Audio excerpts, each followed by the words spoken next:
All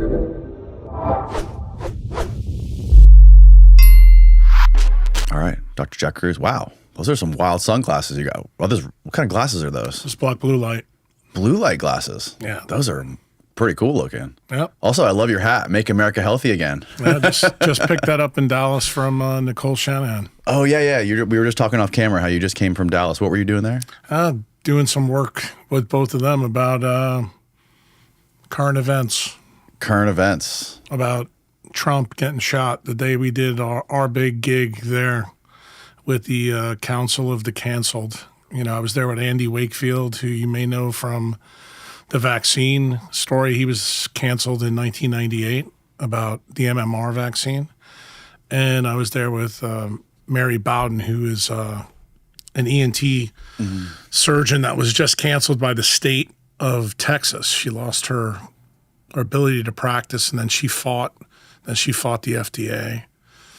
And then me, because I've been a renegade for pretty much 20 years, they've been coming after me to try to shut me up. So okay, for people that aren't aware of you, can you give me just sort of like a brief background of where you come from and what your expertise is? Yeah, well, where I come from is New York City, but where I practice is predominantly in the south part of the United States. When I was 40 years old, about 20 years ago, I had an awakening that everything that we're doing in centralized medicine was wrong. And then something happened to me where it kind of woke me up. And I was given a talk at a minimally invasive spine meeting in Birmingham, Alabama. And I needed help to get at the podium because I tore a knee meniscus on my knee just from standing up. And one of the orthopedic surgeon's wives were there, and she worked for a biotechnology company. She goes, "I know why this happened to you." And she goes, "I'm going to send you, 6 papers and a book, and I want you to read the book first, and you can figure it out from there." What she was trying to tell me at that time is that Big Pharma, was cooking the books, and it was about a hormone called leptin. Leptin was relatively new at the time. I didn't even learn about it in medical school because it was discovered after I graduated. And they shelved the trials. And what she was trying to tell me at that time was that Big Pharma was going to do something to kind of scam the public, ruin the public's health. And when they canceled the trials, they immediately went out and started to patent cold receptors and do some really bizarre things. And she knew there was something nefarious going on. And she said, "Look, my husband says you're a pretty smart guy. You probably figure it out." And that was actually the story that she wanted me to figure out. But I went a totally different way with it. The book she gave me was kind of interesting. It's a fable. It's called The Monk Who Sold His Ferrari by Robin Sharma. And in that book... The Monk Who Sold His Ferrari? Yeah, The Monk Who Sold His Ferrari. It's a good book. It's a fable. It's not a true story. But she wanted me to read that because the story in there was important for the paper she sent me. It was about a guy named Julian Battles, a Jewish lawyer in New York, has a heart attack. He's a train wreck. He's low dopamine, overweight, an asshole, the classic, stereotype of a New Yorker. And he quits, sells his Ferrari and goes up to the top of the Himalaya mountains, comes back a year later, tan, thin, and actually filled with wisdom and actually a nice guy. And he comes back, to his old world and this and that. And then she gives me the papers and I read the papers. And I thought she was trying to tell me, is what was in the book possible? That's not what she was trying to tell me. She was trying to warn me that they shelved the leptin trials because they had a new drug in development and they wanted me to talk about it. And that's not what happened. So this is now 6 years after this, after I figured out that everything that I learned in medical school was not true. It's really based on, quantum mechanics. The physics of organisms are the key. Circadian biology is the key. We are decentralized, meaning that there's no central controller. That's not what they teach you in medical school. It's not what they teach you in residency. But then 6 or 7 years later, after talking to several people who knew her, I knew what she wanted me to talk about. So I decided to do a TED Talk about that very issue. And the TED Talk got canceled.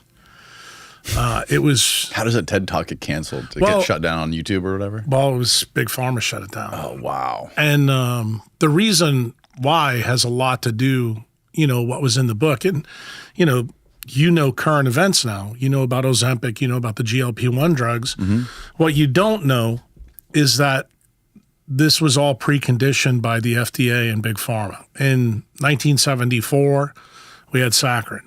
1977, you have high fructose corn syrup.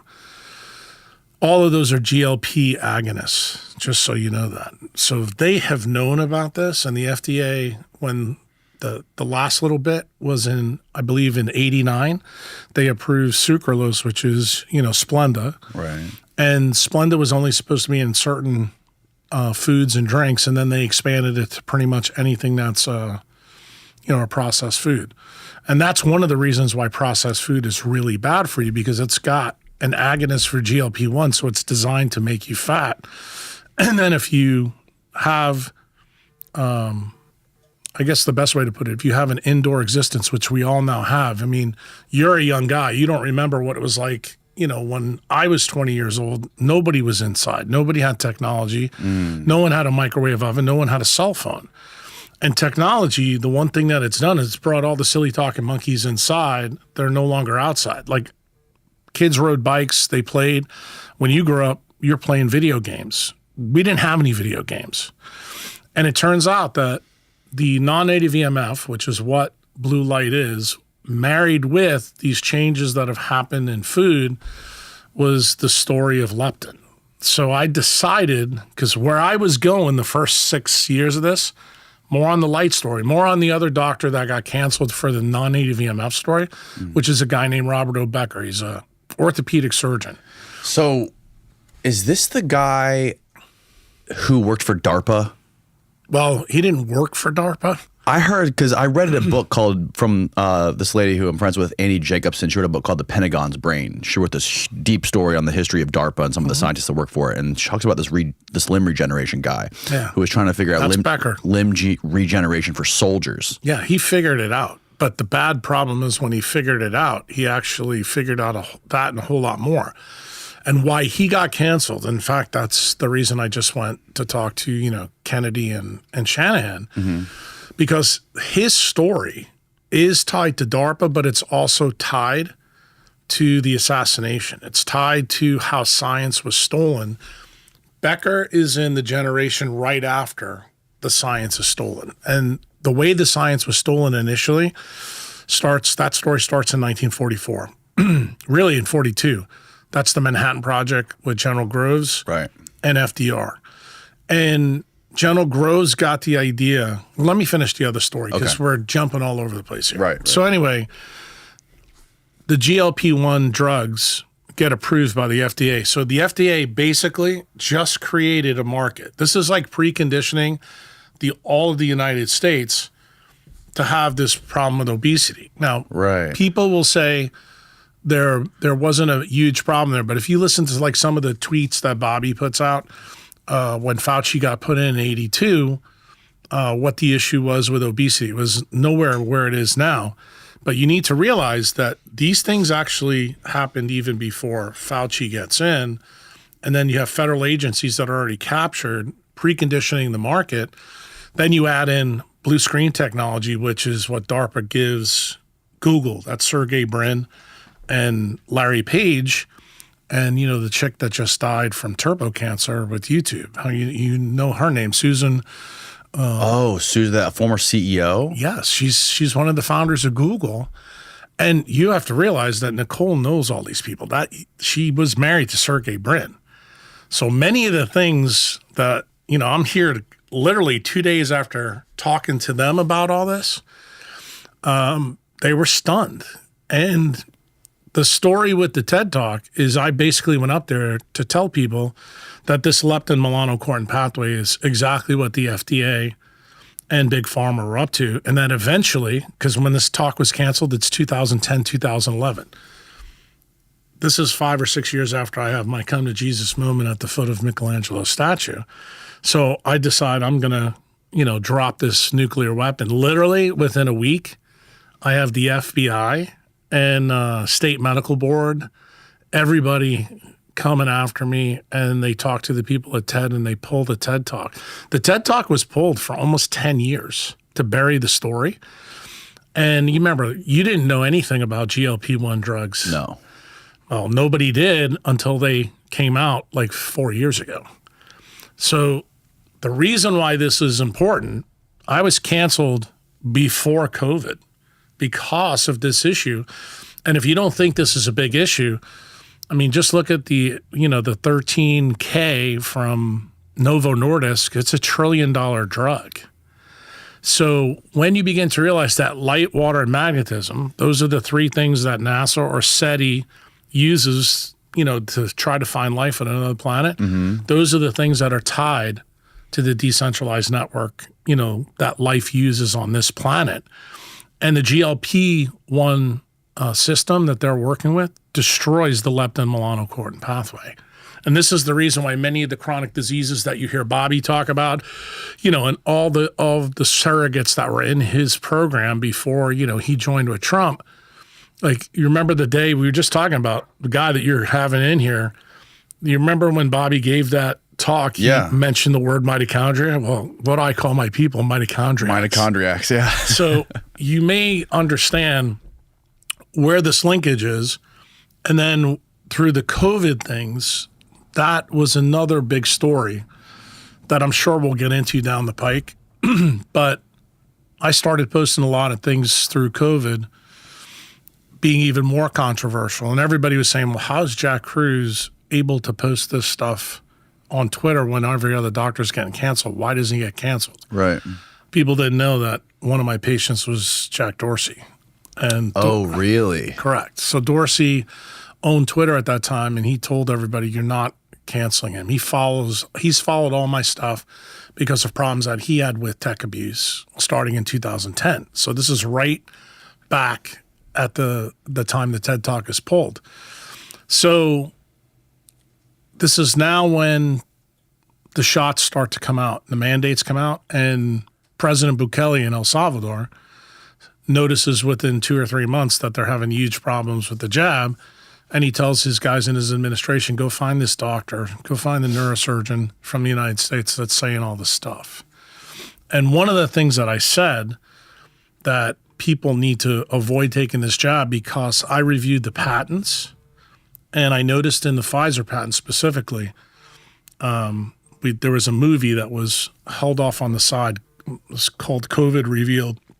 Me, Malone, and McCullough were in this documentary.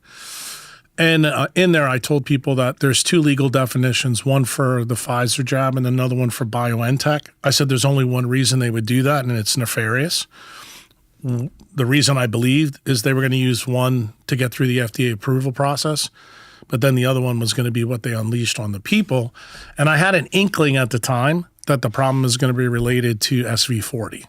The reason for that ties back to the story that I was telling you before when I walked in the room, is the Cutter event, what happened with the polio vaccine in Jonas Salk in 1951 through 1957. And I happened to know about that in a very circuitous way because of where I did my residency. Did my residency at LSU and then did medical school there and my neurosurgery residency.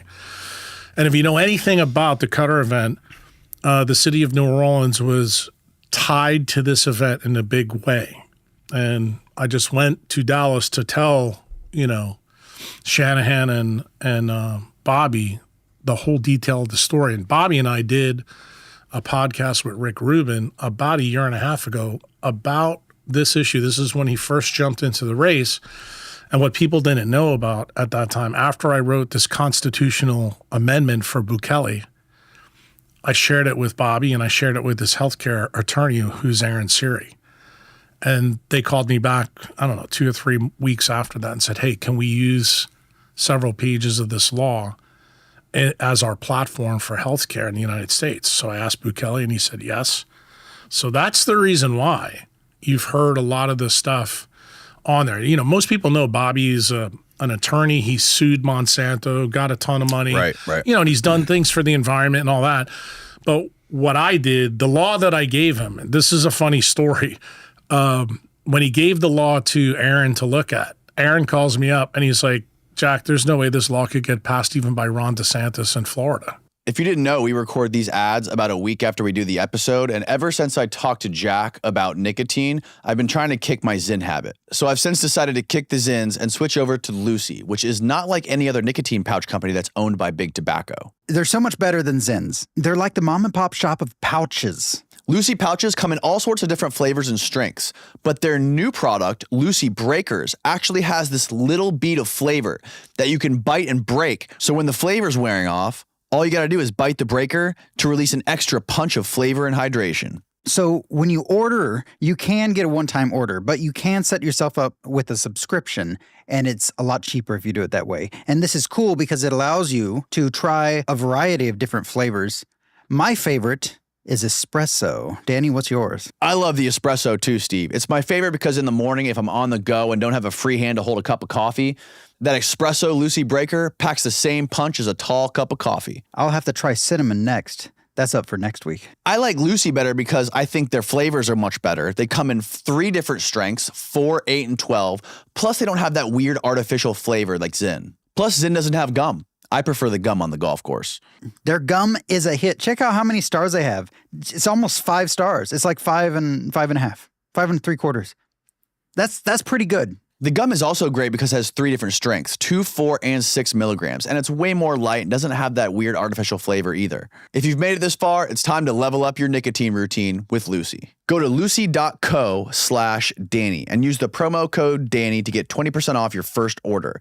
Lucy offers free shipping and has a 30-day refund policy if you change your mind. That's lucy.co and use the promo code Danny, DANNY, for 20% off, and it's always free shipping. And here comes the fine print. Lucy products are only for adults of legal age. Every order is age verified. Warning, this product contains nicotine, and nicotine is an addictive chemical. It's linked below. Now back to the show. He goes, it's that airtight, it covers everything.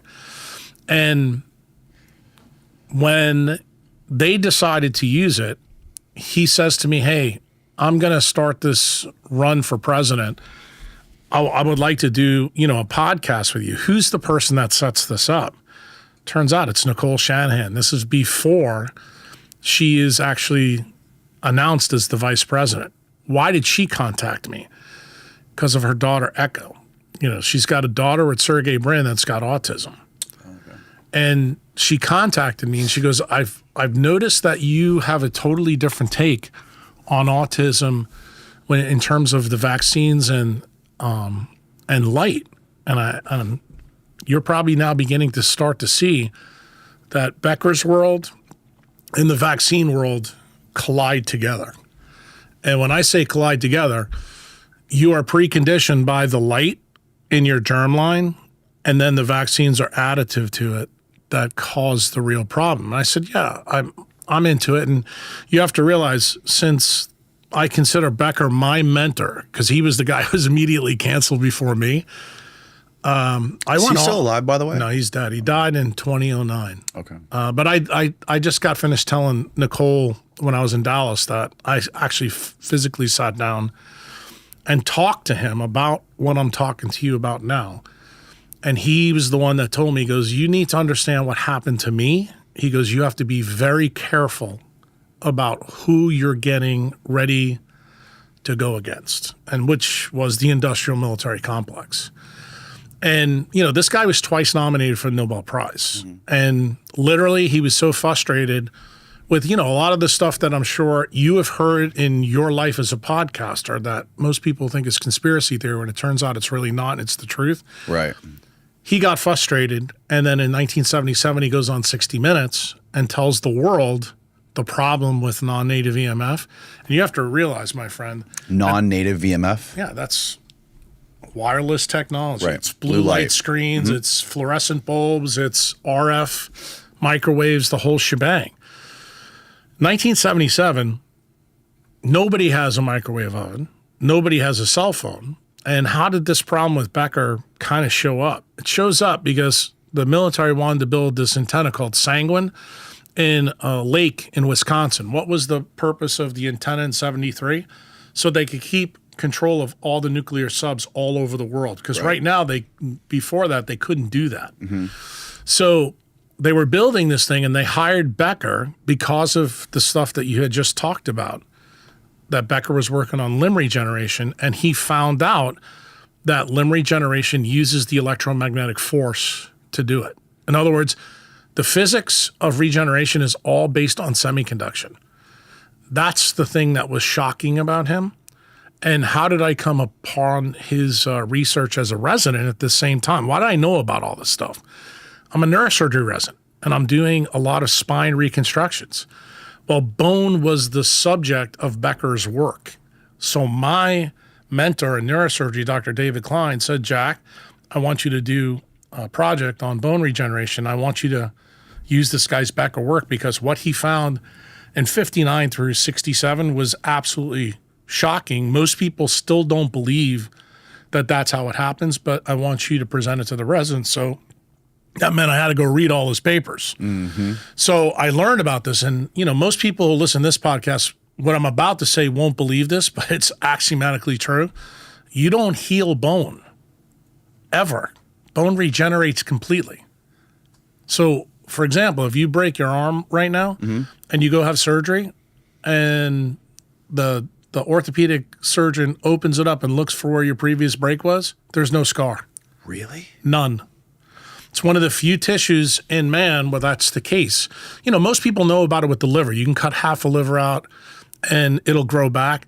But we as mammals, especially the end of the line mammals, we don't have that ability in a lot of different areas. So what does Becker do? He does a bunch of work to figure out actually how this happens. And it turns out we create a DC electric current in us that actually causes red blood cells in the marrow to de-differentiate. In other words, a red cell becomes a bone cell, and that is what heals the fracture, and it completely regenerates it so that there's no scar. So, of course, he writes all this stuff up. Then he finds out actually how this goes. Like collagen and apatite that are part of bone are actually semiconductive proteins. He does experiments that show bone emits light just like an LED diode. And just remember, this is going down in the 60s, bro.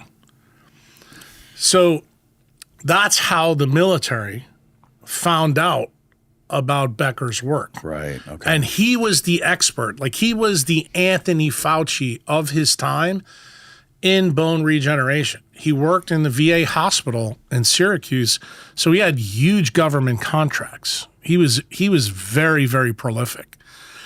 So in 73, when the government comes to him, they're like, look, we want to know, will this antenna, since it's going to use RF radiation, does it have any biologic effects for the people in the military or the people that live around it? Becker does the work with guys in his lab, and he finds out it does. He writes a report in 73 to the Secretary of the Navy, and they were stunned with what he found. And he kept writing reports. The next thing he started to notice that all this stuff in the Federal Register never got published. In other words, the research went in, but it never left DARPA. And no one ever did about it. So what did Becker decide to do? Now, I don't know where you're from or where your family's from, but I'm originally from New York City. At the same time, we have a governor in New York named Hugh Carey. They're trying to get electric power lines go from the city up to Niagara Falls to get more transmission lines. So Becker starts doing some work on these power lines to prove to the military that freaking antenna in Wisconsin is a real problem. And he does something that's, to this day, most people still don't know this. They still think it's conspiracy theory. Yeah. That power lines can harm you. But him and Marino, who's the guy that was in his lab, he's a biophysicist, became a lawyer to defend Becker. They did a study on 765 kilowatt towers that are everywhere, even here in Florida. Cell towers? Yeah, no, these are remember, there's no cells Right. Okay. Yeah. at this time. Yeah. These are electric towers for the power grid. They changed the Earth's magnetosphere 80,000 kilometers above the surface of the Earth. They proved this in 1974, 75, 76. And not only did they rate the military, not only did they give this information to Hugh Carey, they gave it to all the electric power companies And everybody was just like stunned. Okay. So you have to remember, this guy he's like freaking Joe Montana of science at this time. And no one is listening to him because why? His message is very inconvenient. It's a truth. And it's a time where retooling our economy from an industrial economy to an information technology. So the power grid's a big deal. The use of non-native EMF, Intel, Microsoft, Google. This is all the precursor stuff at this time. The big company at that time, which you probably know, is IBM. Believe it or not, IBM was already working on liquid crystalline displays that was using a lot of this stuff. And DARPA was involved in that too. So DARPA and the military sucked Becker in. They're fueling him until the truth comes out. And what does he do? 1977, he's so frustrated, he gets on 60 Minutes and he tells the world the truth. He tells them exactly what I just told you. When I said it to you, your eyeballs got, really big, because a lot of people, even now, 50 years later, don't realize what he's really found is that all of this shit has biologic effects. I don't care what it is. Like, you put those Apple things in your ear, dude, that's the stupidest thing you could ever do. I stopped using them a few months ago. I got the wired ones now. Yeah, that's not good The wired ones probably aren't good either, No, right? because you're still getting jump conduction into your ear, which will bring you to my work. My work is the next level of Becker. Like, if Becker had lived, he would have looked for the source of the DC electric current. Well, we found it. What were you saying was the reason that Susan, the former CEO of YouTube, she had some sort of cancer? You think it had something to do with this? Well, I don't think. I know. Okay. She has a very interesting story. Her mother is named Esther. Esther is known as the grandmother of Silicon Valley. All the kids were tied to her. That's why I said you need to really understand the metrics that we're talking about. And the reason why this is very interesting is because I'm entangled now to people like Nicole and people like Bobby. Bobby didn't know this, but Nicole does, because she was married to Sergey Brin. So when we started talking about this, her and I, obviously when she has a kid with autism, she's a patent attorney for Google. And I tell her, no, I'm not going to help you because you're the person that actually caused the problem. And I have to tell you, I was not a nice guy to her. I mean, brutal to her. Really? Oh, yeah. This is like probably a year and a half ago. And she offered me at that time $100 million to build a decentralized research facility with Bukele down in El Salvador. And I told her, I said, bro, hold my beer. I'm not doing this. Why? Because I don't trust you. I know who you were married to. I know things about Google. I know things about what Brin's all about. I know the story, how it's tied to ARPA, DARPA, the internet, how you got the information. And you and your husband are the reason why blue light exists on every screen in this country. And that's what's getting your generation really sick. That's really where the chronic disease epidemics begin, because that makes it way worse. And when I told her a little bit of the story, I said, do you really know where DARPA, the CIA, and everybody got this information and then studied it? And she said, no. I said, well, I'm going to tell you where Echo's autism comes from. It comes from the Jewish mafia, okay?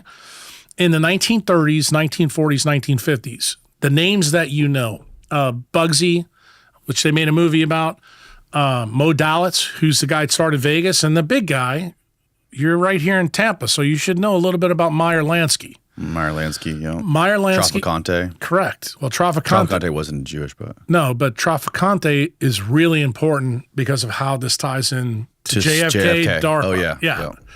So you need to realize what happens is at that time, because I know you know probably a lot of the story. Cuban Revolution happens in 59. Cuba comes in. The Chicago mob, who's friends with the guys in the Jewish mob, through the Capone crime syndicate in Chicago, that was later taken over by, God, what's his name? Sam, I'm blanking on his name. Yeah, I know who you're talking about. But anyway, they go boom in in Cuba. They lose a lot of money. Who's the guy that's the accountant for this? It turns out that it's actually Meyer Lansky. And who's the shooter for all this is Traficante, and they're based here in Florida. So when that goes down, Mo, with Johnny Rossetti, who's also part of the Hollywood scene, they get together and Mo says, I got an idea. Let's go build a casino in the desert. Everybody thinks he's crazy at first, okay? So they build Vegas, and it's like, it makes more sense to them to go to a place. What year was this? This is 1940s. Okay. So let's build a casino the same place we're dropping all the nukes. Well, but great that, idea. believe it or not, that's where his idea came from. If you're familiar with this podcast, you know I've talked about Verso ad nauseum on previous episodes because I've been using their product daily for almost a little over 3 years now. But there's a totally new unexpected bonus you can get from Verso, which is weight loss. Cell Being by Verso isn't just about slowing down the aging process. It's packed with research-backed ingredients that also promote fat loss. These ingredients have been proven in both animal and human studies to boost metabolism and improve body composition through a variety of body mechanisms. One aspect is how these ingredients increase the body's process to break down fat and act as a calorie restriction mimetic, essentially fooling your body into thinking it's consuming fewer calories. They also help regulate glucose and leptin levels, which suppress hunger and increased feelings of fullness, effectively curbing cravings. I take Cell Being every morning to feel like a younger version of myself, combating the signs of aging, which is amazing on its own. Experiencing fat loss is just an added bonus and something I'm happy about. Plus, Verso ensures transparency and quality by publishing third-party testing results for each batch they produce, so you know you're getting exactly what you're paying for. If you want to feel as good as I do and lose some weight at the same time, head on over to the link below at ver.so and use the coupon code Danny, and you can get 15% off your first order. Again, go to ver.so and use the coupon code DANNY at checkout to save 15% off your first order. It's linked below. Now back to the show. He was like, nobody will ever think that we can create the biggest racket in the world. And for your audience, because I'm a big history guy, and I think you need to know all these bits and pieces because I know we're jumping around. But do you know where the term money laundering comes from? No. Comes from Mo Dalitz, comes from Bugsy, comes from Meyer Lansky. What they use, the Jewish mob used laundromats to launder money to skim it to keep it away from the government. Oh, wow. So yeah, I think I have heard that before. Yeah. So that's where this came from. And then Mo and Rossetti and Meyer Lansky, they have the reputation that's very different than the Italian mob. The Italian mob is kind of like guys that are going to shoot you up and it's kind of bloody. These guys are much more reserved, okay? And they're like accountants. They really care more about the money in the business being sustainable over a long time. Well, they become very, very successful in the 1940s. So successful that something else is happening in the world that you probably know about. Albert Einstein worked with General Groves in the Manhattan Project. It's successful, 1945. So in 1948, the Jewish state that was still not made yet offered Albert Einstein to be the first president.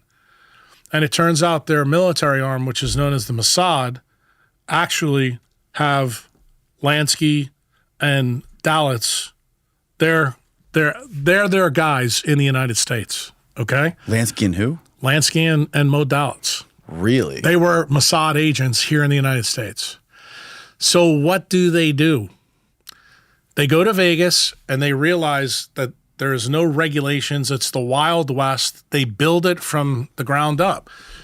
Everybody in Chicago and the Italian families are making fun of these Jewish guys doing this because they're not bringing in the bank like these guys are bringing in Cuba. 59 happens, and guess what happens?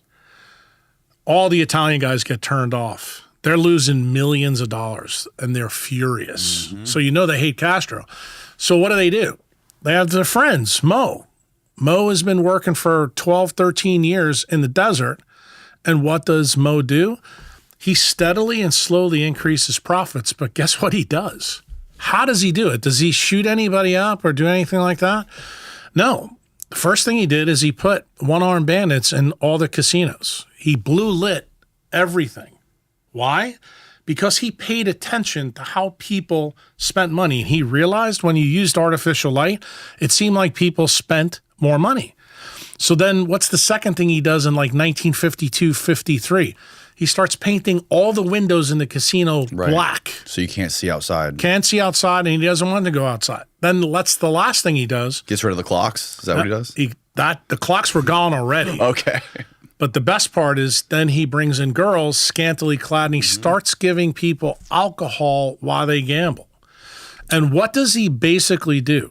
He creates an army of low dopamine idiots in the desert who they don't have to shoot. They go into their pocket and pay all the money to. So, of course, at this time now, after Groves is out, he gets Truman to change the OSS to the CIA in 47. The CIA knows exactly what Dallas is doing. And they know that they're avoiding taxes. So they decide, we need to go find out, is there any science behind any of this stuff? So where are we right now? 48, 51, 52. So you may have heard of this program called MK Ultra. Once or twice. Okay. So MK Ultra is the merging of two things. The first thing gets merged is this idea from Dallas that they're going to study it. Then there's another guy who's a 1937 surgeon, SS guy named Kurt Plotkin. Plotkin worked with the Nazis. His idea was mind control through the use of Mexican peyote. So he starts doing his stuff, and the CIA is looking at the effect of light and wireless technology and things like that these guys are using, and they begin to study it. They hire a guy named Sidney Gottlieb. Gottlieb runs the program from 53 through, which we think 64, before, of course, all these things are destroyed. But there's a lot of interesting things that the government finds out that is transferred to DARPA. When does DARPA first form? 1958. So all this information from the CIA and FBI are transferred into DARPA. Right. DARPA then takes it the next level. They go and they hire a guy in New Orleans. I told you we'd eventually come back to New Orleans. A guy named Alton Oshner. He's first an FBI asset as a surgeon, but then he becomes a CIA asset because of this issue here. They go and hire a PhD researcher named Delgado, and he's working in the Tulane neurosurgery department and neurology.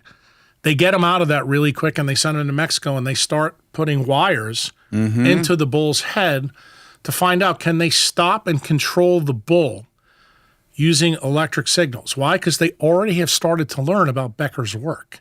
So now this is the idea. Now they're trying to execute. They're trying to use this as a weapon. Yeah. Got it? Right. So what happens in this whole time, the crazy stories that you've heard Bobby and I talk about on the Tetragrammaton podcast, where Gottlieb basically takes the Air Force plane over St. Louis and drops LSD on the whole city in the mid 1950s to see the effect. They found out mescaline didn't work, so the next step after that was to use LSD. That's one of the famous things that we did find out from the Church Commission that they physically did. So this is what I would tell you is Operation Northwoods, probably negative 2.0, which is when the government thought it was a good idea that they could just do whatever the fuck they wanted to the United States populace, they wouldn't know it, so they didn't need any informed consent. Okay? A lot of people talk about Tuskegee and the airmen and the syphilis. Dude, there's a pattern with the industrial military complex. When they want to do something, they don't even ask for forgiveness. They don't ask for permission either. They just do it. So when they do this and Gottlieb fails, what sight lines are really good for DARPA is this work that Delgado's doing is amazing. So they said, okay, you could do it with wired technology, and they were able to turn the bull off as soon as he was going to spear the matador. They said, let's try to do this wireless. Why? They had all the patents and everything they stole from Tesla. They also had all Marconi's work. At this same time, remember, Motorola is now one of the guys that's the industrial military company. They know that wireless telephony is actually coming. So they decide to employ it here first.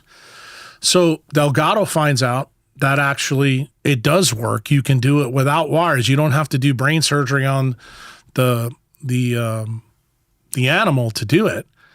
And then they asked the next question. They didn't have to install anything in the brain? No, they did not. But this was the key step. This is the step where I think your audience,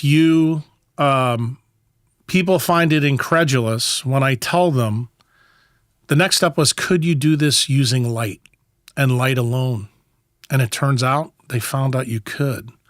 If you use blue light specifically, it actually destroys the dopamine reward tracks in your brain. Just so you know, Meta and Google today own those patents. Remember who's the Google patent attorney? Nicole Shanahan. So I said, Nicole, do you remember all the work you had to do? And she goes, yeah. She goes, I could never figure out what all this was about. Well, you need to know a little bit about Google's history. Google was formed in 1995 when DARPA gave the search algorithm to these two cats from Stanford. You know about Stanford now, right? Mm-hmm. You talked to me about Huberman, why they don't want to talk to me. You started to put two and two together yet? Yeah. So the issue is these guys created the internet. They connected all these colleges all over where the academicians were to share this information. So this information is going all around in this area. They basically then figure out and perfect the delivery of blue light technology through screens. Who is the big tech company in the 1950s and 60s that were doing this? Turns out that's IBM. And IBM is working on liquid crystalline displays. And I remember, this is in the 50s and 60s. You as a young man never saw those TVs until the 90s, okay? And then it got a boost from who? Obama, who made the analog to digital transition so that you'd have to use what? LCD screens. And then what else did he do? We're going to ban incandescent bulbs. Why? Because incandescent bulbs not only have fake blue light, but they also have purple and red, which is what you need as the antidote to blue. They were banned? Yeah, well, the first ban was from Obama saying, we're going to get rid of these under the guise that they're not energy efficient because they burn too much. You probably remember when you were a little kid, you touched the incandescent bulb, it's hot as shit. Yeah. Well, the proxy that they're using to you is, they burn too much energy because they have UV light and red light in it, and that makes heat. So therefore, we should get rid of that, do blue. But you have no idea that DARPA and the government already want blue light everywhere so they can control you with it. That's the real answer behind this whole program. So what happens then? Well, how do they control us by putting blue light in front of, our worlds are surrounded by these screens and these these phone screens. How do they control us with this light? I just told you, they control... By killing us? No, they control your dopamine reward tracks. In other words, they're dumbing you down. They're making you much more likely to be preconditioned, which brings us to the other person. We are dopamine slaves for the most part now. Most people. No, you're the guy that's sitting with Zins right next to you. I'm asking you if Zins are good. Yeah, I can't go anywhere without my Zins. I'm telling you, it's a problem. But that's the reason why it's all starting to make sense. I'm trying to bring the picture together for you so you understand it. So the chick you just asked me about, Susan, who started YouTube, who's a Google founder. What you may not know about, you ever hear the marshmallow experiment that was done at Stanford? When she was a child, remember, she just died, she's 56, okay? So she's a little bit younger than me. Her mother puts her into this program, which is part of the MK Ultra program, to precondition her mind. Every single tech CEO has been in this program, just so you know that. So she goes through it, and she actually performs better than anyone else. In other words, she will follow the rules and be very compliant. Sergey goes through it, and so does Larry Page. So what's the name of the program? It's called the Marshmallow Experiment. The Marshmallow Experiment. Okay. It was the second generation of the milligram experiment, which you can actually look at. And what I'm trying to explain to you, there's MK Ultra 1.0 that we all found out about when I was a young man. You weren't even born yet. That's through the Church Commission. Right. Two things we found out there. Not only that MK Ultra exists, but some of the things we were doing. But we also found out then that the CIA had 400 people in the media that they paid. Dan Rather and Walter Cronkite. Right. Yeah. Dan Rather and Cronkite being, the key players there. So when you begin to start to see the timeline and all these stories come together, Wojcicki gets the YouTube gig. What is YouTube? YouTube is a screen where you're developing videos. You're addicted to it right now. That's how I make my living. That's what addiction is all about. Well, guess what? The other question I want you to ask yourself as a young guy that's supposed to be smart, have you ever asked yourself why it is that every screen comes out blue, that they don't have red? You actually have to put software in to change it? I got mine set to where like it turns red after like 7 p.m. Yeah, that doesn't work. Let me look at mine, what it does. That's how it should look. Whoa. Is that a special app? Yeah. So you can, we'll talk about it after we finish this. But okay. The point that I want to make to you, the question you need to ask yourself, why is it that every tech company has blue lit screens? I'm going to tell you the reason why. It's because that's how DARPA wants it. They want you to be very addicted to the technology so it's sticky. That way you can be programmed further. So, wow. Oh no, it's even more wow than that. You haven't even got to the wow stage. So what happens with this lady, she winds up being compliant, just like she was with YouTube. You want to know why all these people get censored? She did whatever DARPA, whatever the industrial military complex wanted. That's the reason why people were having their shit removed. If you want to know the reason why Bitcoin content gets removed, is because DARPA is not interested in Bitcoin, because their energy to fuel their whole process is cheap fiat money. Bitcoin is actually a nuclear weapon for them. Right. Because you can't print money to do all the covert shit they're doing. She goes and rolls her sleeves up, takes a jab. She gets, the turbo cancer. She dies literally very quickly, within, I think, 6 or 7 months. Turbo cancer? Yeah. That's from the SV40 promoter that's in the jabs. She gets screwed by the other part of the story we haven't got to yet. So when did she develop this cancer? She just died earlier this year. Yeah, but how long has she had the cancer? Like when did she get diagnosed? 6 months before she died. She got diagnosed 6 months before she died. She got stage 4 lung cancer, never smoked.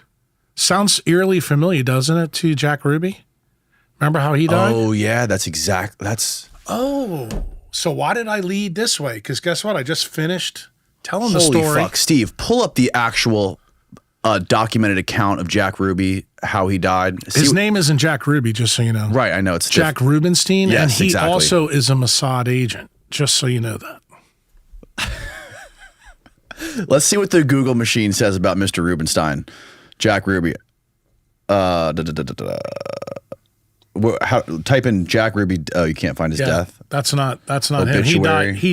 He died right around when Garrison was doing right when the trial. The trial. Jolly West. So after Ruby shot Oswald, Jolly West started visiting him in prison, right? Yeah. But you know how he got the SV40 though? Wasn't that way. Let me tell you the story so you get it. Okay. Because we probably need to jump into the polio story so you understand this part of it. Search for cancer. He gets pneumonia while he's in Dallas. He's writing writing the Warren Commission to tell them to get him out of Dallas because he knows Carlos Marcello has got a plan for him. Well, he's going to use the bioweapon that they created on Magazine Street in New Orleans with Oshner. I just got finished telling this whole story in detail at Dealey Plaza to Bobby and to Nicole and to their administrative team. And I have to tell you, the guy that was filming it, his eyeballs nearly melted. Like they're about to melt. It's a good story, but it's the truth. And the way in which you'll find out that I know the truth, that's going to really blow your mind. But the story of Ruby is interesting.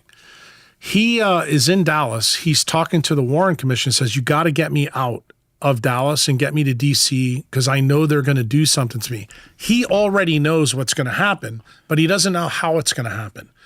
So he develops pneumonia in Dallas. All this is discoverable by you and your guy back there.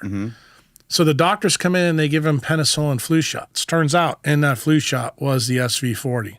He gets stomach cancer and dies like that. Just like your girlfriend from YouTube. And guess what? Why was that bioweapon created? That bioweapon was created by the industrial military complex and Alton Ochsner to get rid of Castro. Okay? And guess who was the front for this whole thing? The mob was involved in this. Most people don't know this, but Carlos Marcello grew up with Lee Harvey Oswald in New Orleans. So he was one of the guys that was working for him, and Oswald was also in the CIA. So if you want to know the part of the story that no one has ever figured out, is why did Oswald was able to go to Russia, come back with carte blanche and never have any problem? Because he needed to be in a communist country so that Castro would allow him to bring this tainted cigar that he was going to smoke, get the SV40 and die. So that should ask the question in your head, Jack, how'd the industrial military complex, the CIA and the FBI all know that this thing was going to kill him that fast? Well, I already told you what happened to Susan. Boom. I already told you what happened to Rubenstein. Boom. Now let's get to the real story. So 1951 comes along, and you know the story about FDR. He's got polio. His lawyer starts the March of Dimes. Kids are sending dimes, nickels, and quarters to Jonas Salk. Jonas Salk makes this vaccine. He gives it to the pharmaceutical companies. There's 4 companies that he gives it to, but the one that you need to remember, because your boy's going to be able to pull it up, it's called Cutter Pharmaceuticals. Turns out, Cutter, Cutter. No doctor ever learns about what I'm about to tell you now. Okay? It's been whitewashed from history.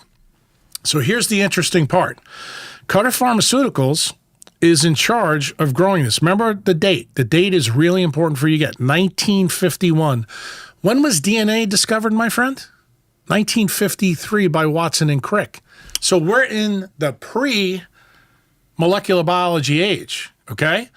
Cutter tells all the 4 pharmaceutical companies tell Salk that his mix is very difficult to grow, this vaccine. So what do? Salk says, I think we need to use a primate that's close to humans, then we'll have a good culture medium. So what do? They use the African green monkey, okay? Turns out there's something they didn't know. Here's the good part of the story and getting ready to step into crazy town. They're able to grow the vaccine on the African green monkey. They use kidney cells that they grew it on, okay? They create Salk's vaccine, and guess who's the first guy to test it? Dr. Ochsner in New Orleans at the Ochsner Medical Foundation. Things that you need to know about Ochsner. He was a surgeon. He was very famous for being an anti-cancer guy. He used to tell medical students way back when that if this patient has lung cancer, I want you to come and see it because you'll never see another case in your life. That's how rare cancer was in the 1900s to 1920s. That's this guy's reputation. Where you're catching him right now in this part of his life, he's probably in his 60s. He's the dean of Tulane Medical School. He's also the head of surgery after Rudolph Matas, who's a big famous surgeon in New Orleans that people today would know. Something interesting happens right around this time where he loses and gets thrown out. Do you know what it was? 1951, he brings the vaccine into the amphitheater, the surgical amphitheater, calls the entire medical staff of Ochsner. He brings his grandson and grandchild in there, and he injects both of them with the Cutter vaccine. His grandson died in 7 days of polio. His granddaughter gets polio in her leg. She doesn't die, okay? Everybody who's ever trained in New Orleans knows about this story. Now, younger doctors now, they don't learn about it. I was probably the last group of people, late 80s and early 90s. Do you know why? Ochsner was already dead, but you know who was alive? His son. And guess where I did 2 years of my neurosurgery residency, my friend? Ochsner Medical Foundation. Wow. Oh, it gets better. Hold on. So I'm doing my first year of residency, and you know who's filming JFK in the basement of Charity Hospital? Oliver Stone. So it's going down right then and there, and here I am, a dude from New York in the Deep South, seeing all this shitstorm going around me. Do you know who my ER nurse was? Virginia Garrison, Jim Garrison's daughter. This is the DA that put Clay Shaw on trial for the assassination of JFK. And no one ever made the links that I'm about to tell you. So I'm sitting there while this whole thing is going on my first year. And Virginia knows that in 2 months I'm getting ready to go to Ochsner. And she looks at me and she goes, bro, you better be really careful about what you do when you go there. She goes, because this guy's one of the most nefarious people you'll ever meet. And I'm like, well, what are you talking about? And she starts telling me some stories about what her dad really knew, because the guy that he wanted to put on trial was Alton Ochsner. But they put Clay Shaw on trial. You have to realize something. In this day, putting Alton Ochsner in New Orleans on trial would be like putting Fauci on trial in Washington, D.C. right now. You have no chance of telling the story that I'm about to tell you. So remember, Ochsner's the first ever National Cancer Institute doctor. I told you he's the anti-cancer doctor. So after he does this to his grandchildren, he then turns around and tells the industrial military complex, because that's who is developing this, that, look, we need to slow our roll down. We need to get this right. We need to fix the problem. So they casually turn all the science over to a doctor named Dr. Bernice Eddy at the NIH. Dr. Eddy does all this work from 51 through 53, 54. DNA gets discovered. And guess what Dr. Eddy finds out? All the original polio vaccines that Salk came up with were all tainted with SV40, and no one knew it because DNA hadn't been discovered yet. So she tells everybody in the NIH, she tells everybody in the FDA that this has gone on, and what does the industrial military complex do, my friend? They fucking pass the jab out to 300 million people in the world, and they created the whole epidemic of cancer. And guess what? Did the industrial military complex allow Bernice Eddy to tell this story to anybody? No. So guess what Bernice Eddy did? She got canceled before Becker, 25 years before that. What did she do? She gave a talk in, I think it was 1955, at the New York Academy of Sciences. And at the end of the talk, she drops the little nugget that I just dropped to you. That, oh, by the way, all the polio viruses were contaminated with SV40. And what SV40 stands for those in your audience who don't know, simian virus 40. So that means there was 39 other viruses that are out there. Okay? What do you need to know, my friend, about SV40? This is the only thing. Take a look at me. I want you to look at me and not that. This is the most important thing of this story. I'm looking.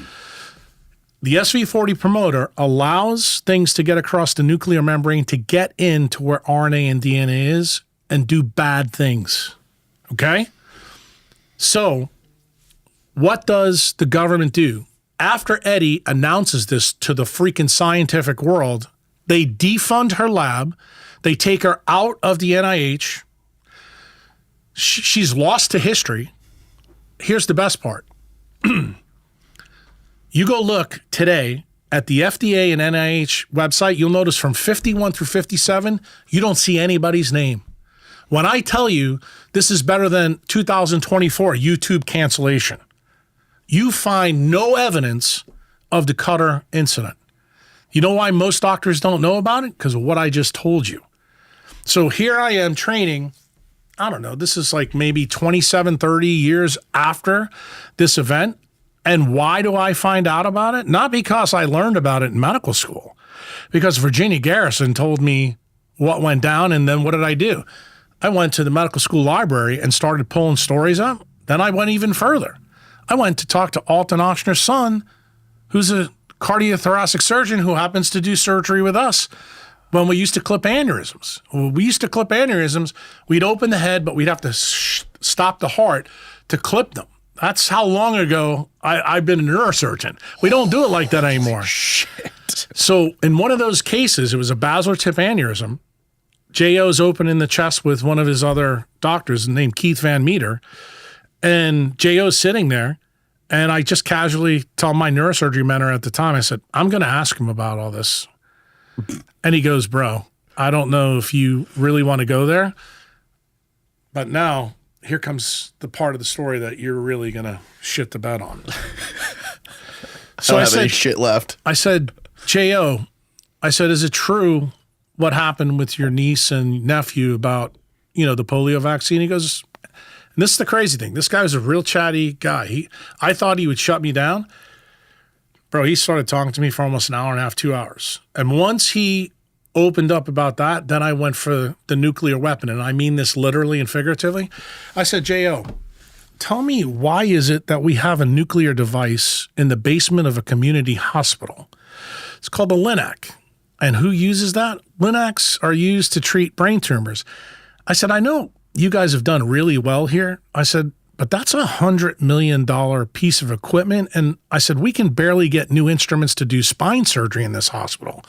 What? So for people who are uninitiated, I'm gonna go there. Okay. Just I'm trying to give you the punch in the mouth so you understand where we're going.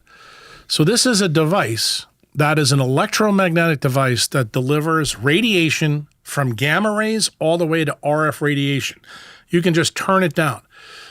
No place outside of the Nuclear Regulatory Commission has these devices at this time.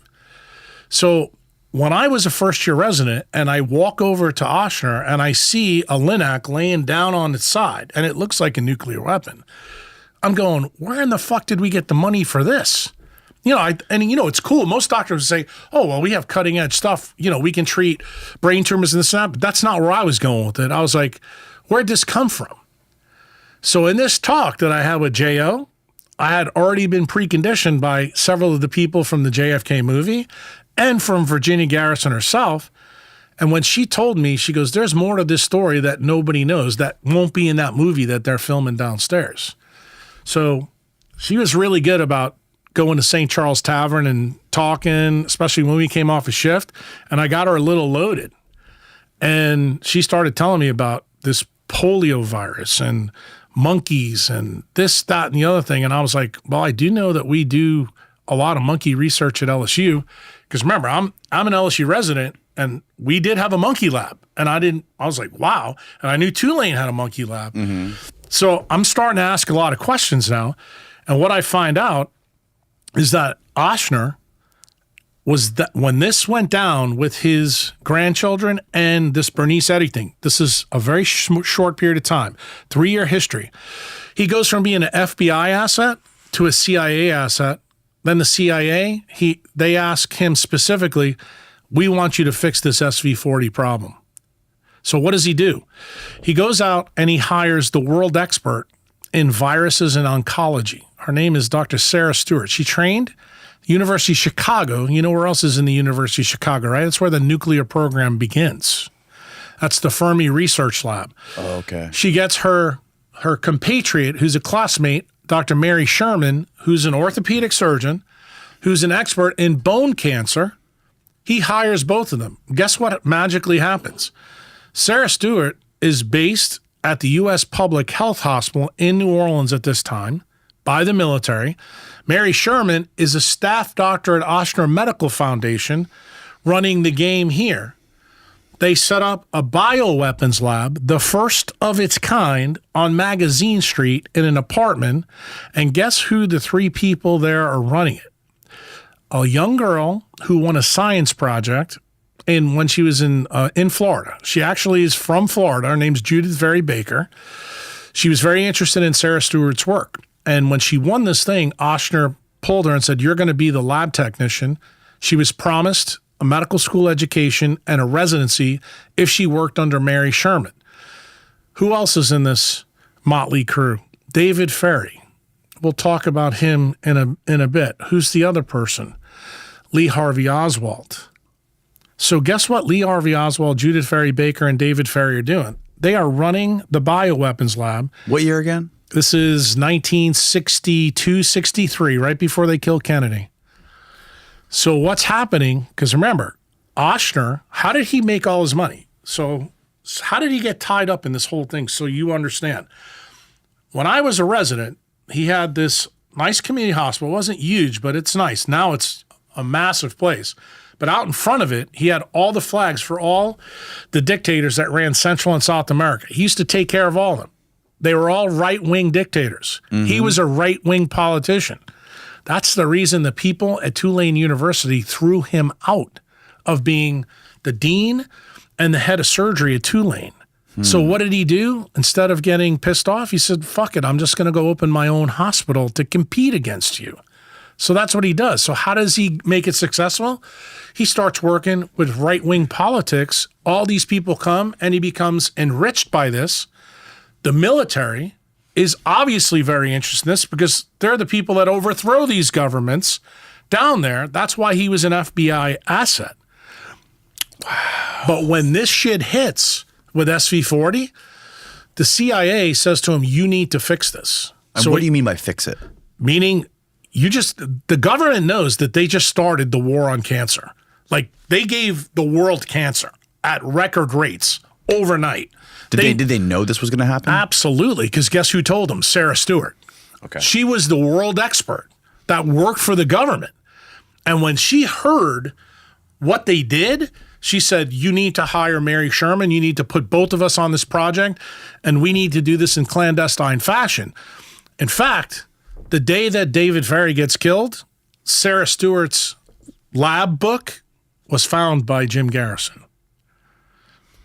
This is a very interesting story, my friend. Now you can start to see why this is all really intertwined. So what did they mean when they said you need to fix the SV40 problem? Meaning there has to be something that you can get that out of the genetic code. Okay. So what do? The CIA goes straight to the delegation in the United States Senate that controlled money at that time. Do you know who all of them were? All the people in Louisiana. How do you like that? This is Huey P. Long's son, who's a state senator. Hale Boggs, remember he was on the Warren Commission? Yep. Hale Boggs is the head of the Appropriations Committee. So magically, Ochsner gets a Linac delivered to the U.S. Public Health Hospital that's across the street from Children's Hospital on Henry Clay Boulevard. And it's standing up in a building that is only 3 stories from the street, but it goes 3 stories down in the ground. And this thing is standing up like you would see a nuclear weapon like in the Planet of the Apes, the first version. Yeah. There's 6 targets that are pointing at the Linac, okay? They start using small little mammals with the polio virus injected, and they start zapping it with all different levels of radiation to see if they can eradicate it. Mm-hmm. This should not sound crazy to you because that's exactly what oncologists do today, right, to tumors? Mm-hmm. But guess where the problem lies? What did Sarah Stewart and Mary Stewart and the Motley Crew find? The more they irradiate it, the more lethal the SV40 became. In other words, it caused unbelievable cancer, and it happened like that. So these tests kept going on. And then what happens? 1959. Castro comes in. And you know that the FBI and the CIA, all that stuff that you've already talked with Ian Carroll about, and, well, who's the other guy? Martyr Maid, Yeah, I haven't talked to him. But that dude, he's the academic historian, and the other guy is like, I would call the conspiracy theorist. Ian? Yeah. Right, Ian? Yeah. But he's not really a conspiracy theorist. A lot of what he believes is right, but this whole thing, nobody knows about what I'm telling you right now and how these things link. Because, I even said to Bobby in the Tetragrammaton podcast, I said, what's the difference between fact and fiction? Fiction has to make sense. The story that I'm telling you right now, because I can see in your face, you're like, dude, this is the craziest story ever. I've never heard any of this stuff before. No, you won't, because I told you, Do you think the YouTube stuff that you're going through now is bad? Do you think what, the World Economic Forum and what Fauci's done is bad? Bro, you have no fucking idea. And that's the reason I'm telling you, I was wise to this when COVID came. Because I know this story. I lived it. It was in the beginning of my residency. And I asked questions. That's all I did. I want to know why we had a Linac. I want to know what's going on in this polio story. And then I said, I want to know why the primate lab was moved from LSU and Tulane, and now it's sitting across the lake in Cummington, Louisiana. Well, I got the answer through this story. Now I know the reason why. So what happens is Mary Sherman is radiating the fuck out of these mice. They would bring the mice to Judith Ferry Baker, who would homogenize it with Ferry and Lee Harvey Oswald. Lee Harvey Oswald was just the runner, going back and forth. And they had to have a front for him and Judith Ferry Baker. What was the front? They worked on the coffee factory on Canal Boulevard. So just so you know, did I do my homework on this? I had Judith Ferry Baker at my house on July 4th, 2020, with the freaking receipts of them two working together. It's published in her book, but I didn't believe her. I Oswald? said, yeah. They were working together, and he was an asset in this program. Why? Because he was going to be the one to deliver this bioweapon in a cigar to Castro. That's the reason he went to Russia. So who's David Ferry in all this thing? David Ferry is a disgraced Eastern Airline pilot who was involved with the mafia training the people for the Bay of Pigs. He was here in Florida, and he was in Lake Pontchartrain. There's pictures of David Ferry and Oswald in Lake Pontchartrain everywhere in New Orleans. But you guys don't know about it because it was buried by guess who? The Warren Commission, the FBI, right? The people that didn't want this story out. The only person that's still alive from this whole story is Judith Ferry Baker. She's like in her 80s. Wow. But she's written a book about it, and I can tell you that there was parts of the book that I knew about it. There was things that I knew she didn't know, and there was something, this is really important, there was something that I knew Bobby Kennedy, if I told him, he would know that I wasn't full of shit. And that's kind of why I did the podcast with Rick Rubin and him. And when I told him, his eyeballs told me all I needed to know. So when this project starts, they find out that this thing can't be fixed. In fact, they just made the most SV-40. Right. They just made the most lethal bioweapon on the planet. So what does the industrial military complex do? What anybody does now with, bad things. Let's take it as an opportunity. So they develop it. And that's where they come with the idea to take Castro out. Because at that time, the deal was we're either going to take Castro out or we're going to take JFK out. Why was the JFK thing a big deal? JFK not giving air cover to the industrial military complex for the Bay of Pigs really was a huge big deal. Yep.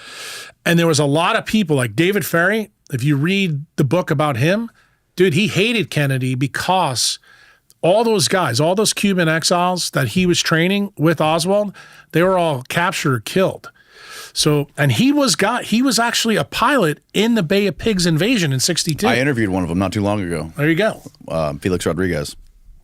So what happens is that Oswald never wanted to kill Kennedy. He knew that what the situation was. If they didn't get Castro, they were going to have to do Kennedy, which goes to the beginning of this podcast. Do you know the reason why Castro always stayed a step ahead of the CIA and FBI? Trafficante was a double agent. And guess how? So this is where the story of the mob that very few people have put together. At that time, I just told you that the casinos go boom. Yes. So they lost a lot of their money. Right. Mo Dalitz is kicking ass and taking names in Vegas. So the Chicago bosses, I'm still blanking on his name. Sam, it begins with a C. His nickname used to be Momo. That'll show you. You may find it. Yeah, find him, Steve. Sam Momo, Chicago. Yeah. Well, he's friends with Carlos Marsalo. Marsalo controls both Florida and New Orleans. Traficante starts doing deals with Castro. They started running all the drugs through. Giancana. There you go. Sam Giancana. I just couldn't remember the name. And he starts running drugs through Florida. And guess what?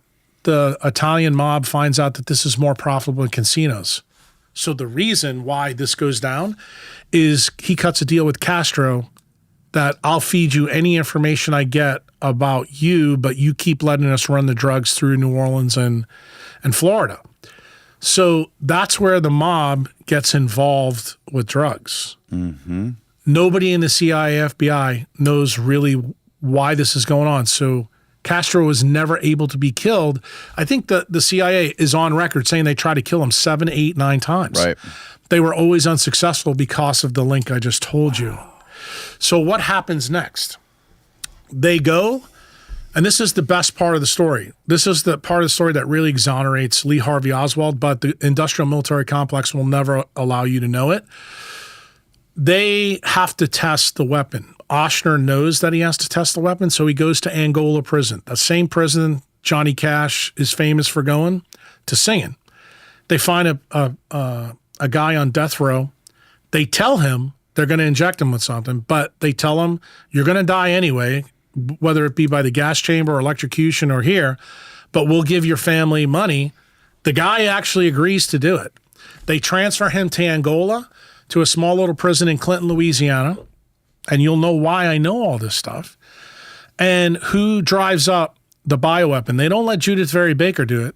They actually give it David Ferry, Lee Harvey Oswald, and Clay Shaw are in the car. Do you want to know why they put Clay Shaw on trial?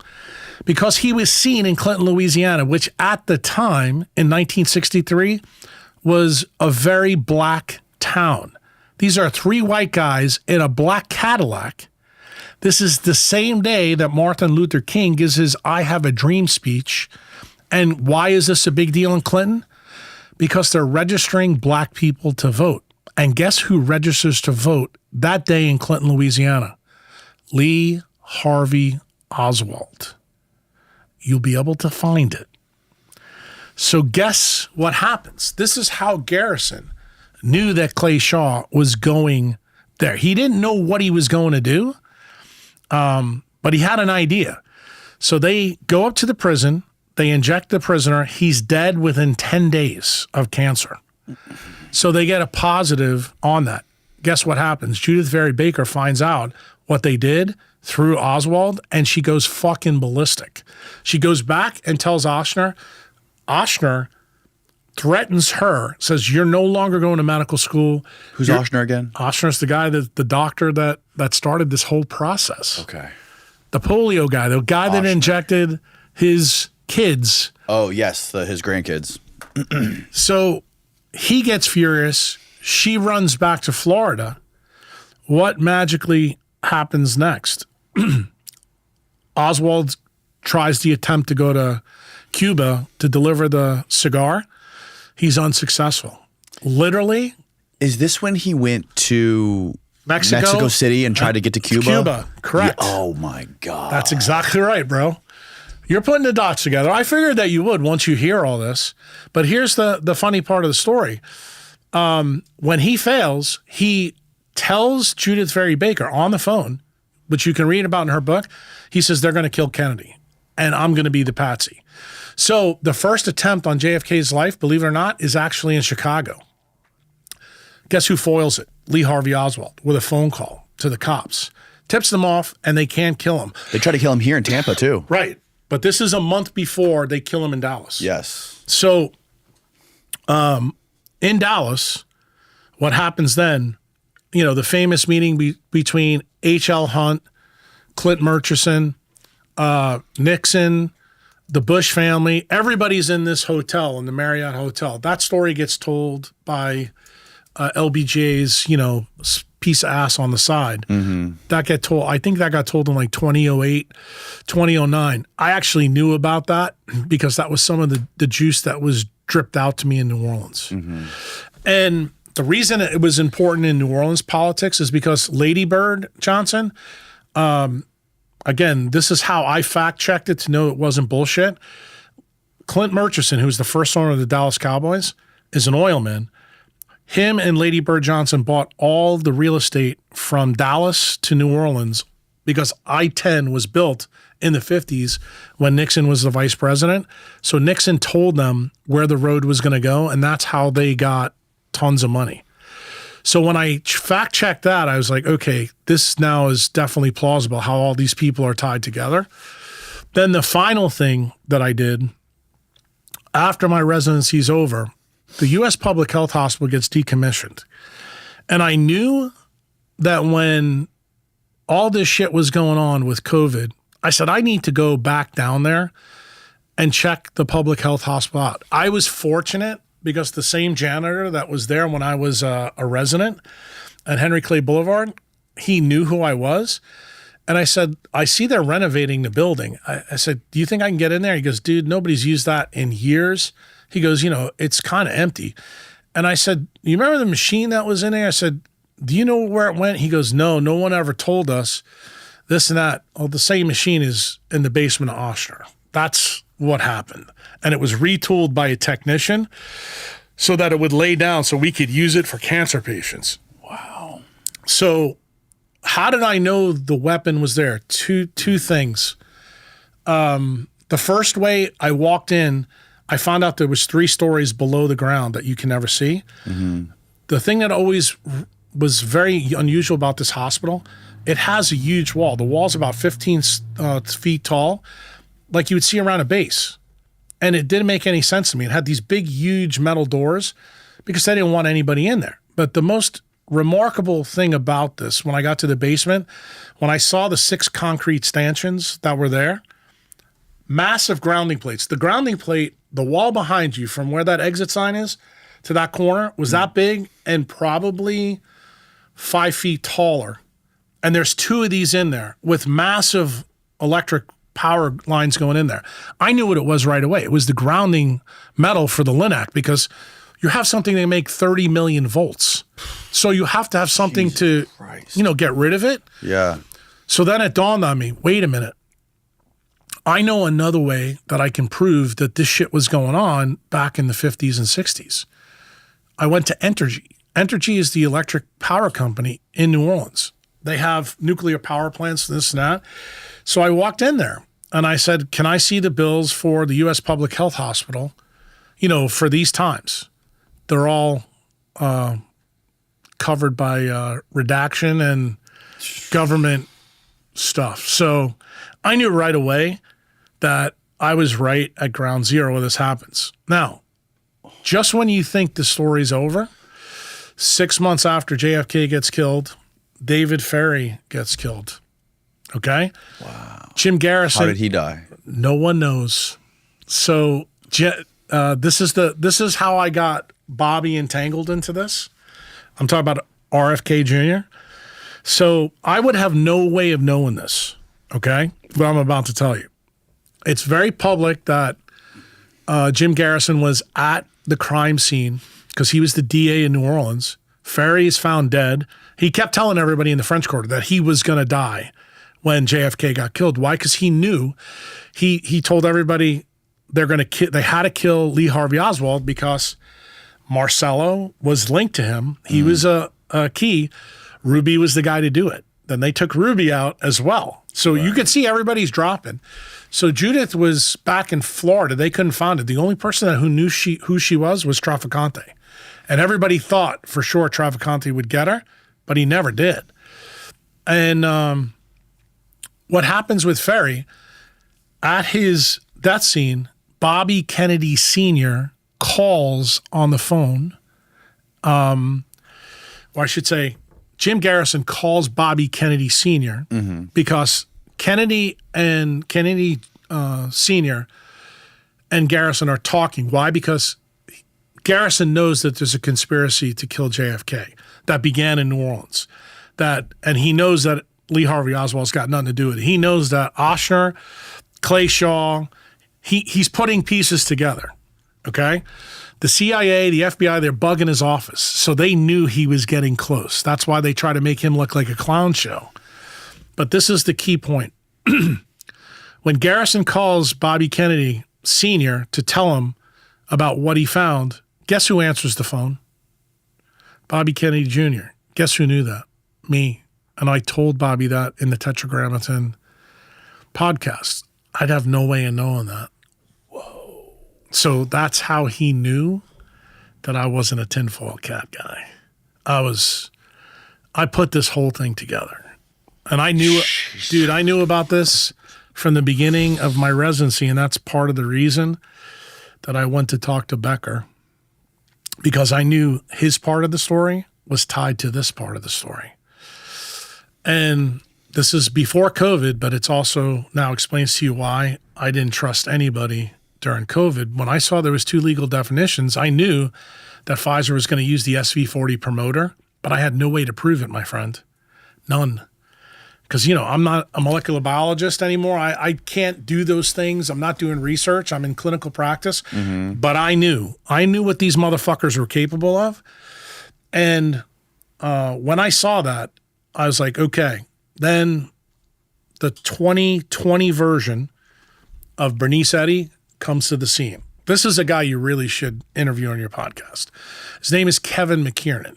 You know anything about him? Kevin McKiernan? Yes. No, I never heard of him. You need to write his name down, because this guy, to me, is an absolute patriot and hero. So, Kevin, you need to know a little about his backstory, because guess what? It ties to the Google boys and it ties to DARPA. Remember Craig Ventnor? Human Genome Project? Yes. Clinton administration? Yep. Told everybody humans are going to have 100,000 genes. Chimps and monkeys will have 25,000 because we're so better than them. That blows up in his face. He's a transhumanist, just like the guys at Google, just like Wojcicki, just like everybody in Silicon Valley. Yeah. So the transhumanist thing is bizarre. No, it's not. It actually makes total sense, dude. These are all people who have been through the marshmallow experiment, bro. They're all been zapped by the industrial military complex. We ain't done yet. Take a drink of your liquid death there. I need that. I need one of these. So the transhumanist thing, I always thought it was a scam. No.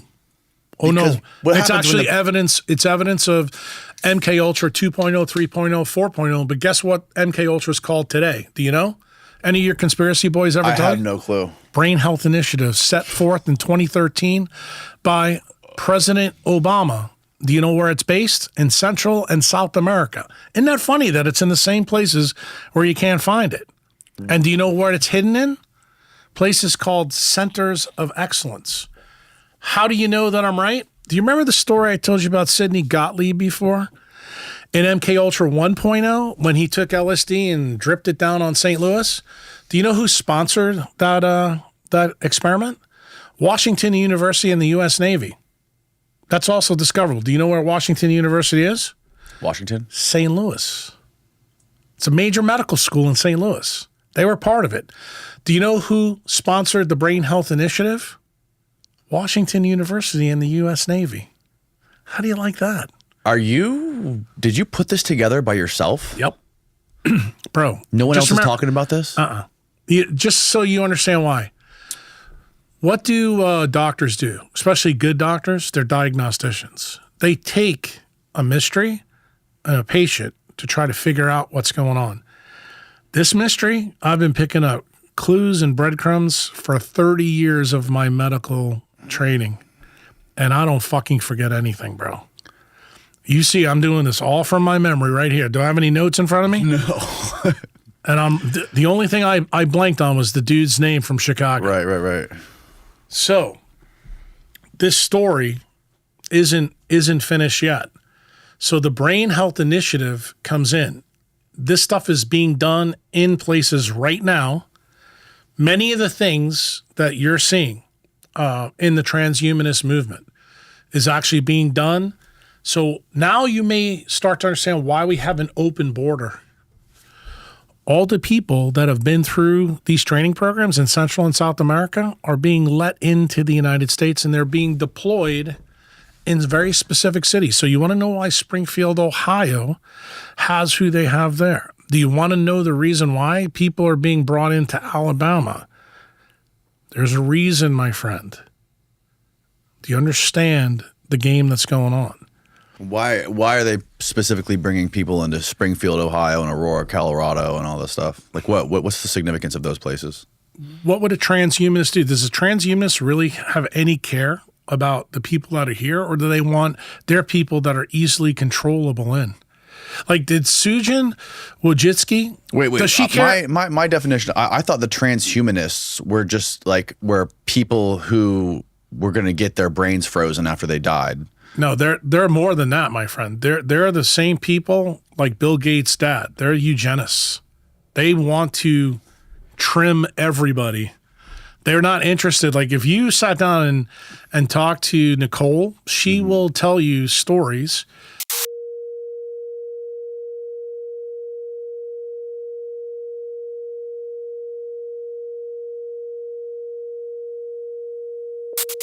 But the reason I'm paying attention to this is you need to realize I pay attention to all of the families of the big Silicon Valley people. Why? Because they are all tied to MK Ultra 4.0, 5.0. Every single one of them. And there's a reason they follow the rules of the industrial military complex, because they're designed to do that. Okay? And guess what? They get that training at the universities that they went. Stanford, Harvard. Just remember where all these people come from, my friend. Name any of them. Is this why you moved out of the country? Pretty much. And look, I've been saving this for 30 years. And I believe we're in the 9th inning, that if November 5th goes the wrong way, that we're Venezuela. We are where Venezuela was in 2005, 2006, and Chavez comes in and they take our guns. Kamala's already said she wants the guns. My problem? She changed it in the debate. Bro, she's still fucking full of shit. You know it. Yeah. But here's my problem. 55% of the United States population has been MK Ultra'd through the screen technology. So they're all obedient idiots. So here's my position. This goes very proximal to what Ayn Rand wrote in Atlas Shrugged. If we ever get to a point where it's mob rules, which is exactly why the Democrats always say democracy and not constitutional republic, bro, this is the problem. And I believe we're here. And you and I are in Florida right now. I haven't told you this. I have to come back one more time to vote. And I vote in Florida. Oh, do you vote here? Yes, I do. Because I have a clinic in Destin. And when I talked to Bobby about this, he goes, look, I need you to vote for me, even in that state. He's changed his tune after he joined forces with Trump. Really? Now he wants me to vote for Trump. And I reiterated that literally 2 days ago with Nicole. I asked Nicole straight. She goes, nope, we want you to vote for Trump. My nurse, who you spoke with, Chantel, Nicole told her the same thing. We want you to vote for Trump. And not for Bobby. No, because now... Well, he dropped out, so... Well, but the thing is, there was a talk that he needed to get the 5% to get the third party. But now he realizes, I think, how serious the situation is. So the podcast that I told you to listen to before I came on with you is the Alexis Jasmine podcast. Yes. I made a prediction in there before it happened. I said, they're going to come and get Trump again. And guess what? The day that we did the live X event with Nicole, They found the guy at the golf course. Right. That happened right then and there. And I'm telling you right now, they're not done. No. I expect at least 2 to 3 more times, because guess what? The only way to ensure the next step of the plan, because what is the real story of COVID? COVID is not what any of you think. COVID was a compliance test for a coming economic reset. So remember I told you earlier that the industrial military complex, its energy, the source is cheap money. Cheap money is how they fuel all of these things. So parts of the story that we glanced over that I'm going to tell you, that I actually told Dr. Alexis, these parts are really going to infuriate you. So I told you how we got the money laundering thing through drugs and how it started with Castro and Trafficante. What if I tell you that the war on drugs part 2 started with the Iran-Contra affair with Ronald Reagan? and Oliver North, the story that you believed as a young boy was that it was about running guns to Nicaragua. What if I told you it wasn't that at all?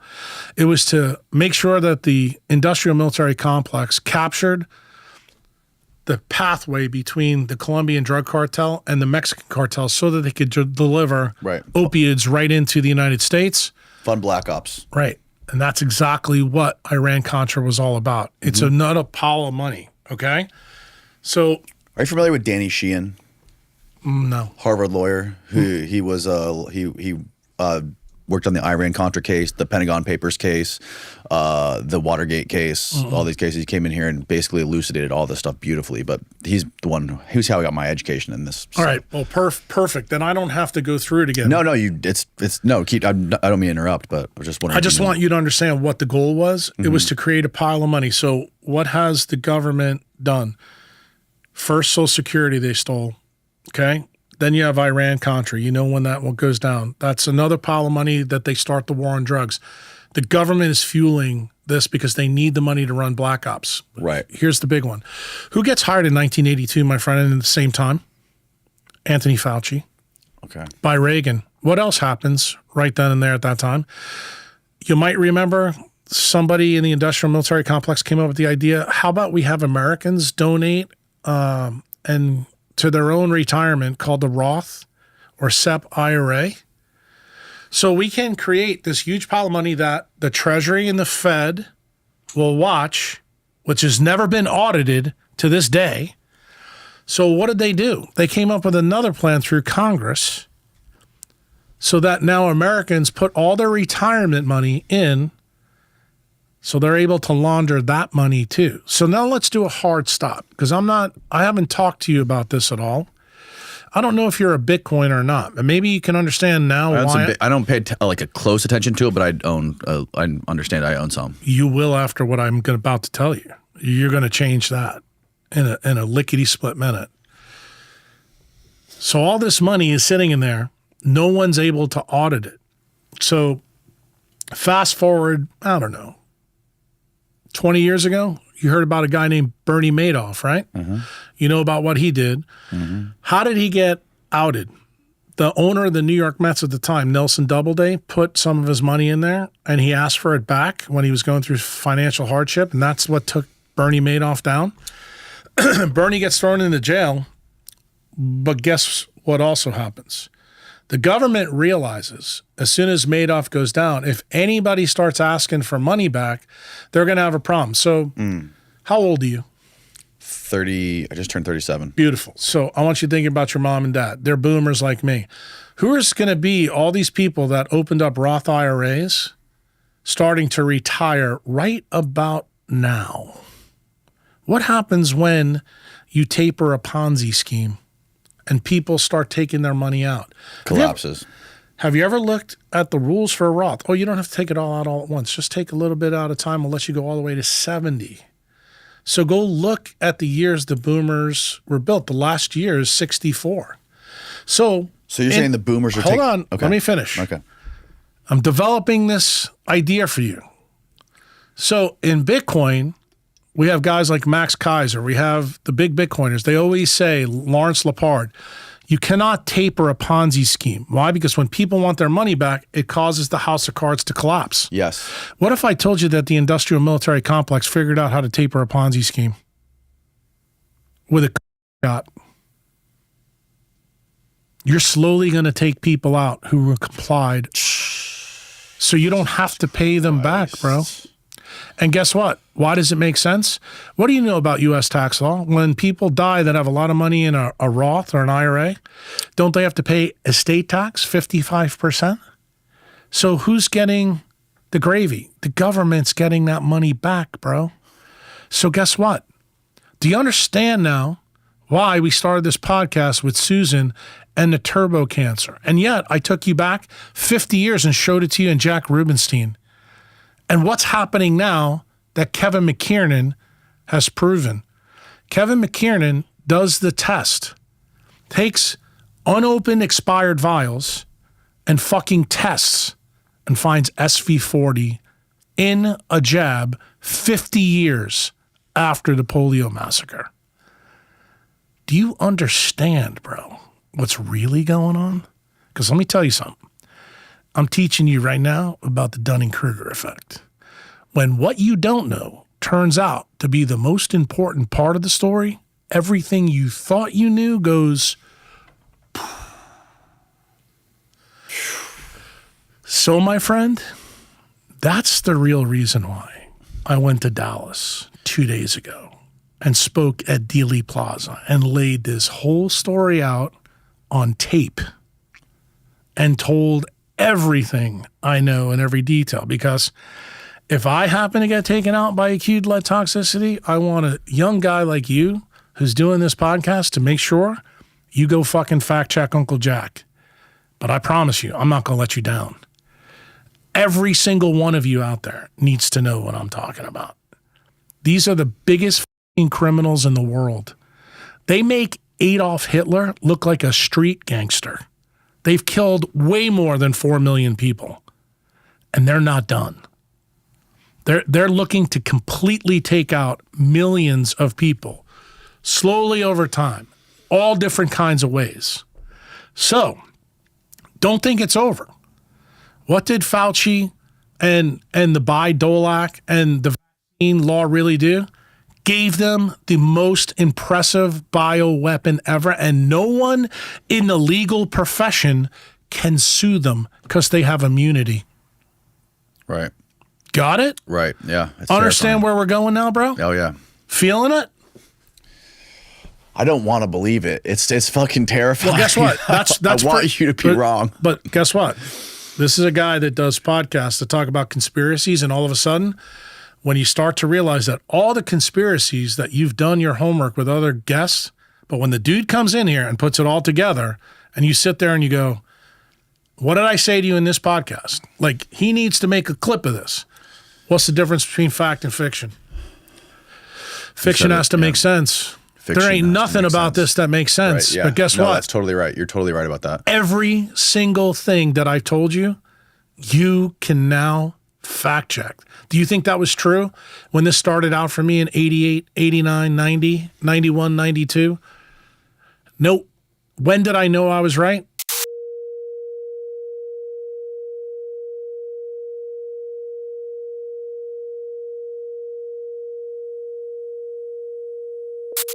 Right. Dude, this program ain't going away. And I've already told you where they're being tested now. Remember the black guy that was on death row in Clinton, Louisiana? Now it's all people with brown skin that are in Central and South America. That's what the Brain Health Initiative is all about. See, that's the execution part of the plan. And then they're creating a military to bring them up to the United States now. So that you're having all these crazy bastards that have been programmed now led into the United States and made citizens. Guess why? Not only are they a replacement for you, which a lot of the black folks are starting to wake up to, but they're going to be controllable replacements. This plan has been in since Tavistock in 1921. That doesn't make sense. Oh, yes, it does. Why would you want, if you're a country, why would you want to do that to your population? The biggest thing because that our Constitution for tyranny, treason, death. If you know about this, and that Constitution is in law, what is the goal of the industrial military complex? You want me to distill this down for you so it lands? They want to replace the U.S. Constitution with the UN Charter. That's what they want to do. Right. Because then they have free reign. They then control the executive and Congress, but what branch don't they control? You know why they went back into the plan to kill Trump? Because he put two guys that are Fourth Amendment experts on the Supreme Court. Do you know why you can't get a CBDC through now? Because the fucking Fourth Amendment blocks it. That's the real reason, bro. That's why they hate Trump. That's the number one. It's about the only thing Trump did his first term that I'm happy about. Everything else, he basically is a fucking idiot that let all these people around him. I mean, just to explain this to you, how pissed off I am about this. He put Steve Mnuchin from Goldman Sachs as his Treasury Secretary. Right then and there told me, you're a fucking moron. Because that's letting a barbarian in the gate. Then what does he do? Lisa, the CIA lady who burned up all the documents for exactly. But think about Jeff Sessions. It took him 2 days to turn. Think about Comey. Yeah. Dude, every single person around him. So when you probably can tell I'm not really a Trump fan, but I told you I'm voting for him. Why? Mm-hmm. Because Bobby is now part of the team. Bobby knows, look, Trump wants to drain the swamp. You know what Bobby knows? He knows where the drain plug is. That's what we need. Because let me just tell you something. Everybody in the Joint Chiefs, everybody in the industrial military complex, everybody in Congress. There's people that are sitting in Congress right now that need to be for treason. Okay? They allowed this to happen. And we the people, let me just tell you something. When Thomas Jefferson and James Madison wrote in the Federalist Papers why the fucking Second Amendment is what the Second Amendment is, you got to remember, it wasn't for hunting. It wasn't for school things. Mm-hmm. It was to protect us from our government. Exactly. Yes. And guess what, bro? We're here. We are here. They actually used, if you want to know the story that I don't know how much in other podcasts you develop. Let's talk about what really happened with JFK. Real quick, can we, I want to basically summarize what we were trying to talk, what you were explaining to me earlier about the values in the SV40 and with Roth IRAs. So essentially what happened with the COVID mRNA vaccine was it killed and people, mainly elderly people, right? People Correct. That were like 50, 60, 70 plus with multiple comorbidities. Didn't affect kids. That's actually the front story they want you to believe. That's not true. You know who's dying now? Guys who are influencers that have big muscles and young like you because they all complied. That's who's getting taken out. The boomers are getting taken out too. But COVID wasn't the real problem. It's actually the treatment of COVID Right. which is taking you out. Right. And they know, how do they know who took it? Do you know who went through the Marshmallow program? Sergey Brin's first wife. Do you know what she does? Epic. That's the electronic medical record of the whole system, so they know. Do you know who runs 23andMe? Is it the CIA? No. Sergey Brin's ex-wife.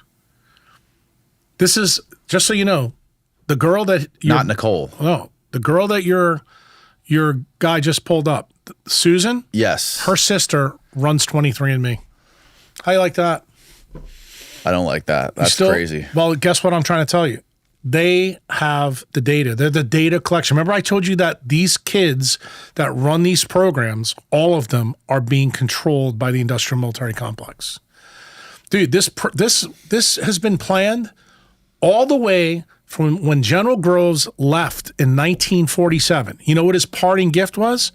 Turning the OSS into the CIA. They've been working with General Groves when he's outside the government. And do you know why he was forced outside the government? Because Eisenhower hated his guts. And what did he do? He formed a militia outside the military, and they got powerful. So powerful that they got all these companies in Texas, Illinois, and California to work as part of the industrial military complex. And the government kept paying them and had no idea what Groves was really doing. And if you don't think Groves was a smart guy, just remember, 1942 to 1945, he takes Operation Paperclip. Allen Dulles, sound familiar? Mm-hmm. Goes and harvests the best scientists in the world, brings them to the desert, and they make a fucking bomb in 3 years that nobody could believe. Guess what? So if you think that they couldn't do something like this, they made the atomic bomb in 3 years, bro. Right. That's how fucking talented these people are, and that's how smart they are. Mm. And everybody who works there, these are not stupid people. They have an army that they've trained, and that army is based in big tech. And they are carrying out these attacks constantly on the American people. And you guys keep drinking Starbucks coffee, watching Netflix, and getting dumber by the minute because your dopamine levels are getting destroyed. And you don't put it together. But dude, I'm laying it out for you. I mean, it's all there in front of you. It's time for you to shit or get off the pot. This is what I tell people. But like, this is my biggest thing. I understand what you're saying. I understand that the government wants people to be controllable.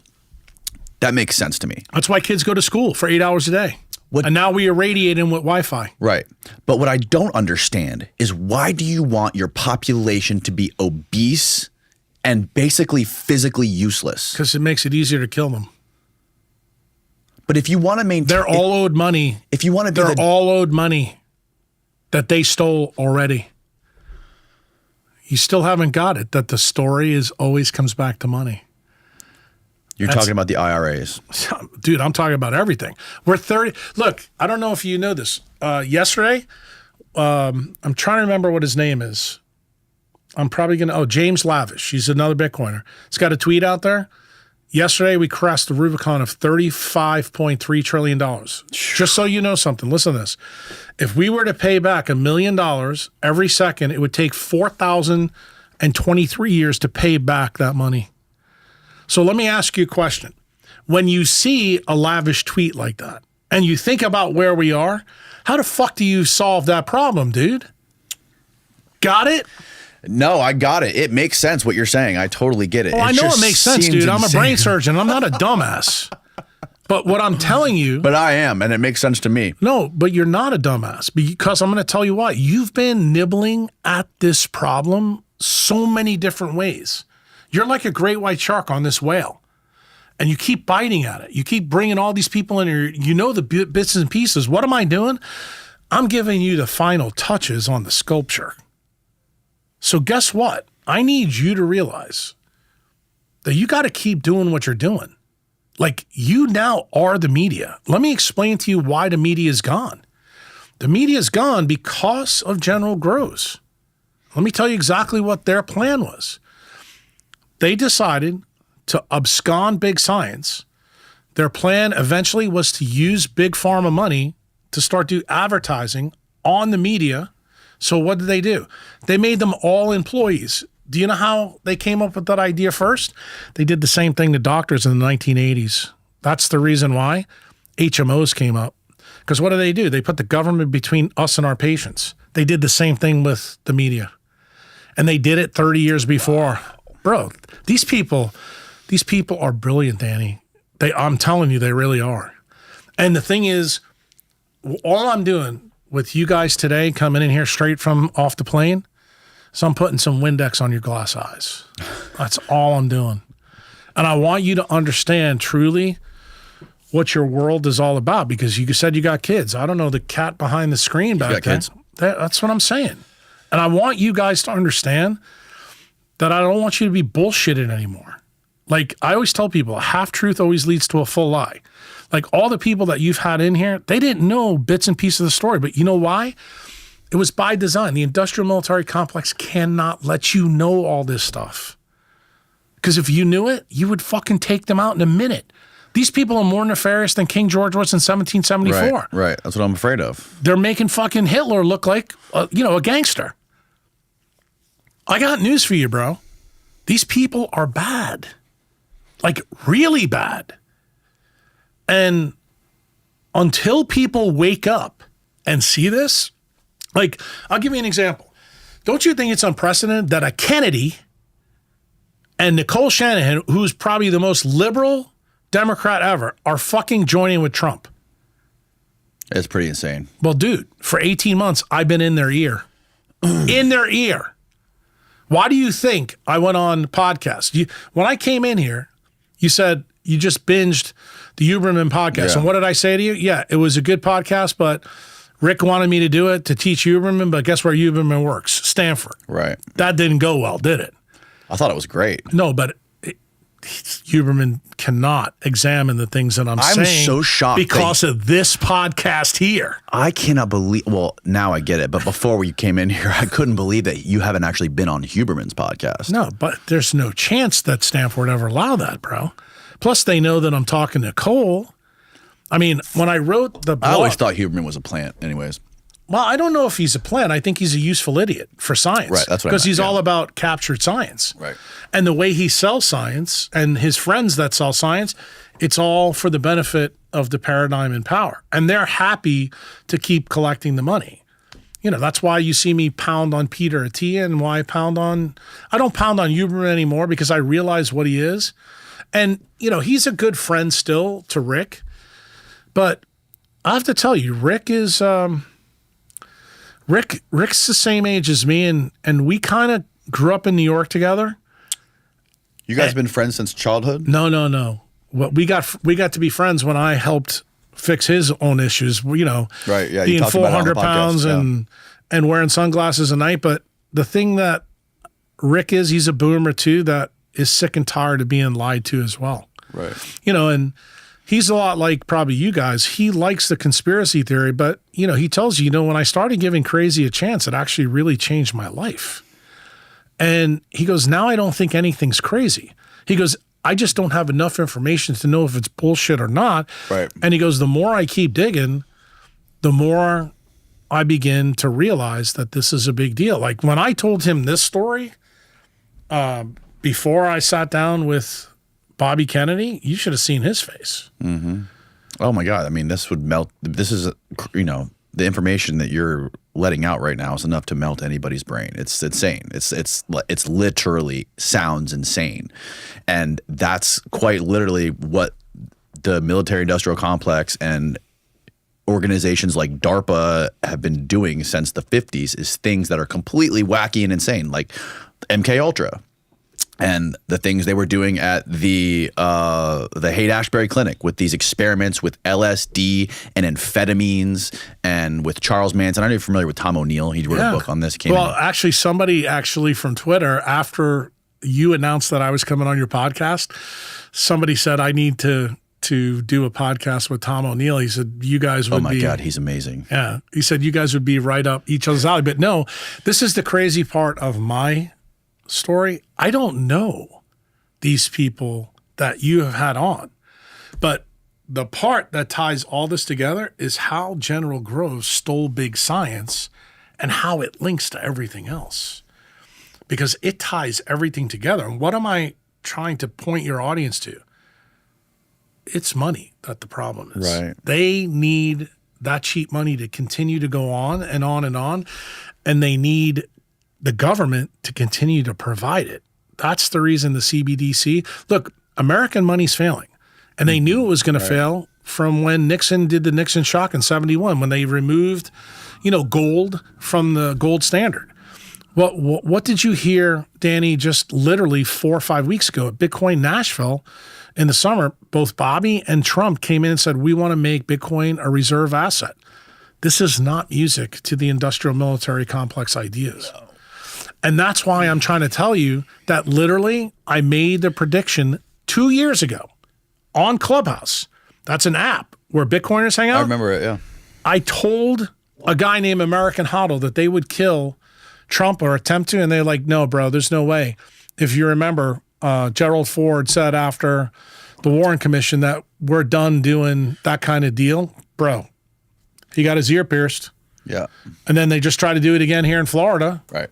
So how many times, I don't want to tell you my predictions are, a profit, but dude, that tells you that I'm over the target.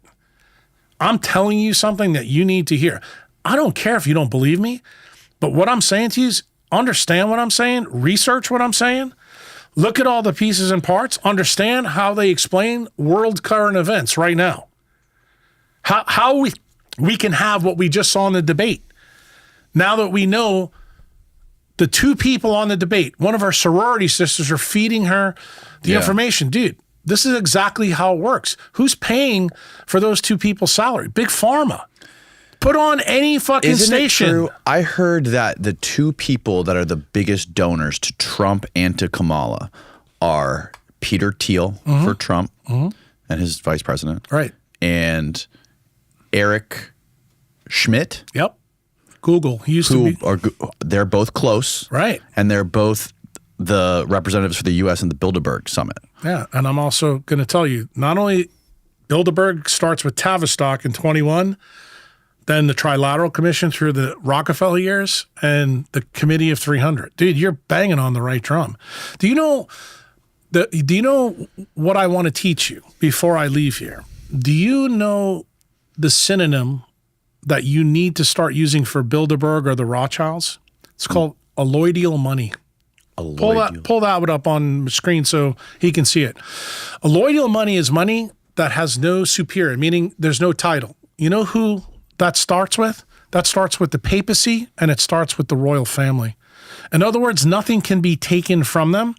Do you know what people have? See, alloidial title. Click on that. So do you know what that means? There's only one other thing that's ever showed up in your 37 years on this planet that's alloidial, and that's Bitcoin. And that's why they're coming after you, bro. That's why they're coming after this money. I'm going to tell you right now, what do we say in Bitcoin? When you have your own stack, they can't fucking take it from you. And this is the only thing in the world that's like that right now. Right. If you're not the Pope and if you're not part of the royal family. Right. The Bilderbergs, every single royalty is cousins with fucking King Charles right now. Every single royalty that's existing. Dude, this story, the people that back the industrial military complex are those people. They're the real problem. But guess what? They're the ones that have propped up Gates. They're the ones that have propped up the WHO. They're the ones that propped up the World Economic Forum.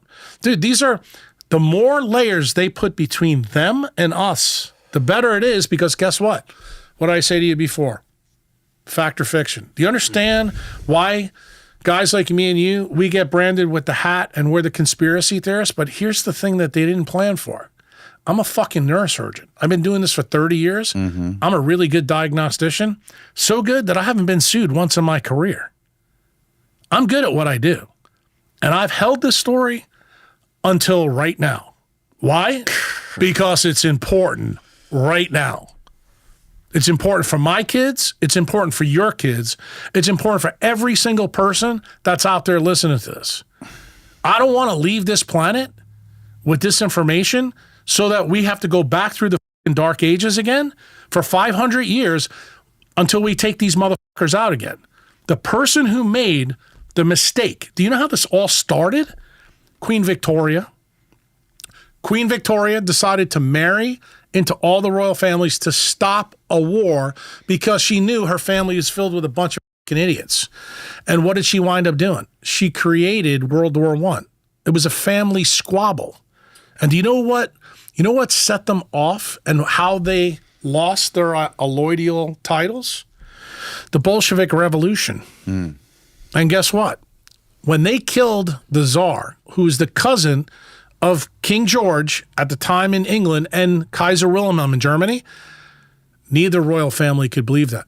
Do you know one of the most unprecedented things happened in the history of the 20th century that day when the Tsar was killed? The royal family, in case you don't know, their real name is Saxe-Coburg-Gotha. They're German. They realized it wasn't popular to be on the wrong side of the war, given what happened with Romanov. So what did they do? They took a new name off a castle in the north of England called Windsor. And that's how he saved his ass. And what did he have to do? He had to agree to a new part of Parliament called the House of Lords or Commons. So he had to give power up to the people. He lost a alloidial title. Wow. That's how it started. But he did it to save his ass. So let me tell you something. Britain has won 2 world wars, and both times they lost. The first one was the big one, where they lost a lot of their power. What did they lose in World War I? They lost 2 things. They lost the sea to the U.S. Navy, but what's the big one? The Treaty of Versailles was a huge hit to the royal family because the way it was settled by the Keynesian economics, it guaranteed a second war. Why did they want a second war? To get back what they really lost. They lost a alloidial title and they wanted it back. And if you don't think that I'm right about this, because you're talking to somebody who knows their history inside and out, after King George is dead, his brother takes over. You know who he is? Edward VII. Do you know Edward VII had to abdicate his throne? Do you know why? Because he supported Hitler. Hitler was part of their plan, dude. Oh, yes. They knew exactly what they were doing. Trust me. Is this some of the stuff that Martyr Made guy was talking about? Yes, indeed. That dude is spot on the money. And you know what? When he said in a recent podcast, because I have been dead silent on this topic, that Churchill was one of the biggest shit shows in the history of the 20th century, it's true. Because what he basically hides is the real story. Everybody believes the 4 million Jews, the Holocaust, this and that. What people don't know is that the people that backed the royal family killed 60 million Christians in the Bolshevik Revolution. That is absolutely true. But guess what? It's very similar to the 1951 to 57 story where it was whitewashed from history. And every time that we have a period in history where something gets whitewashed, that's where I hope a guy like you, Danny Jones, in the future, as you age, when I'm dead, you remember the lesson I'm trying to teach you here. When you do podcasts, go find people that really know history. Danny, you know. It's hard. Well, I know, but you know that as a young man, when you were growing up, you didn't learn any history from General Groves all the way to right now. Do you understand why? Do you understand why they put your kids now for 8 to 10 hours a day? Because they are training your children. You're not. Yeah. I am not kidding you, dude. And what else are they doing? No more books. They're irradiating. That's MK Ultra. It's fucking everywhere you look, bro. But you know what the problem is? You know what pissed me off the other day was they started the teachers feeding my 5-year-old came home. He's like, you know what our teacher gave us for snack time today? I'm like, what did they give you? She's like, all week I've had Rice Krispies treats. You never let me have those at home. My wife was furious. She literally went up there and talked to the teachers the same day. It was like there can't. Well, you're going to be more furious when you find out that that's how Gates now plans to put some of the biotechnology in foods. That's the reason he's buying up farmland. It's also the reason he wants to block the sun. Because guess what? What's the antidote to blue screen technology? UV and red light. Why did Biden put the final damper on incandescent bulbs? It's going to be banned completely in 2028. You say they said it was energy, but it wasn't energy. No, it's because they know it's the blue light. The blue light keeps the system going in perpetuity. And none of you realize it. None of you, because you know what? A, you're not smart enough to know the history.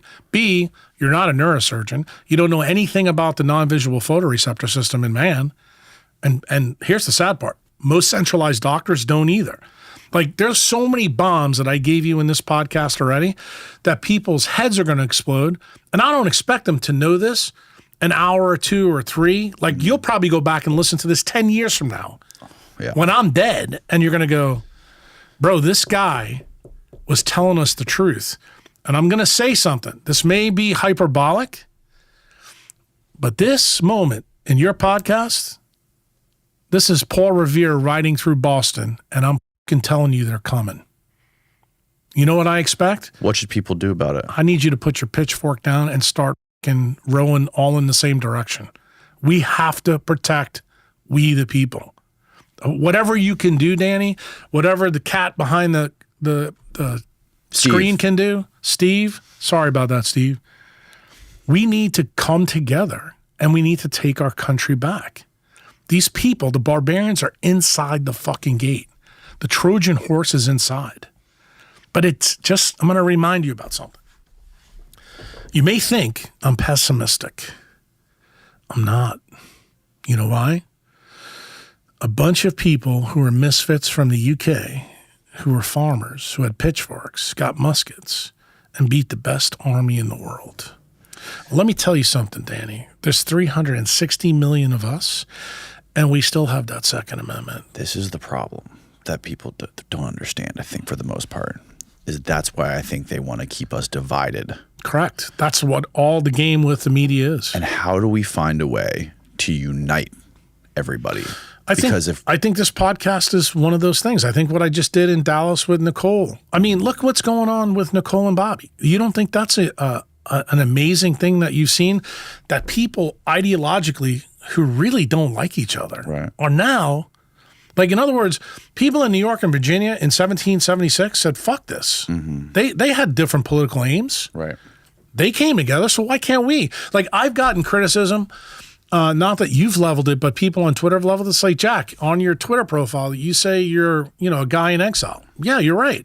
But I casually point out, where's Thomas Jefferson, Benjamin Franklin, and James Madison home country? Was it the UK? Yeah. So they fixed it from being somewhere else. Why can't I? Right. I went to El Salvador and sat down with President Bukele and told him a lot of this story. And what did he say to me? How would you fix it, Jack? I said, I'd put a constitutional amendment that's just like Benjamin Rush asked Thomas Jefferson to do, so that the attack vector for the U.S. Constitution couldn't be medical tyranny. So you know what he told me to do? Write the law. I did. So Bukele has it. Guess who else has it? Bobby Kennedy. You know who else has got it now? Trump. This little neurosurgeon sitting across from you on a phone who came off a plane. I'm that dude, bro. Don't tell me that one of us can't do it. If not you, who? It's terrifying shit. Not for me, bro. You know I what? haven't processed it yet, so. I've been thinking and living this for 30 years, and I know it's a lot for people to hear, but it's kind of like the best thing I can try to educate you about this. You're like sitting across from me, and you're a new person who I just diagnosed with a glioblastoma. And I'm telling you, you got a year to live. That's kind of the same thing I'm telling you here. The difference is, I know you're going to die when you have a GBM, but I know you got a big chance here. You won't die, and you won't be an economic slave for the next 7, 8, 9, 10 generations of your family.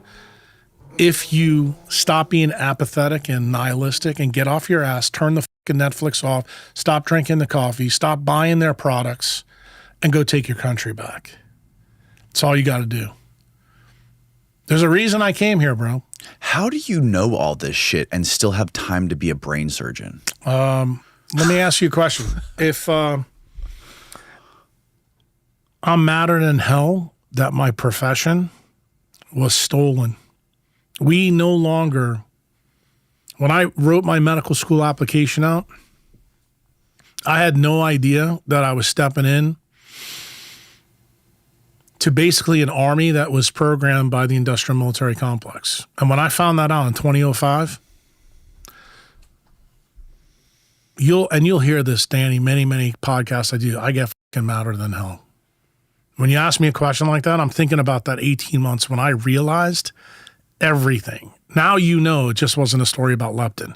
It wasn't a story just about all the biology stuff that I teach. It was this fucking story in the background that I knew about this. Yeah. In the beginning. It was very easy for me to question them. Like many doctors ask me, how did you fight back? You know, I just did the live Twitter X's, and I have to tell you, you're the first person I've talked to since this. I haven't even discussed this with Chantel. Mary Bowden, the doctor that was sitting next to me, the ENT doctor, she said, you know, they had this plan because doctors are very compliant. You know, Right. You have to do that for medical school and this and that. And I looked at her and I said, should I just drop this bomb right here, right now? And I didn't. I didn't say the things right then and there because here we are on Twitter. There's millions of people going to look at it. And I said, this isn't the appropriate venue to drop this. But let me just tell you something, Danny. Thanks for destroying my podcast. I'm just fucking madder than hell about this. And I think that I think every American should be infuriated that SV40 is in this jab. And here's the crazy part. For Steve behind the curtain in here, I'd like to hear your guys' take home. Now that I've given you the whole story, tell me what your first visceral thought is to know that the FDA still hasn't stopped the jab today, knowing everything that we know about the aftermarket data. Well, I mean, it's just what the whole COVID pandemic really taught me, and I think a lot of people, is the revolving door between the FDA and the pharmaceutical industries. And the FDA seems to be more just like a propaganda wing for the pharmaceutical industry. Actually, I'm going to tell you, it's part of the program. This is all MK Ultra, dude. You're seeing it laid out. Yeah. This is now MK Ultra. I have a pretty famous quote that was in my TED Talk that got banned. Ideation without execution leads to deletion of every good idea. Let me just tell you something. MK Ultra was a great idea that they originally stole from the Nazis. Right. But they executed. The Nazis didn't. That's the truth, bro.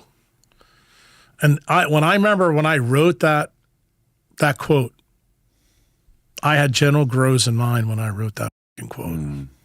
Dude, he's the biggest criminal in American history. And he has bred so many criminals. It started with Jimmy Byrne. Look, even the Manchurian candidate they set up, which was Harry Truman, because they got rid of the 3-term vice president, which was Henry Wallace. Dude, even when he realized he was hoodwinked, he couldn't fucking do anything to stop it. That's how fucking powerful these guys are. So the only president that has been, how shall I say, above board, they took out with acute lead toxicity. That's JFK. In my opinion, the country doesn't heal until we know the truth about what happened with him. Yeah. That's my opinion. And I'm telling you exactly what happened and why it happened and what all the collateral effects are of that decision. There's a reason.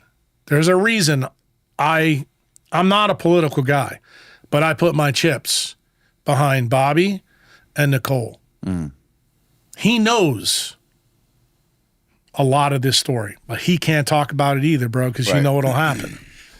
But guess what? Have you ever found it unusual that everybody knows Trump used to be a Democrat? He was best friends with John F. Kennedy Jr.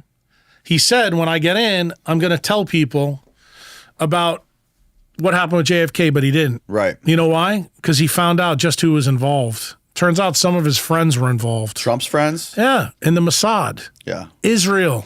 You think that Israel was involved in No JFK? question about it, dude. Let me just tell you something. Israel is knee deep in this. What part? Why would Israel have anything to do with JFK? Who was Meyer Lansky and Mo Dowlitz with? Dude, they wanted dirt on him. Let me ask you another question. Did you find it unusual that our boy Epstein, as soon as they broke into his apartment, what did they find over the mantle? A picture of Bill Clinton in Monica Lewinsky's blue dress. Right. Dude, the Mossad is about having information on the states. Right. What was I'll give you another one for your conspiracy theory, because we didn't talk about it yet. Yeah, I'm just not buying How'd they the get paid connection. off? How'd they get paid off for JFK? Do you know how they got How paid did off? who get paid off? The Israel people. I don't think Israel was involved. I don't know. I haven't seen anything compelling You know for anything Israel about to be how- involved in JFK's assassination. Well, I do. I know they were involved. Okay? Those guys, Jack Ruby was a Mossad agent.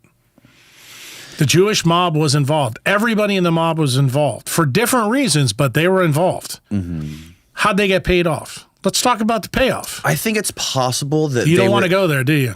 No, I do, but I want to explain. I think it's possible that Israel was involved in the process, maybe downstream, but I think top level. I've had this guy on here multiple times. His name's John Newman. He's the guy that everybody who writes JFK books, they all write their books based on his work. He's the guy who's read the over 1 million declassified documents on JFK. He's been studying it his whole life, and his theory of the whole thing is that what happened in Dealey Plaza is all a distraction. He thinks that Dealey Plaza, the reason everybody talks about Dealey Plaza is because it's the exciting thing to talk about. It's where the bullet hit his head, and everything that led up to that is the important part of it. That's because your boy Newman doesn't know the key pieces. What's the key pieces? What was the payoff? You remember back in early 1960s, we had the Cuban Missile Crisis? Yes. And then we had all the shit that was getting ready to come with the Jews and the Arabs about the war in 67 and all that. And Israel was really worried about themselves. And they told Kennedy, they first told Eisenhower, that we need a bomb. Our Jewish scientists gave you the fucking bomb. We want the bomb. Eisenhower told them to go fuck themselves. Guess what JFK did? Same thing. In fact, do you know what JFK did right before he died, the year before he died? He actually told the Jewish state, I think it was Ben Gurion, that was the Israeli prime minister at the time, that not only are we not going to give it to you, but we want our guys to go in and examine what you're doing. Yeah. And they were furious. Guess what happened when LBJ came in? Magically, He gave it to him? some uranium went missing at a place in Pennsylvania. And that is how they started their nuclear program. Yeah. Pull that one up, Steve. Yeah. It's called, if I'm not mistaken, Dominion or Dimian. It's the Dimian incident that nobody seems to know about. But guess what?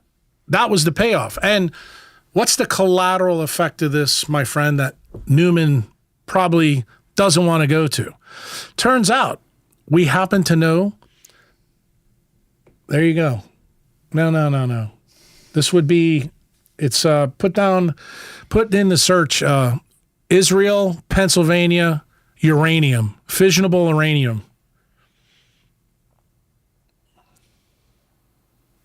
Pennsylvania. No, get rid of the dominium. Yeah, uranium fission. Go to the Incident. You can leave incident there. Just get rid of the other thing. uranium incident. There you go. Thank God for AI. There you go. There it is, the Apollo affair. 1965 incident in which the U.S. company in Pennsylvania lost a large amount of highly enriched uranium that was suspected to be sent to Israel's nuclear weapons program. Oh, here we go. Yeah. Well, So hold on. I'm not done yet. okay. You're going to have to hold on for me now. Now I'm going to run your podcast. This is your show. No, here's the second thing that happens, the collateral effect. I think the guy you had on told you a little bit about this. This is the Ian Carroll cat. Mm-hmm. That all the Jews showed up in New York before 9/11 happens, and they're all in the Dancing art. Israelis? No. Oh, the art thing. Yeah. Right? Yeah. Do you know why? Because the Mossad trained the 4 Arabs to take the planes over and run them in the building. Mm-hmm. Got it? And what was the point of that? What was the point of that? Point of that was 1 point. You can pull this up. Is the Patriot Act was walking around Washington, D.C. from 1999 all the way to 2000, right. And everybody said, there's no way you can get this in. And George Bush said, hold my beer. Yep. And you familiar Cheney, with Thomas Drake? Bro, I'm just telling you. Yeah. No, I agree with you. I agree with you here. Well, if you agree with that, then you better learn about that, because that was the payoff for JFK, and they've been involved ever since. And guess what? That brings us to current events with Jeffrey Epstein. Now, let's really make it current. Who's the new Jeffrey Epstein? P. Diddy. Diddy. Same exact prosecutor they used for Ghislaine Maxwell. Well, guess what? Bro, this is the same ball game, bro. I'm just telling you. History doesn't repeat, but it rhymes awfully loud. And I'm telling you right now, everybody needs to know this story, every last piece of it is connected. John's big point about JFK, he thinks that the big picture of it is that General Lemitzer and Taylor, they wanted a nuclear war. They wanted to nuke China and they wanted to nuke Russia. Right. And they had a meeting in June of 63 or 62 where Bobby Kennedy Did he Sr. ever was tell you why that was the case? I'm just curious. He probably did. I'm not remembering off the top of my head. Because both of them were proteges of Groves, and that's what Groves wanted to do. Okay.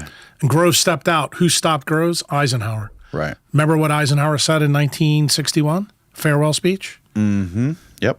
Oh. Are you starting to see now what Groves did? He went outside the military and still had control over the Joint Chiefs of Staff, all during Eisenhower and Kennedy's presidency. And you know what the interesting thing is, who opened up China in 1971? Nixon. Who was Nixon the vice president of? Eisenhower. Right.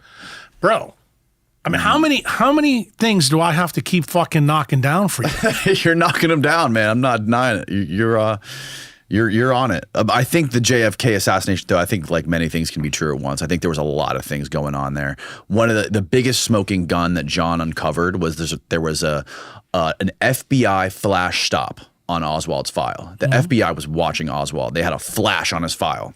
And a week before the assassination, it was removed from his file. So he basically says Oswald being on that route in Dallas was the equivalent of a flea being at a Lysol convention. There's no way he should have been there. The flash stop was removed. Yeah, but you got to remember something. There was a reason he was there. Right. He was working with the FBI agent on Magazine Street. That is documented in Judith Ferry's book. See, I'm going to tell you about Newman. He doesn't know fucking shit about Judith Ferry Baker. He doesn't know anything about that. That's the reason you got to go back to him and say, bro, you're missing huge parts. I can tell he doesn't know shit about this Linak, but dude, I'm the guy that worked with that Linek. And I proved to you already that Bobby is the one that got the phone call when Ferry got killed.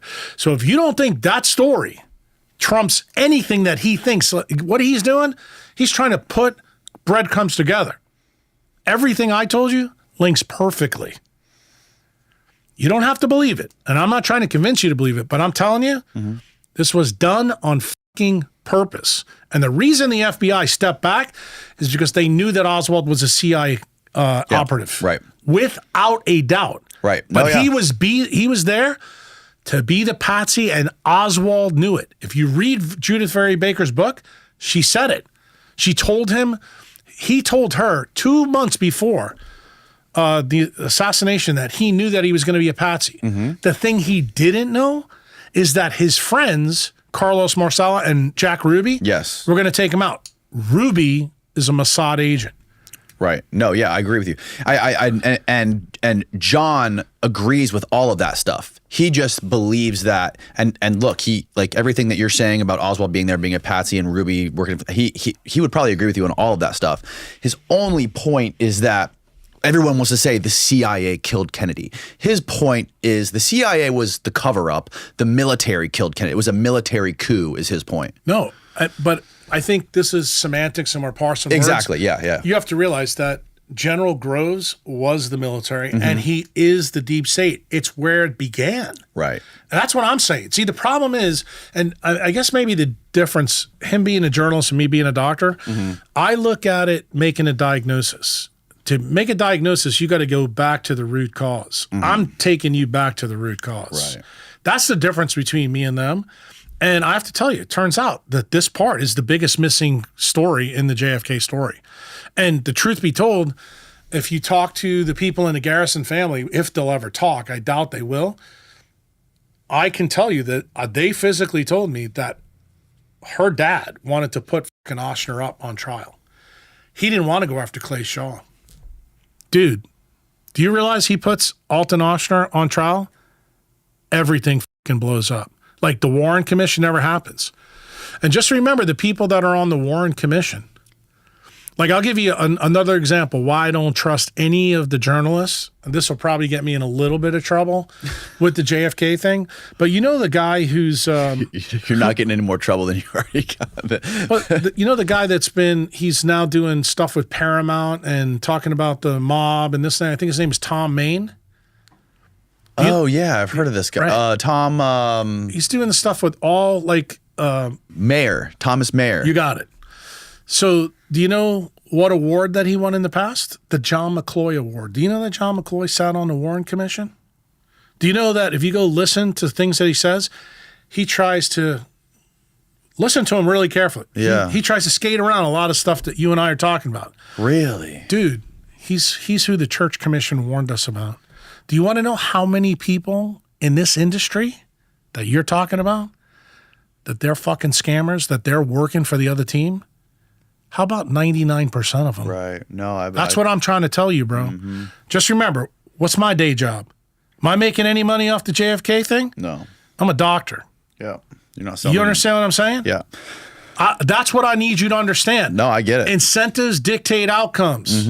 These guys have made an industry out of this guy's fucking death. Right. What am I telling you? This is about the Republic, bro. Yeah. It's a totally different ball game. And what am I asking you to do? Use your head. Jack, this is f***ing fascinating, but I have like all this stuff I want to learn from you about health and about science and medicine too. So can we transition a little bit and talk some more about like your background in brain surgery and Sure. And what you do? I want to learn more about like the protocols that you use to live your life and to subvert this like blue light attack that is happening to everybody. I want to open it like my first question is, how did you meet Rick Rubin? Through helping him out. I think it was a dinner that we had with a guy who's a vegetarian named David Avocado Wolf. You ever hear that guy? He's like a wackadoodle. Is he? Is he a vegan? Was he a vegan? Yeah, he's a vegan. Okay. And Rick was a vegan. Right. And Rick was transitioning from that lifestyle to the new one with him being a mitochondriac. Right. And Rick began to realize that it was more about light and not about food. And this is the thing that you're going to learn about Rick. He's a good guy. He tries to like help his friends that are going to the car crash, and Jack is totally different. I try to tell Rick, as a doctor, You can't help them. no, they have to be willing to help themselves, and if they're not, you just got to let them go through the car crash, and then hopefully wounds create their wisdom. That's what I teach my tribe. Right. But that's kind of where it went down. And then the other person that we kind of linked together, he was already following my stuff for a while. But you remember the dude that wrote the game? He was the lead editor of Rolling Stone magazine, Neil Strauss. Oh, yeah. Neil has a thing on the side that he does for millionaires. So these are all high net worth guys. And he tries to teach them, things to improve their life, it's pretty cool. Rick told Neil to invite me out to one of those. And I did that, I don't know, maybe 10 years ago. And they wanted me to talk about, certain parts of what I did. And I think if I'm not mistaken, I talked about the I clock at that time, which is the supercosmatic nucleus. Because basically my science, decentralized science, the quantum biology, comes down to three things. We talked about it in the beginning: light, water, magnetism. So if you distill what I do, you have to optimize those three arms. If you optimize those three arms, you can stay away from centralized medicine. You can stay away from big pharma. You can live a good life and not have to worry about being tethered to that sausage maker. Yeah. That's really why the TED Talk was banned. They didn't want that message out. They wanted you on Ozempic. Right. You had a story of a lady who came to you in your one of your clinics, and you had no idea why she came to you, but she. Oh, I know this is the thing we talked about in Rick's podcast. Yes, the lady who wanted French fries. Well, yeah. There was another lady too. I want to hear both these stories. There's a couple of them, but the one you're talking about specifically, this is before I had my come to Jesus moment, meaning the whole quantum biology thing. It was very unusual. A lady tried to get in my office. The girls in my office kind of cock-blocked her because they thought she was batshit crazy. And she said, look, I don't have a neurosurgical problem, but Dr. Cruz was involved in my care in a very weird way. And she told the girl at the front desk that she had a heart transplant because she had, I think it was myocarditis, but from a virus. Right. And she got a heart, and I was the neurosurgeon that got the family to donate this kid's heart. And she figured that out somehow through the paperwork that the hospital gave her. And it turned out she was right. And when I heard the story, immediately I knew what she was talking about, and I had to go back and look at my files to see the details around the kid. But the thing that I remembered is the kid was at a McDonald's drive-thru, and a car came and T-boned him, and he just got his Happy Meal. And the thing that they mentioned in the EMT report is that the kid had French fries all over his front seat. And I remember his mom telling me, she goes, oh, if he never went to McDonald's, but he always loved their French fries. That was what stuck in my head. So I actually had to go back and pull the kid's chart to find out. And it turned out I was the neurosurgeon that pronounced him brain dead. So that's when I called up, the Oregon Procurement Agency and got the family to donate. I'm a little bit different than most neurosurgeons. A lot of neurosurgeons turn it over to the hospital and let them do it. I think it's much better if the neurosurgeon talks to the family that way, because we can answer questions way better than they can. Right. And neurosurgeons are pretty good about subtracting the emotion out when something like this happens. Like, Danny, it's hard to say this to someone across the table, but neurosurgeons deal with death and destruction more than any other doctor in any other specialty. Right. So we're really good at it. Now I'm going to tell you. More than heart surgeons? Oh, yeah. Not even close. Heart surgeons don't deal with death hardly at all. Oh, okay. Just the ones they kill. But the thing that happens with us, we catch people at all parts of life. People that have GBMs, at the end of their life, like 70, 80 years old. But kids that have subdurals, epidurals, that are 18, 19 years old. I mean, the last case that I did, I just took a bullet out of someone's temporal lobe who I think was 22 years old. And the thing is, when you deal with that stuff all the time, you're the best person to talk to the family. I had an uncanny record of getting people to donate because I think this happens to be a skill set that I have, a really good skill set. And part of me, it bothers me because I know that these people are going to be tethered to big pharma, but at the same time, the most valuable asset that we can give in decentralized medicine is the gift of time. And I have to tell you, I think the reason I feel passionate about this, if you know the other parts of my story when I talk about Bitcoin, I tell people Bitcoin is a time machine, but I'm going to tell you that your mitochondria in you is also a time machine. And when you do an organ transplant, you're effectively giving someone a time machine.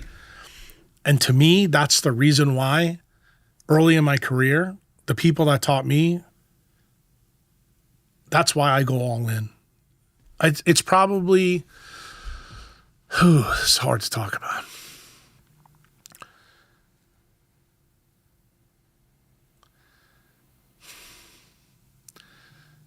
When other people are going through tragedy, you realize that you can give the gift of time to somebody else who it's running out of.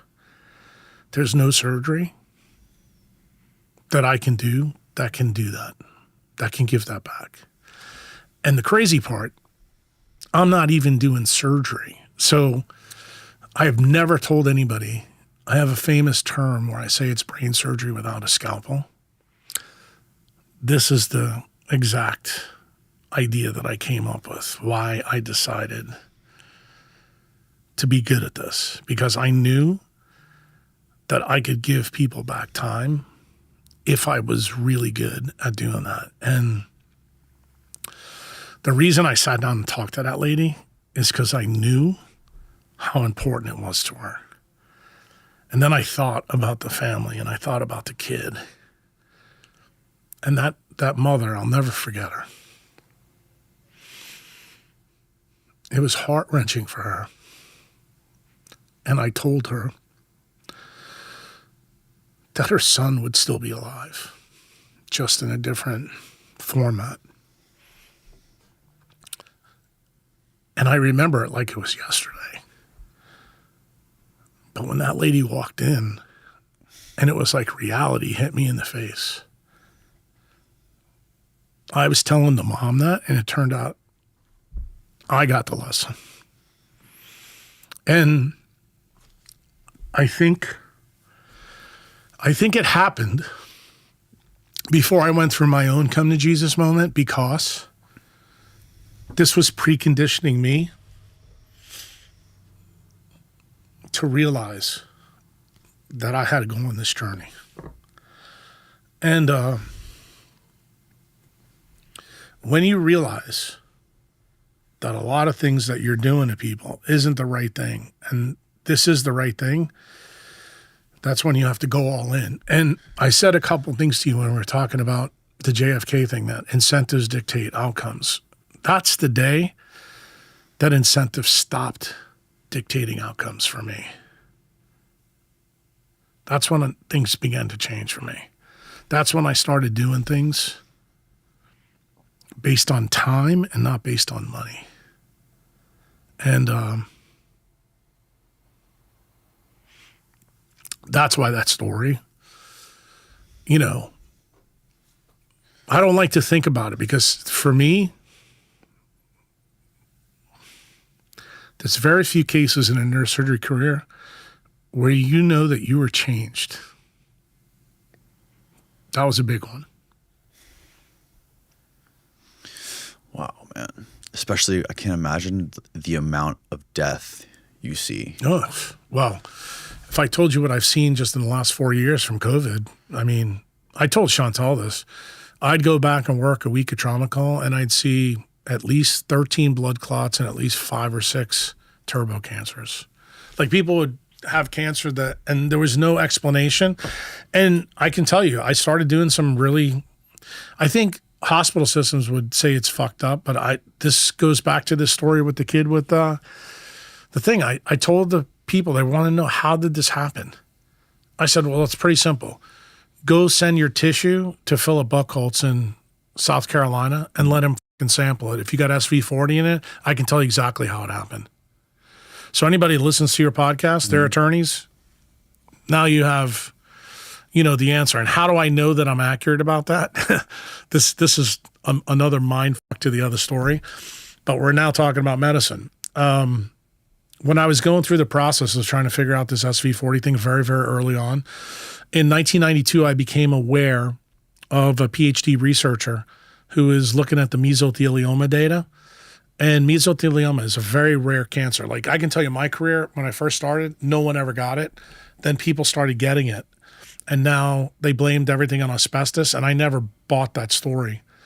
So you can imagine about 5 or 6 years later when I find out the story about JFK, the polio shot, and everything else, I'm going, could this new cancer that nobody knows about be linked to SV40? So I go to the medical school library at LSU, and I find this cardiothoracic surgeon who's kind of famous. He's done more mesothelioma surgeries than anybody else because it's pretty rare to do surgery on these people. Mm-hmm. He has 472 specimens in his office.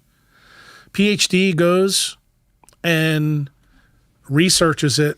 They check it all. Every single case of mesothelioma had SV40 in it. So Steve can pull this one up. I can tell you the article was written in The Atlantic because I remember when I did my homework on it, I couldn't fucking believe it when I saw it.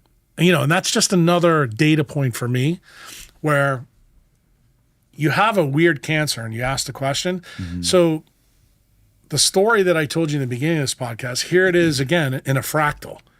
In my medical career, I asked the question, is mesothelioma really an asbestos story, an SV40 story? When I found out that's the case, here I am now at the end of my career. We're talking the last 6 months, that I've been doing neurosurgery. Mm-hmm. I started telling everybody who got a turbo cancer, go tell your pathologist to send your cancer to the University of South Carolina. Why? Because Philip Buchholz has blocked me on Twitter. Mm-hmm. I'm sure at some point he's going to see some of this and he's going to realize he made a mistake. Yeah. But he was a fucking bad hombre who became a good hombre because he validated Kevin's findings. So now, if he really wants to be a good PhD researcher, he will take these people who've been injured and tell them why they have turbo cancer. And the surgeon who did the mesothelioma stuff, he just did it because he was a cowboy, mm-hmm. but he doesn't realize how incredibly important that one decision was in his life for a guy like me. Because I couldn't sit here with you and have this discussion. That was one of the big things that happened. And I feel the same way about the people today. So, when we talk about the kid with the transplant, we talk about those stories. I will tell you there's very few cases that bothered me like the kid with the french fries. There's another one from my residency, believe it or not, that Chantal's involved with. Oh, really? Yeah. It'd probably be better for you probably to interview her about it because it kind of teaches you a little bit about the type of guy that I am. I was a chief resident at Charity Hospital, and we had a little girl come in about 3:00 in the afternoon. She got home from one of her, her Catholic private schools. And some guy was waiting there to rape her. And the guy got in and she fought like a fucking animal. She had this guy's DNA everywhere. I mean, she fought. And the way I don't think he ever got to rape her because she fought like a fucking Wolverine. Mm-hmm. But he took a brass lamp and smashed the side of her head, and literally her head was pushed into the opposite side. Ugh. I'm talking about like all the skull and everything. And of course she comes in, and you probably don't know this, but Chantal was my operating room nurse when I was a resident. Yeah, you mentioned that. And this girl comes up, and I call Chantal and I said, look, open every fucking thing we have. Because, of course, when the EMTs came in and the nurses in the emergency room, they told me the story of this little girl. And I'm like, there's no way she's dying on my dime. And I looked at her. The nurses actually told me, look at her fingernails. She fought. And I said, well, I'm going to fight for her.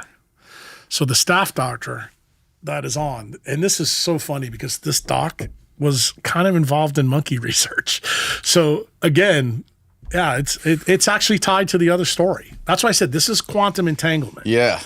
And I take the little girl up, and I'm up there. Shift change for the nurses is right around 6 o'clock, so Chantel's going home, and I'm blasting Metallica. I just keep putting the Black Album on constantly.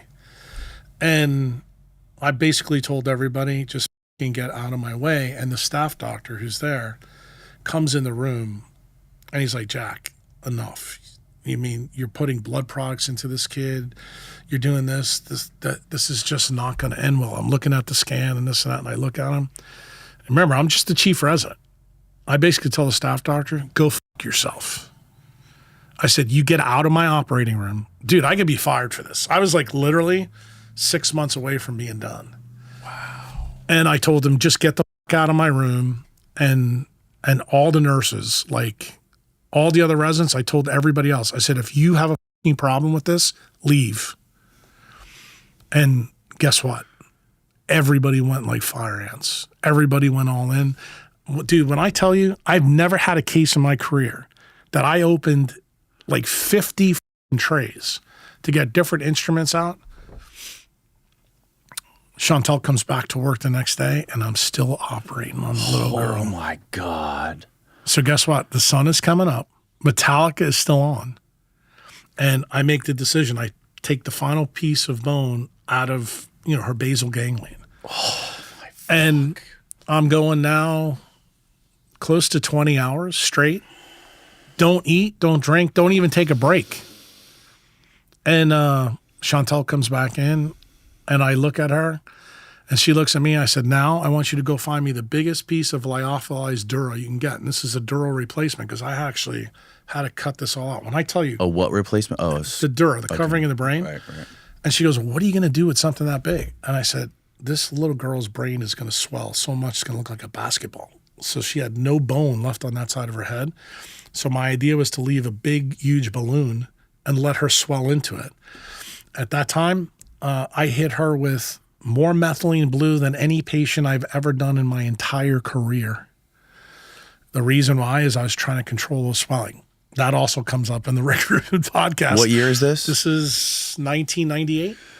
For people who are uninitiated, can you explain what methylene blue is? Methylene blue? Well, let's talk about it in real terms. Real terms is I just talked about it with Nicole Shanahan and Mary Bowden, that she got fired, or the Texas Medical Board went after her for ivermectin for COVID. Remember the talk that I told you I had with Becker? Yes. And he told me to be careful? Right. So guess what I told people to use? Hydrochloroquine and methylene blue. You know why? For COVID? Yeah. Hydrochloroquine comes from methylene blue, and methylene blue works for COVID. And you would never know that unless you did your homework. So that the medical board I didn't have to face what Mary did. See, remember, when you work smarter, or when you know better, you do better, or your patients do better. That was the lesson that I got from Becker. So I hit this girl with the methylene blue, and what the methylene blue does, it improves mitochondrial function so that the brain won't swell. When you have a case like this, the thing that you're really worried about is the brain will swell outside the head. Yeah. And it won't end well. And remember, I think she was 15 or 16 years old. Her mom had told me that she was getting ready to go to college and this and that. And I'm going, I'm doing everything I possibly can.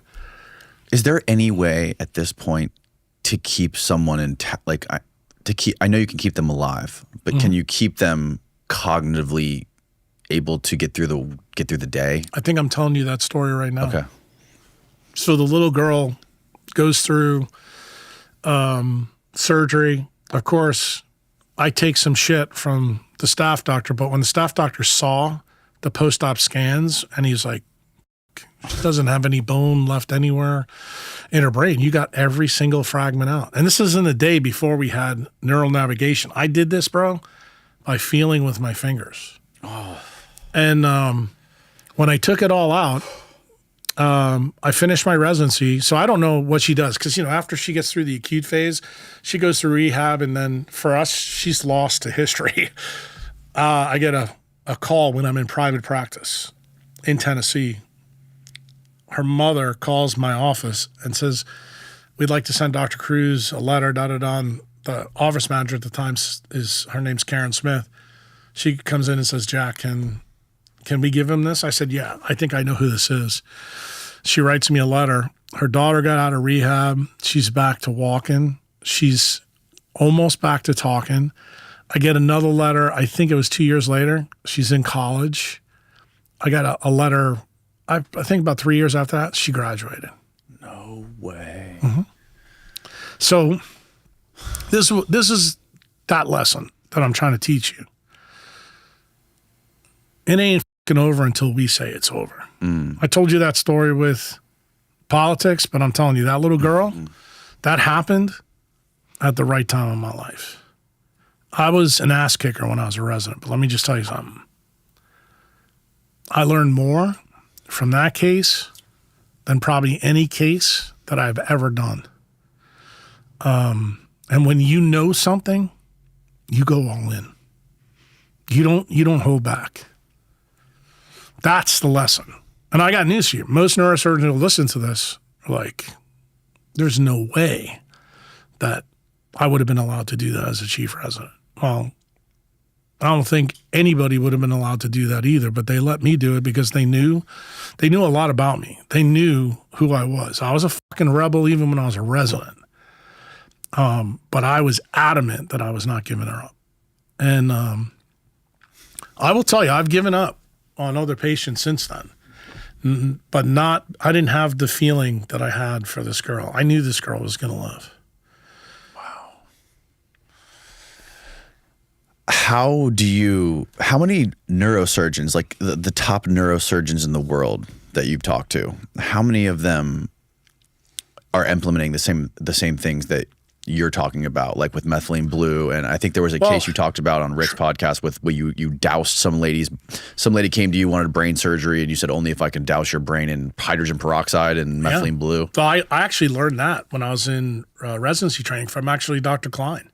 I mean, I remember this is old school neurosurgery, and he would tell me, all the things that he did. And of course, I didn't believe anything he said. So I went and I started reading about it. I said, well, this totally makes sense. Hydrogen peroxide is a free radical. We put it on the surface of the brain where the mitochondria are. We're creating hydrogen, oxygen, and more electrons. I'm like, this makes total fucking sense. And the problem was none of the other residents really thought it worked because they thought, he's an old school guy and this is bullshit. And then the other thing that I started noticing when I did that, it was a great way to get blood out of the subarachnoid space. A lot of neurosurgeons know it from that aspect, like when we do aneurysm surgery, because we know if we leave any blood in that area, it causes vasospasm and people can develop strokes down the road. So you want to try to get all the blood out as you can. And, we have treatments that we use for that, but the treatments are not really good.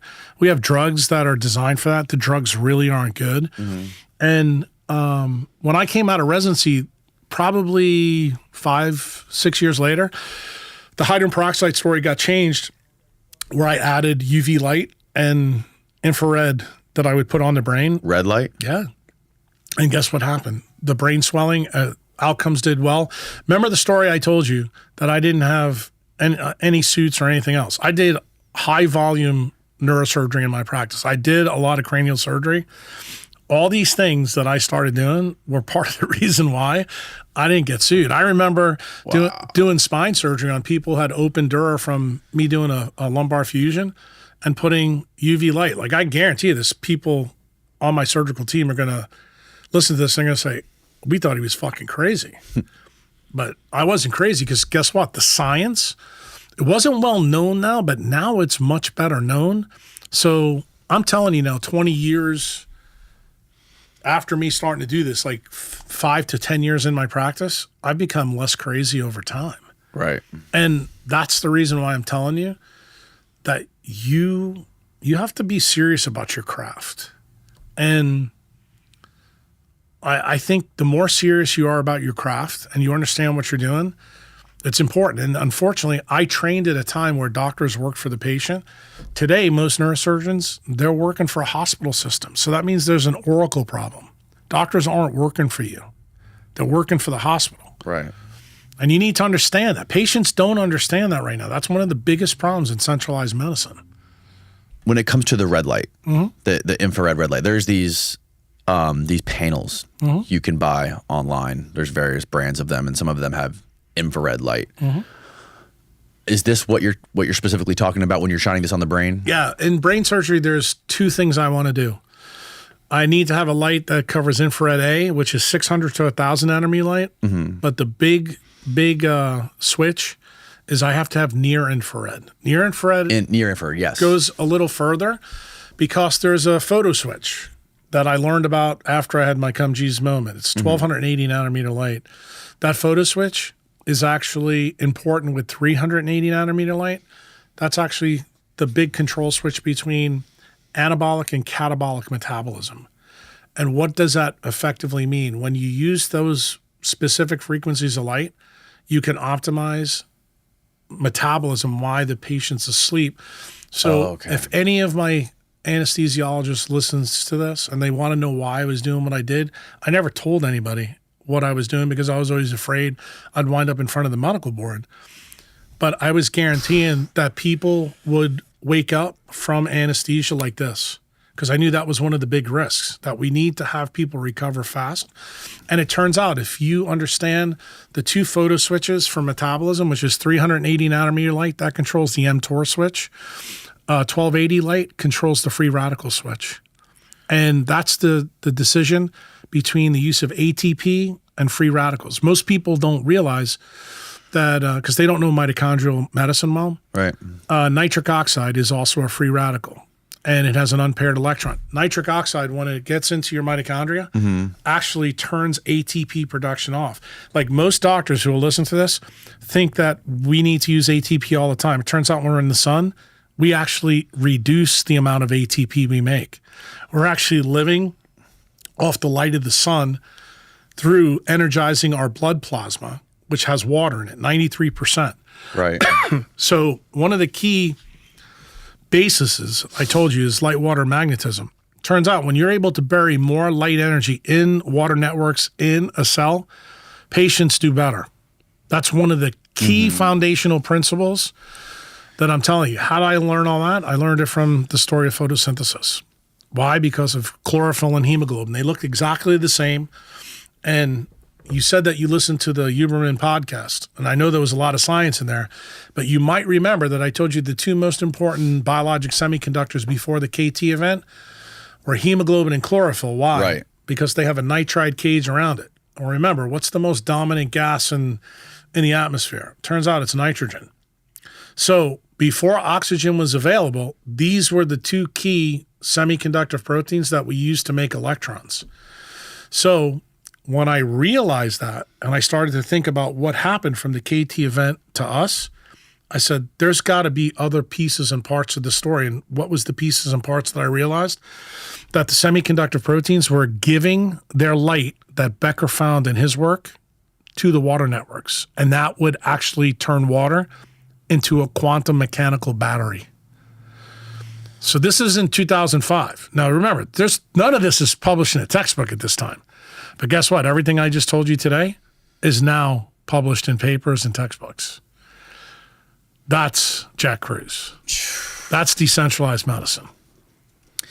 There was also a point you guys were having a discussion, and I think Huberman corroborated this about the amount of information that's in the textbooks that you get in your medical training.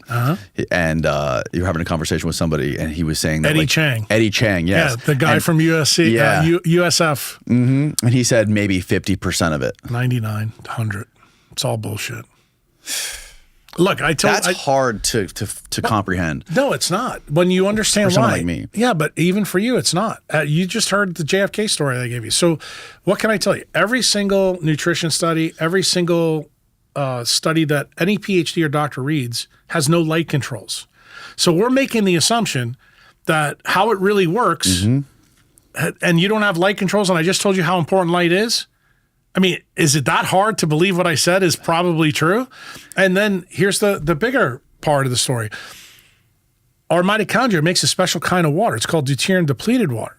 You don't get any deuterium depleted water coming out of your tap at home.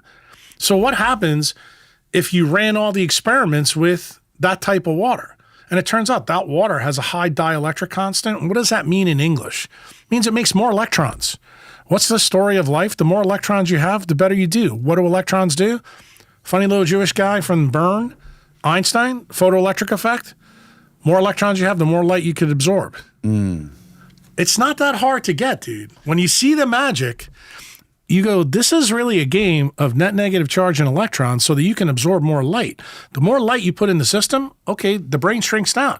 So when you ask me the question, Jack, why are you using methylene blue? Because I knew it was a path to get me more electrons. And if I get more electrons and I'm shining light on the brain, that actually helps the brain.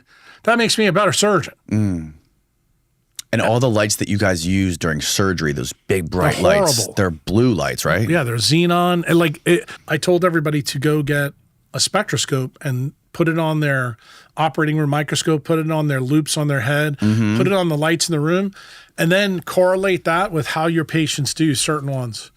And the funny thing I also said in that podcast, I remember I specifically changed where I did surgery into a hospital that didn't have the best equipment in the world. But you know what they had? They had a courtyard that I could bring my patients outside in the sun. And the anesthesiologist didn't with me, and fight with me about doing this. And they were stunned. They were like, I can't believe this guy's patients just wake up and they do great when they shouldn't.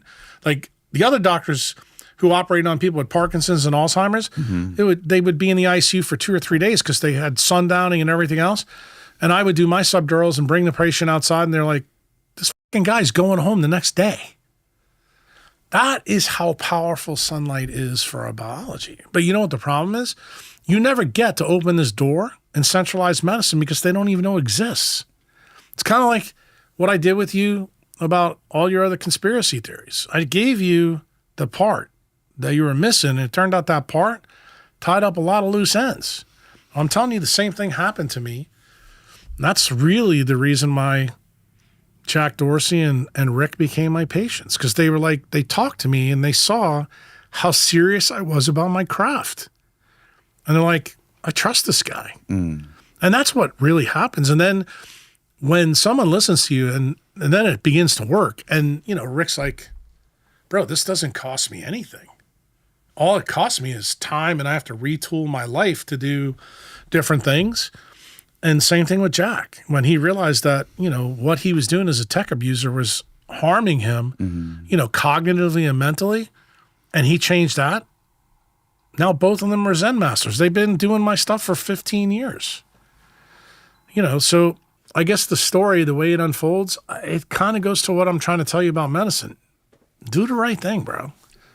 Like, don't do the thing that benefits you. Do the thing that you know is the right thing to do. Because I really believe in karma. I think the universe pays us back, and I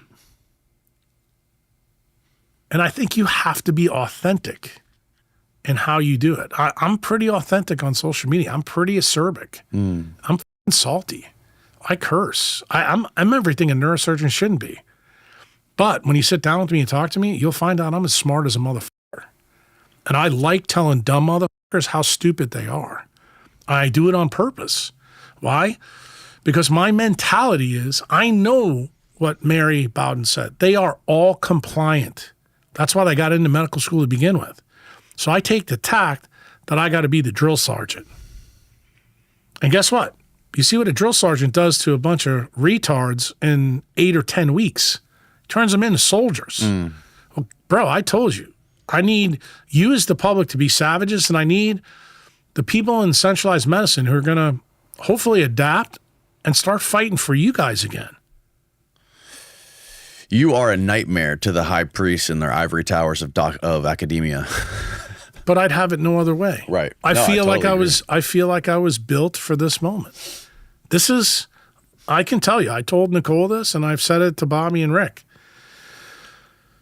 There's a proper time for your life's work to come out. This is that time. This is when I can make the biggest impact. Can you explain how do we create light inside of our bodies? That's easy. And why is that important? Well, it's everything. I mean, it allows you to live at high latitudes. But if you think about it, It totally makes sense. You have to know a little science. So there's this guy named Fritz Popp. He's a biophysicist. He was big in the 60s and 70s when Becker was doing his work on bone. So when Becker came out and did his seminal research, and he showed that bone has a P and N semiconductor, collagen and apatite, and that the current is rectified, that told you, as a scientist, that means there's got to be a photoelectric effect happening on bone. So he brought a physicist in because he didn't know how to do it. I think the guy's name was Charlie Bowman. Charlie Bowman comes in and checks it and goes, look at this. When we check for the photoelectric effect both ways, with collagen and with apatite, it glows brown-red. And when you do it the other way, it glows blue. So he figured it out right away. So what does Fritz Popp do? Well, if that's true, then that means that we should have a light signature. Like, for example, anytime a doctor is listening to your podcast, they're going to say, well, when I cut somebody open, I don't see any light. Well, you're not. You won't see it because it's ultra weak biophotons. You know, you'd have to have specialized equipment to see it. You need a photomultiplier. So what does Fritz Popp do in the 60s? He makes photomultipliers. He invents a machine that can do this. So what does he do? He takes leaves, he takes every single thing that's living, puts it in a photomultiplier, and guess what he finds out? It creates light. So when I learned about this, I'm going, okay, I know Becker's experiments, and I knew those experiments, just so you know, in 88, 89, 90. Okay, we're talking a long time ago.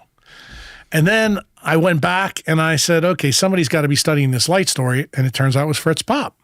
Now, there's a lot of things about Fritz Popp's story that's he shit the bed on, but the number one thing that he proved is light is created by us. So then it became incumbent upon me to figure what that out was. In those 18 months that I told you, I went from being centralized to decentralized. I spent almost $100,000 translating Russian journals about scientists that were doing this work both in Japan and Russia, and found out that mitochondrial DNA actually creates light through the process of breaking electrons and protons down from food. And I kept reading it, and the number one thing that I remember from the papers, still to this day, that you had to have oxygen and you had to have electron chain transport working for this to happen. And I was just fascinated by this, and I said, okay, I need to delve into this more. So then I started open physics books, and I started learning more physics. And it was like one thing led to another, kind of like what you do on a podcast. When you get on a story, you go, okay, now we got to go here. Now we got to go here. Now we got to go. That's exactly what I did. That's why I'm telling you, I'm a diagnostician. And I'm the most curious person you'll ever have on this podcast. You put something in front of me that's a mystery, and bro, I'm going to not stop until I figure it out. So that's what I did with this. And then, long story short, after I figured it out and I started using different things to make light in us to improve things, I realized immediately, as soon as I knew we made light in us, I had to look for the target of the light. And then I found the target. It was POMC. POMC is where melanin's made from. POMC is a gene that only gets translated from UV light. And then I said, okay, this makes sense. Fritz Popp found that every single living cell emits ultra-weak biophotons in the UV light.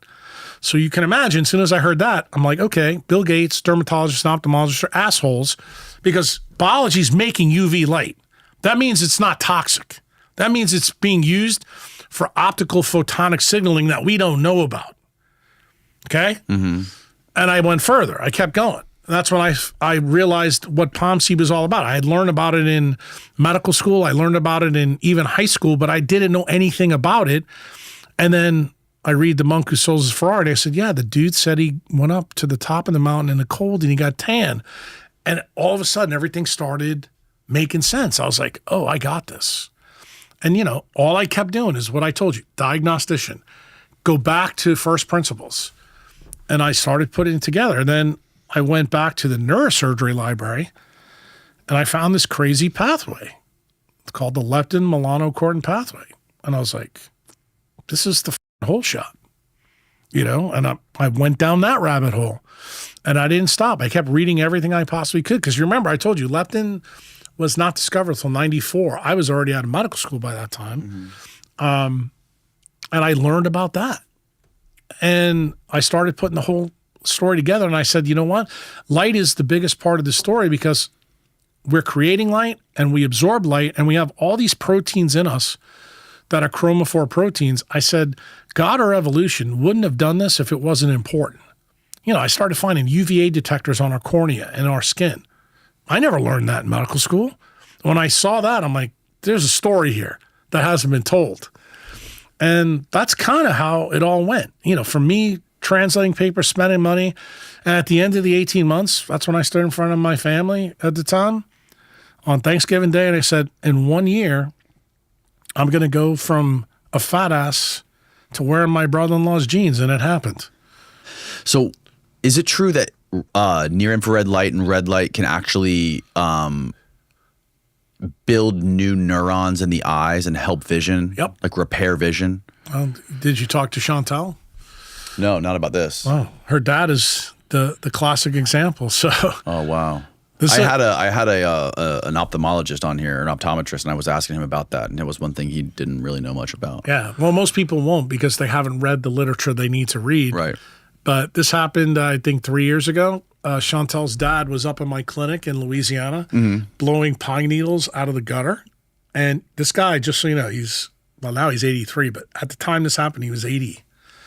He's a Marine, falls off the roof, lands on the ground. He breaks his leg. The reason he breaks his leg, he's got a knee replacement. So if you know anything about a knee replacement, it looks like a metal plate with a keel in it. The keel, when he hits, splits the tibia in half. Ugh. He also, I thought he may have a concussion. I thought his eyes looked kind of funny, and he's got AMD. I knew he had AMD, so I was worried that could he have popped the lens out or dislocated something. So, of course, I sent him to the hospital. So he goes to the hospital, and the orthopedic surgeon tells him, look, because your leg is broken and you have a knee replacement, we're going to have to let the bone heal, and then we're going to have to redo your knee. So he's looking at major problems. Everything else in his head was okay. His eye was fine. No issues. He calls me up 2 weeks after the injury, and he's in a cast. And he's like, Jack, you got to do something to help me. I have so much pain, and I can't shit. I'm taking the Percocet. I said, Dave, take the keys to my clinic. Go sit in front of the red light that I have for the NFL football players for the concussion. Right. But remember, he's a jarhead. I said, listen to what I'm telling you. Sit in front of the light, put it on 20 minutes, do it 4 times a day. You know, I'm not there. You can use it. No problems. Taught him how to turn it on. Taught him how to program it. I said, but make sure you wear those glasses, the goggles, when you sit in front of him. He didn't listen to me. So what happens? That's another thing I wanted to ask you. What happens? He goes back to the orthopedic surgeon. This was the funny part. I get a picture from Chantel of her dad on my zero-turn lawnmower, cutting my grass 2 weeks after this happens. He's like, my leg doesn't hurt anymore. And he goes back to the orthopedic surgeon. The orthopedic surgeon takes an x-ray, can't find the fracture. Oh, my God. The fracture is healed. And here's the best part. He's walking around in the orthopedic surgeon's office. He's like, Dave, you don't even have a limp. He goes, I don't think we're going to have to do your knee replacement either. So Dave's great. 6 weeks later, he gets an appointment to go to the ophthalmologist. Yeah. They look in his eyes. He's still doing the red light, even though, because he says it makes him feel great. But he's not wearing the glasses. No, he doesn't have AMD anymore. It's gone. This is a guy that for 5 years was getting the injections into his eyeball with his doctor. And the doctor looks in his eye. The ophthalmologist, not an optometrist, an ophthalmologist. Which is a surgeon. Well, right? You call them surgeon. I don't call them surgeons. But the ophthalmologist does eye surgery. Correct. But he looks at him. He goes, there's no evidence that you have macular degeneration anymore. They even do a eye test on him. And I'm sitting there and I'm going, I didn't know that this was possible. So what do? I go back and read the literature. Sure as shit. There's papers out there about this issue. Most of them in Japan. Guess who's burying them? Big Pharma. Wow. See, my friend Dom D'Agostino, he's on this pod. He lives in Tampa. I know who he is. You know Dom? He's a ketogenic metabolic guy. Yeah. And he got a grant from the DOD to do research on ketosis for... I know all about it. Yeah. They were getting the oxygen toxicity seizures from the rebreathers. And he found out by putting him in ketosis, he was able to eliminate the seizures. And now he's doing it with all kinds of people that deal with epilepsy and stuff like that. He would improve his outcome if he actually added UVA light, if he added 380 nanometer light. But you can tell him that I said that, or let him listen to the podcast. I told him you were coming in before, and I asked him what he thought about you. He said he loved you. He said he really loved your work. But I'm going to tell you, that's the missing piece for ketosis. The reason why ketosis by itself doesn't work, if you don't have a way to control the mTOR switch, you're f***ed. He'll love this. When he listens to it, this answer is for him. Mm-hmm. Tell him that David Sabatini is lost his Nobel Prize because he doesn't know what I just said. But Dom could potentially steal it now if he does a study. Because, you know, the lady that I just told you that you need to have on, Dr. Alexis Jasmine. Yeah. Just so you know, she is like Dom, except here's the difference. She trained at the best metabolic lab in the world. That's the Rabinowitz Clinic the Rabinowitz lab at Princeton University. She's like a rock star. The difference between her and every other PhD, remember I told you that Rick wanted me to go on and get Huberman down this road? Yeah. Dude, she's down this road. Really? Yeah, I told Nicole, you got to give her money to run this because she wants to run all these light biochemistry stories and fix all the problems. Like the reason Dom's got the belief he's got, it's a half truth, because nobody's ever done studies utilizing UVA light irradiation on the skin and the eye while you're doing ketosis. If they did, you'd understand truly how mTOR works. So, for example, Huberman's good friends with Peter Attia. Peter Attia he thinks the world of Sabatini, but he's not smart enough to figure out what I just told you. Mm-hmm. But guess what? Rick listened to me when he had his heart surgery. And what did I tell Rick to do? Use methylene blue. The doctor said no, though. Peter Attia said I was crazy. Then 6 months later, he comes back. He goes, I don't think Jack was so crazy anymore after I looked into it. And see, that's my beef with centralized doctors. Mm-hmm. Like when I know something, bro, I'm not going to tell one of my friends not to do something that's going to hurt them. Right. And that's how we improve things. And I don't think we can improve those things in the United States because Big Pharma will block this from ever seeing the light of day. I told you they already blocked my TED Talk because I knew I was going to out them on the GLP-1 stuff that they were getting ready to do. So just to be clear, if I'm doing red light therapy with the NIR setting on, do I have to wear the glasses or no? I wouldn't wear them. You wouldn't wear them because I don't wear them. I lost them, so I stopped wearing them. I wouldn't wear them.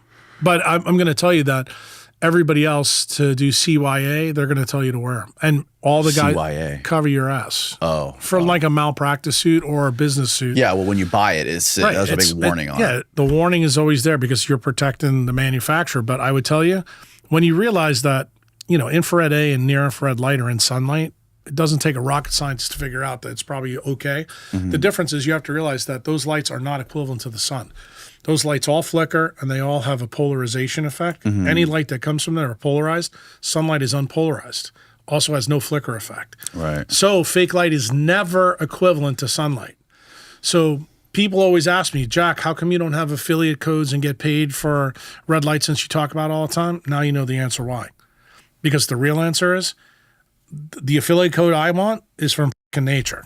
I love that about you. I think that's so metal.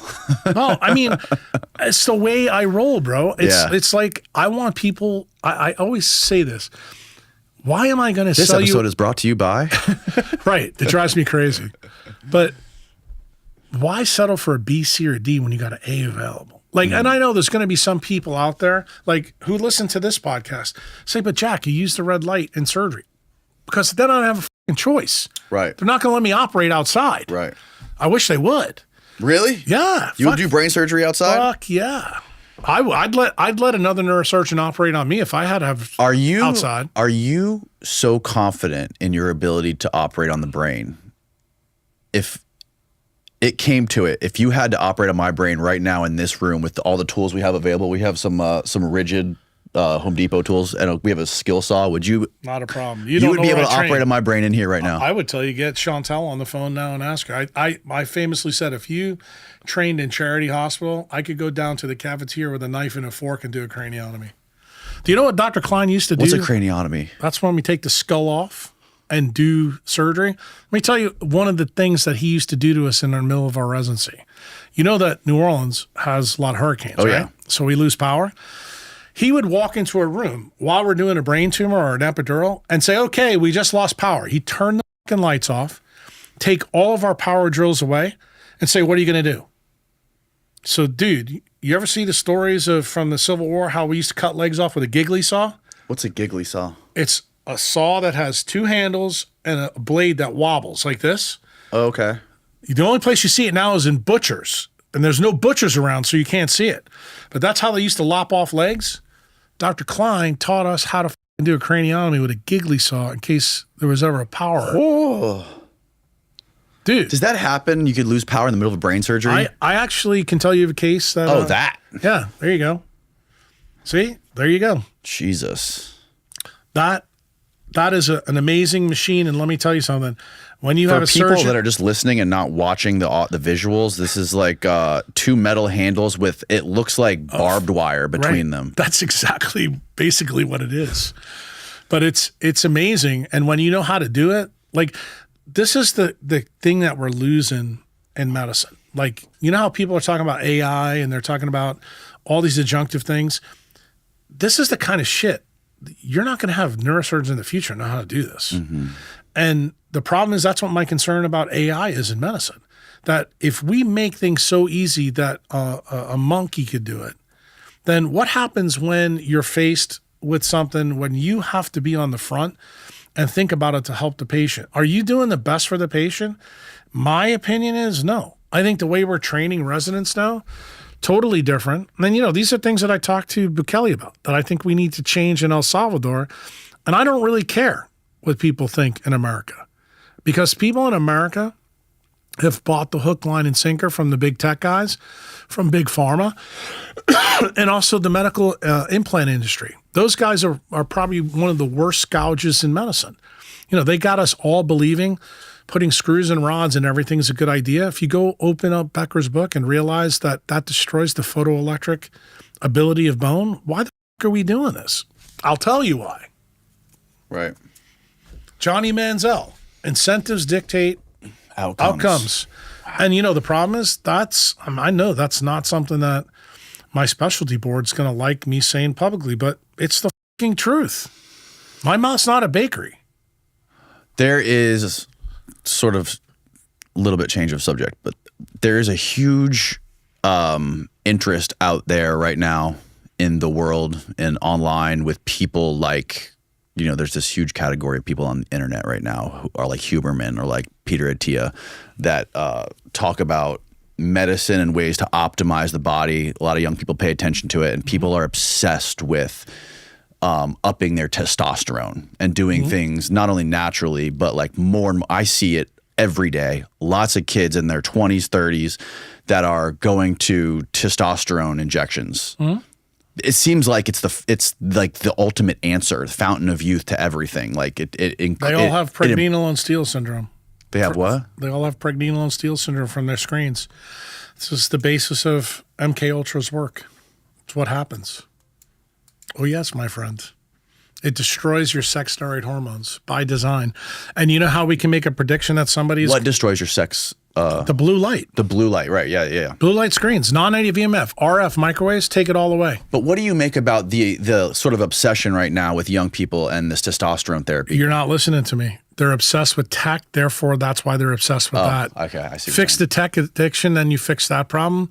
But guess what happens? When you take something your body naturally makes, you uncouple the system, you're setting yourself up for problems down the road. So for example, let's use Rogan as an example because this is a good one. So Rogan uses it, gets jacked. He's in a podcast studio all the time, right? He's at UFC stuff. He's doing stuff at night. So he jacks it up. I guarantee you that what he's not telling you, he's having to donate blood sometimes. He probably has something called polycythemia. What's that? That's when you have too much red blood cell mass, Okay, and you always have to check it out. That thickens your blood. Correct. You get clots. You think that's a good idea as you get older? No.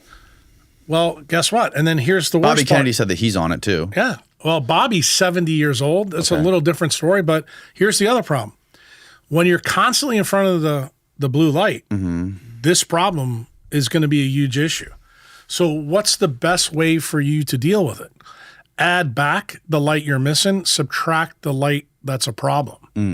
I'm not saying that you still can't take it, but what you don't realize, the magnitude of the problem, like when somebody tells me that they're on testosterone since their 20s, bro, that tells me their system is completely fucked.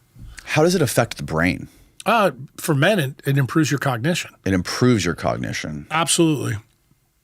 That's the reason why people are very interested in it. Like most guys are interested in it. Yes. But I think you'll be in a very interesting situation because when you bring people in here, you should ask every single guy that comes in here if they're taking testosterone or not. And then when you do the podcast with them, what's your gut feeling about, is this person able to think? Can they put things together?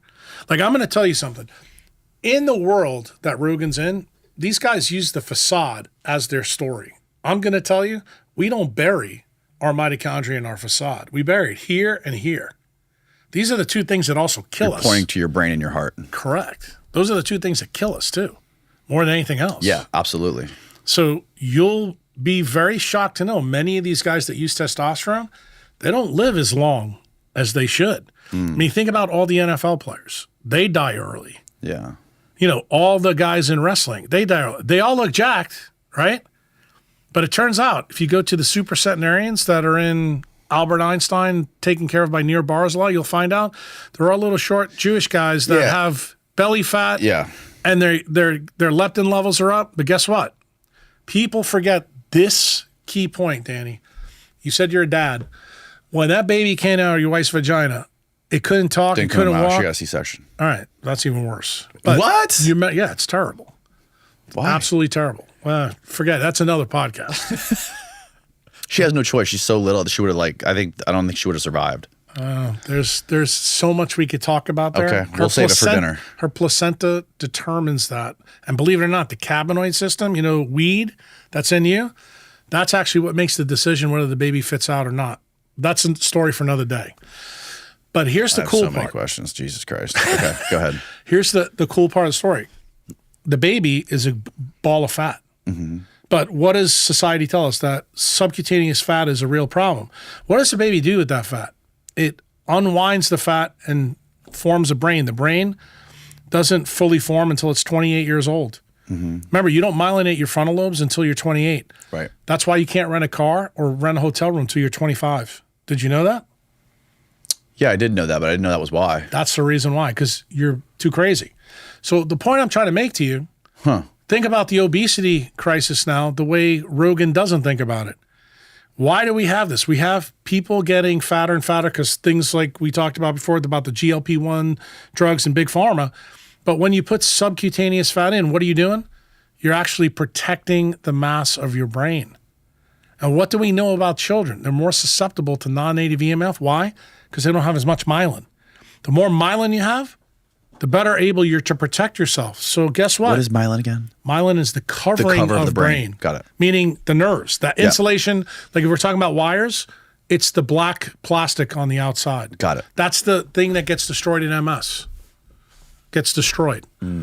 So when you put this all together, you start to go, so this is a protection system of the little baby when it's being formed. So when the baby comes out, maybe we should start thinking about obesity a little bit different. Is the obesity crisis telling us something about MK Ultra? Yep. That's why it's happening. There's an impetus in the environment that's causing us to put subcutaneous fat because we're constantly around the wrong fucking light. Right. And guess what happens? The placenta in humans, that's exactly what the mother does. If you think about your wife when she was pregnant with your baby, remember the first 19 weeks, she only had a little pooch, but she had a flat belly for most of it. All the organ systems are being built in that time, but the baby has no sub-Q fat. Do you know when the baby gets all the sub-Q fat? The last trimester. Do you know what controls that? Leptin in the fucking placenta sends only blue light to the baby, subtracts out UV and red. You know those biophotons we talked about? It's fattening the baby up so that it can heal its brain after it comes out of the vagina, because guess what? If it had a fully formed brain, it wouldn't fit out the vagina. Right. Got it? Mm-hmm. So when you begin to see that nature actually does have some insight about why everybody's getting fat now, it's because everybody's being fucking tech abused by the industrial military complex. That's why they canceled Becker. Right. But how much of the obesity epidemic, like what percent would you give it? 90%, 10% for food. From Like the you're technology gonna, and the light. right? You're gonna have Callie Means in here probably down the road. Yeah. He's gonna tell you exactly the opposite. Callie Means doesn't know shit about Becker or anything else. I just sat down with Nicole and Mary Bowden, and we had a discussion at dinner. I'm not gonna disclose what he said, but I have a huge problem with his sister who went to Stanford Medical School and didn't finish her residency. That tells me something's up there. And they want to pound big food. I'm all about pounding big food because I think they're full of shit too. Yeah. But bro, blaming them is a front for the industrial military complex. Right. The real problem is tech abuse. And let me tell you what I said in Rick's podcast. I've said it in multiple podcasts. Right. Every time we have 10% increase in tech spending in the United States, the NHANES data for obesity goes up 10%. Explain. Wow. You want to hear something else? Nina Tickholz, who's cut from the same cloth as Dom D'Agostino, she's a PhD researcher. She wrote a really good book. She posted something on Twitter last week about 1980, the food pyramid and all that. And I said, isn't this convenient that you used 1980 because it suits your goal? I said, look at my chart. And my chart went with the NHANES data all the way back to 1893 when we electrified the surface of the earth. And you know what you'll notice? I'm right. The food thing is a little bump. I'm telling you, it plays a role, but it ain't the big role. Right. Well, there's also the phenomena. I had another guy in here telling me that he did this study on the world's blue zones, the places in the Dan world. Butner. Yeah. He Total bullshit. really Yep. where people live the longest. One of them is like Costa Rica, Nosara, Costa Rica, where That is true because the sun is there. But guess what? Most of the places, like for example, one of the blue zones is supposed to be the area around Loma Linda where all the Seventh-day Adventists are and they eat Kellogg's cereals all day. Total bullshit. Go talk to anybody. He also talked about Okinawa. right. Okinawa blue zone. It's all manufactured. Dan Butner is another guy that I will tell you, my opinion, he's also part of the problem. It was very interesting when he came out. So, of course, guy like me, based on our time here together on the podcast, that I fact-checked that. None of it's true. Interesting. That's why I said you have to, look, who packs your parachute, Danny, is so incredibly important in this. Why? Because remember what's at stake. Hopefully you get a little flavor from Uncle Jack now. I value your time more than you value your time. The way I talk about it, I'm telling you, I want you to focus in on what's going to give you the most time back. I don't want you to focus in on the shit that they can make money off of. Right. That's the reason why these guys sell supplements. They sell this, they sell that. No. Functional medicine doctors are doing the same thing centralized medical doctors are doing. They're using pharmaceutical drugs through the prescription pad. The functional medicine guys are selling you in powders and all kinds of bullshit. So what's the best way to take care of your heart and your brain, in your opinion? What's the best protocol that you live by? I mean, other than eliminating the screens. Sunrise every day. Watch the sunrise. 80% Pareto's principle. You do that. It's incredibly important because it sets the circadian clock in your eye. Second most important thing, I think, is make sure you eat a diet that's based on the circadian biology. So, for example, here in Tampa, if it grows in Tampa, you eat it. If it doesn't grow in Tampa, you don't eat it. That's hard because anywhere you go, you buy. Even if you buy, like we're surrounded by the ocean, right? And you buy fish, and fish are grown on farms. It's like salmon, all the salmon that you get in any kind of restaurant. But do you understand why it's in farms around here? Because all the runoff from the pesticides, which is one of the points that Bobby makes. He's right about that. So you have to realize how these things fit together. But I'm still going to tell you, eating farmed fish is actually still better than eating probably grass-fed meat from Iowa. And the reason why is the DHA content is higher in fish, exponentially so. And the reason I say that as a neurosurgeon, you have more DHA, which acts as a semiconductor in that central retinal pathway than any other part of your brain. Why? Because the clock in your eye has to run faster than the rest of the clocks in your body. Why? Whose rule is that? Not Jack Kruz's rule. Einstein. That's a consequence of general and special relativity. Wow. So how do you know this works? So you get it? This cell phone all right, has GPS on it. You know that. It allows you to get everywhere. Right. The Garmin satellite that controls this phone is 80,000 kilometers above the surface. It runs 38 microseconds faster than the clocks on the ground. Time travel. That's it, bro.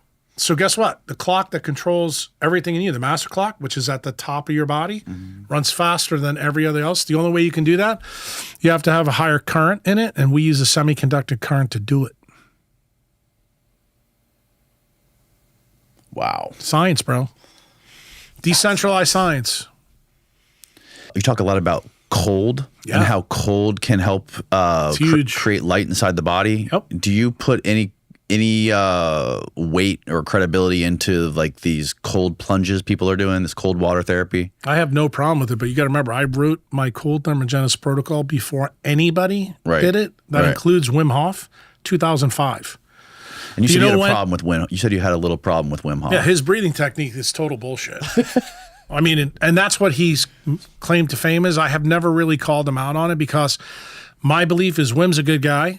I do think he's a good guy. If he's bringing people to cold, I'm okay with it. But I have different people who get the breathing thing right, like Erwin LaCour. He's spectacular on the breathing technique. So if you use Erwin's breathing technique and you use Wim's protocol, great. My protocol is very simple. It's been on my website from the beginning. Just realized, cool sculpting, when centralized plastic surgery got on the cold game, their first patent is in 2008. I wrote mine in 2005 and I put it on the internet for free. So you have the choice. How did I figure out the cold story? Yeah. Every mammal has the mammalian dive reflex. Yes. That's actually how it works. And Can you explain that for people who don't know? Yeah. When a baby comes out of its mother, we were designed to be born in water. So the best way to think about it is the Nirvana album cover, that has Come As You Are on it.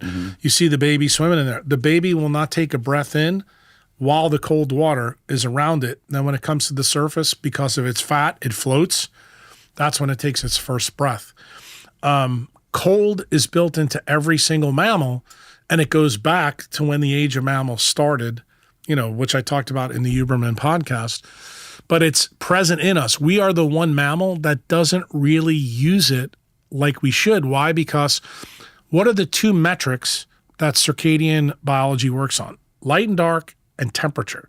People always forget the temperature part. Right. And that's where cold plays a role. And it turns out we have a metabolic switch in our eye called endothelial nitric oxide synthetase. Remember, we talked about nitric oxide earlier. Right. The crazy part of the nitric oxide story, everybody knows that when you make it from UVA light or infrared light, it can help with blood pressure. But you know what nobody else tells you? Dropping the bomb here now for the people who haven't read the Patreon. Nitric oxide controls the stem cell depots in your body. So how do you replace bad cells? Like, you don't go to the regenerative medicine guy down the street and get an injection. You learn to use nitric oxide. So you get in the sun. That's the best way to do it. And what do? That's how you actually take out the bad cells, called apoptosis, cell suicide. Right. How do you replace them? The same free radical signal does that. And what do you need to do it? You need 380 nanometer light and you need 1280. Aren't those two lights that we talked about earlier? So he talks about Wim Hof, he talks a lot about the breathing, but and then him and Huberman as well talk about the cold. And you mentioned the mammalian dive reflex, but how does freezing your body cold like that, how could that possibly It's easy. be good? No, it's really good, and I'll explain to you why. You have to know a little bit of science, but I'll use basic ideas so you get it. So if we send Steve out right now on my iPhone and we put it on the hood of the car that drove me here and we left it in the Tampa sun, would I get a temperature warning on this? Yes. And then I could put that thing in the freezer. It would work right away, right? Semiconductive circuits work better by cold. Remember, you're thinking about your F-250 that you turn the key when it's 22 degrees in Tampa. That happens once a year in December or January. That's a different kind of current. That's a DC electric current. That builds resistance up in a line. That's different. Semiconductive currents work better in the cold. Here's where the key metric is. When we are in the cold, all mammals, we turn on the sympathetic nervous system. The sympathetic nervous system activates the leptin-melanocortin pathway. What happens? We take our fat in the sub-Q space, bring it to the mitochondria, and we create huge amounts of light. That's Fritz Pop's work. So guess what? That allowed us, unlike the Neanderthals, to live at higher latitudes than they did. That's why we persisted and they died off. And how did we do that? The difference between humans and Neanderthals is we shrunk our brain. So on a relative basis, we have 125 grams less brain tissue. But what does that mean? Than Neanderthals. No, right. We actually are cognitively de-evolved compared to them in terms of volume. But you know what that did when we shrunk the neurons? We raised the amount of melanin and water at the same time. So guess what melanin and water do? It's the ultimate battery in humans. Why? Because what did I tell you? Anytime light hits melanin, it creates electrons, hydrogen, and oxygen. And we create more electrons from that interaction than chlorophyll does with sunlight. Chlorophyll, the first step of photosynthesis, only creates 2 electrons. Melanin, the minimum is 4, but it can create way more because it's a wideband semiconductor. You heard me say that multiple times to Huberman. When you have a wideband semiconductor, it means that there's more possibilities for light to be created. And that's the reason why melanin got expanded from the KT event to us. So if you remember, in the podcast that we talked to him, I try to be provocative with his stupid little cephalopods that he talked about that are in his lab. And I said, bro, it's amazing to me that you can use these cephalopods. You see their brain and all the light in there. What do they do with their melanin? They spit it out to protect themselves. I said, what happened in 650 million years from the Cambrian explosion when cephalopods evolved? We kept all our melanin in and we put it inside our body. We don't use it anymore. In fact, we do. Most of the melanin is in our B and T cells. We use that as our immune system to fight off pathogens. That's how it works. And when you cut the brain open, you don't see the light show you like you see in cephalopods. We rectify all the currents, a la Robert Becker, because the currents are doped. So we have small little atoms in there that actually change the different frequencies. That's exactly what the guys in Silicon Valley do. You know, with AMD or Intel, they all have doped silicon semiconductors. We have doped carbon-based semiconductors. So that's how we create different light frequencies. And the dopant that's present in bone that Becker found is copper. We have 2 copper atoms that are between collagen and apatite, and that allows us to have the semiconductive current. And they're only electrostatically bound. What does that mean? When you put a human up into space or you're Elon Musk, you're going to knock those 2 electrons off and you're going to get space osteoporosis. So the osteoporosis that you get in space isn't the osteoporosis that your grandmother gets down here. It's a little bit different. Right. So that tells you, just like Becker said, this is why he told the government they were wrong about what they believed. He said, I know what's going on. And he goes, I know why those Russian astronauts died in 1971 in the Soyuz capsule, because they stayed up there too long and they all got horrible osteoporosis. Right. That's the reason why, bro. Yeah. That's why I said You're kind of like blowing my, like when you hear Elon talking about us becoming an interplanetary species and then I listen to you talk about this stuff, it doesn't make sense to me. It doesn't. I don't know how human beings could survive on Mars. Bro, or they're going to be there, but they're going to be sick as fucking shit and they're never coming back because they're going to die there. Right. Now, I will tell you, is it theoretically possible? Yeah. When we create an alien magnetic field that supports our life, because that's what you're missing, and then you deliver light frequencies that we get on Earth, remember, you're also going to have to build an artificial ionosphere. Terraform an atmosphere. Correct. So, bro, how about we do that shit before we send somebody up there? But you know why? You have to remember something. And this will be a nice tie-in for what we talked about before. Mm-hmm. Elon Musk is an engineer. Do you know who else was an engineer? General Groves. Do you know that he was a product engineer that worked for the Army Corps of Engineers? Do you think he made mistakes? Now, he was able to build a nuclear bomb, just like Elon Musk built SpaceX and can get rockets back and forth. I'm trying to tell you, he's a talented guy. But has he got everything together? Did General Groves have it together? And what did I tell you? If you have something wrong, can you be a product engineer, make a bomb, steal science, and turn out to be worse than Hitler? I did say that, didn't I? Mm. So what am I trying to tell you as a young guy? I'm trying to kill all your heroes. Like, Let me explain to you. Steve Jobs, right? Hardware guy, dead before he's 60. Paul Allen, software guy from Microsoft, dead at 62. Hal Finney, unbelievable guy in Bitcoin, dead before 60 years. All billionaires. You think they're great? I think it's the biggest epic fail to have $9 billion and not be able to spend the time with your kids or your family. Right. But guess what? I think about that all the time. Well, guess what? I went to Prague, to Bitcoin Prague, to discuss those three guys. And you already heard how I got the story, how I value time. I got it from that kid with the french fries. Dude, it didn't fucking magically come into me. This is all entanglement from my career. What my job is, when I come to a podcast like this, I'm trying to get in there and take off my wooden shoes. They're called sabots. That's where the word sabotage comes from. And throw them into your clock gears. I want you to think better than you did before I walked in that room and dropped my suitcases off. And you said, let's go. Mm-hmm. Well, before Steve said, we're live. Mm-hmm. I want you to think about some of the things that we're talking about. Why? Because I think you have a duty to me now and a duty to the public. When you have other people come in here, you got to start asking some good questions. You say, okay, you're allowed to say that, Mr. Newman, but talk to me about what Jack just said here. How's this change?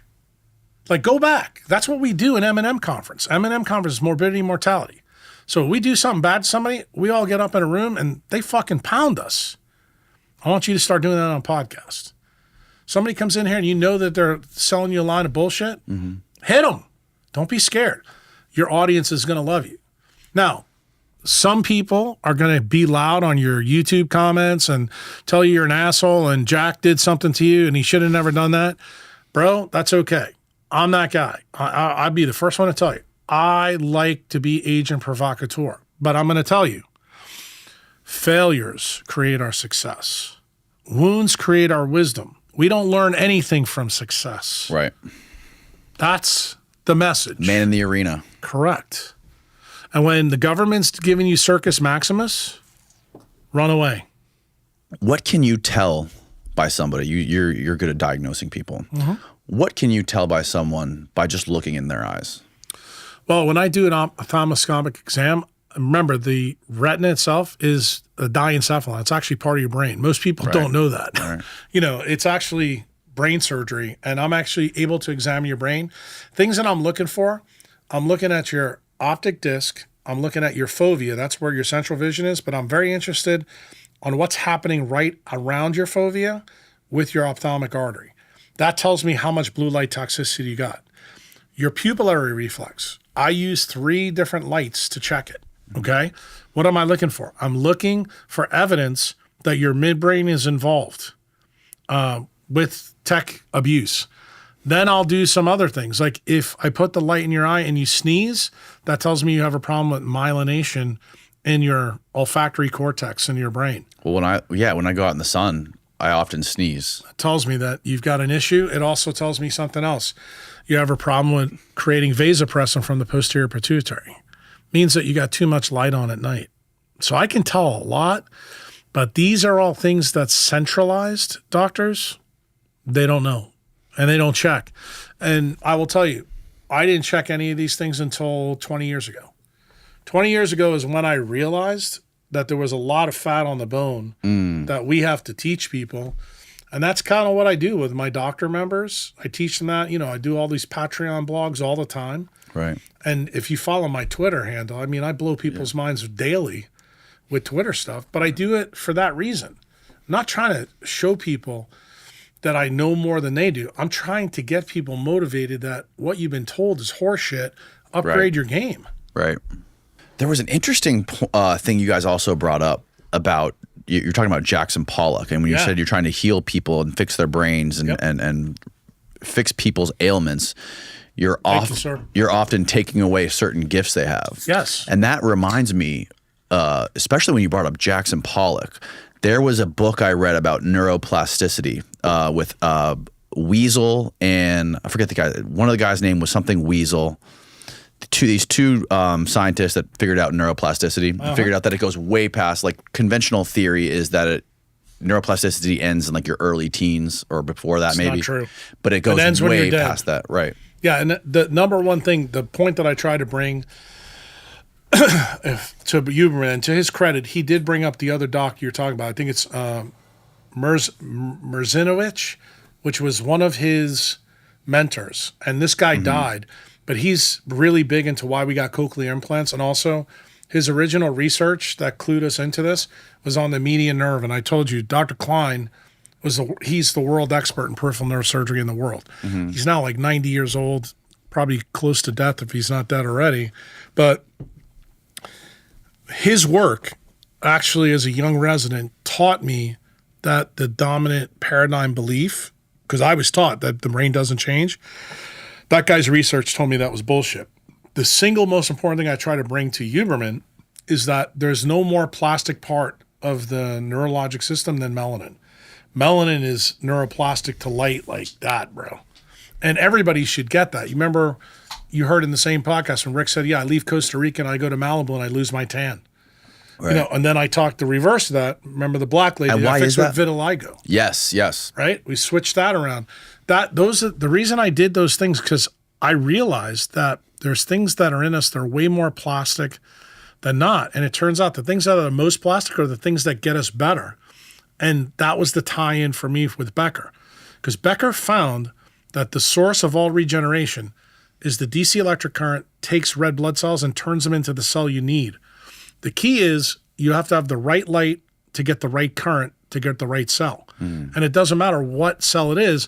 And I've already told you the interesting thing, we do this with red blood cells and bone. My belief is that we're using stem cells to do it with other tissues. And if you don't create the right light, you don't get the right current, then you don't get the regeneration. And that's what we see with people that say have quiescence or have senescence. Those are people that they can't make any more stem cells from their body. And they get it. And that's what most of the people who have had osteoporosis for probably the last 50 or 60 years get. Their bones are senescent because they don't have any stem cells left inside their marrow. And that's an unfortunate situation. The reason why that's important to understand is the more that we're involved in a tech life, you're depleting stem cells. Right. So that means you can't live long. So if you want to follow these longevity guys, and I think they're all fucking shysters. Even the guys that are running the stem cell things where they're saying take your baby and get your placenta of your baby. And I'm okay with that, but don't listen to anything else because they don't know their ass from their elbow. And none of them know. Like every single stem cell that's frozen should be, instead of being frozen, should also have a UV light and infrared A light inside the freezer. But we don't have that. We don't have that because you'll extend the shelf life. You know, like we talk about preservatives in food, you know, that keep like, you know, McDonald's hamburgers for 14 years. They need to start thinking about doing that with stem cells. And I believe light is how we do it. And, you know, people listen to this podcast and say that's crazy. You may not know this, but your wife, when she was born, I should say before she was born, all the eggs that she'd ever produced was in her within 4 or 5 weeks of her being in her mother. And she's kept all those eggs up until she has the last period. For how long? Guess what hormone picks the eggs? Leptin. It's the leptin-melanocortin pathway. Wow. That's why I said, when you see it, and you know that Nicole's big into human fertility, especially female fertility. Yeah. Well, Alexis Jasmine the same way. Fertility is also tied to this, which came into your testosterone story. So when the boys put their phone in their front pocket, they're irradiating all their swimmers. Not only are they destroying their testosterone, but they're killing their germ cells. Remember, those germ cells, like you have all these idiots that come and do podcasts about artificial intelligence. If you ask them, artificial intelligence has no target. You know what I tell people? You know what artificial intelligence really is? It's your kids. Your kid is part your wife, part you. He's a fucking alien. And you don't think about it that way, but guess what?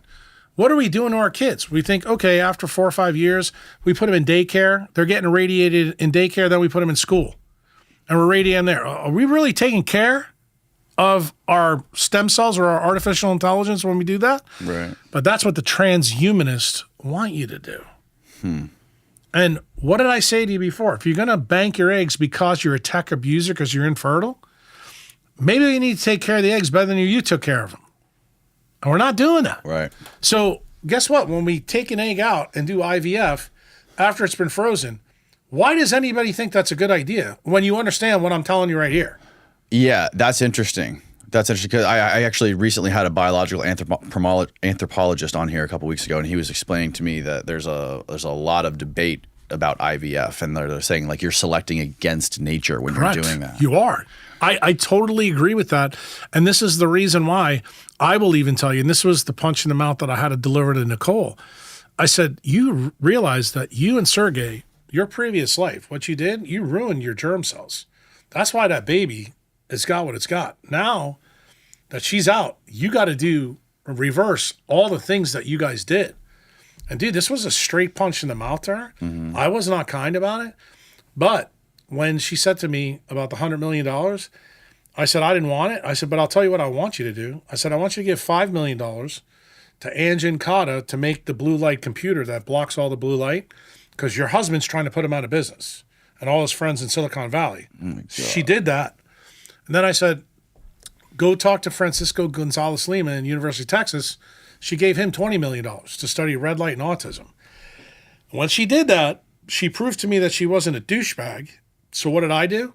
Then I wrote my seminal ideas about how autism really forms, and I put it in a blog for her, Quantum Engineering 45. I gave it to Nicole before I gave it to anybody else. Is this online? Yeah, it's on my Patreon. In fact, when I sat down with Andrew Wakefield and Mary Bowden 2 days ago in Dallas, I gave both of them a copy.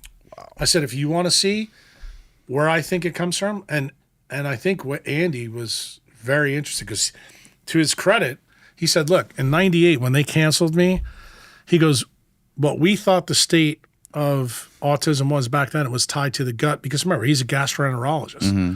He says, I realize the science has changed a lot, and he's out of the doctoring game now because they took his career from him. Mm-hmm. Now he makes movies. But to his credit, and you tell, he's a brilliant guy who's just got fucking chewed up because he didn't have Becker talk to him. We need people like him, because guess what? His insights, the way he thinks, it may have been atrophied because now he's making movies, because the movies that he's making is actually telling the story. Like he just came out with a movie called Protocol 7. I would suggest every parent watches it. Mm-hmm.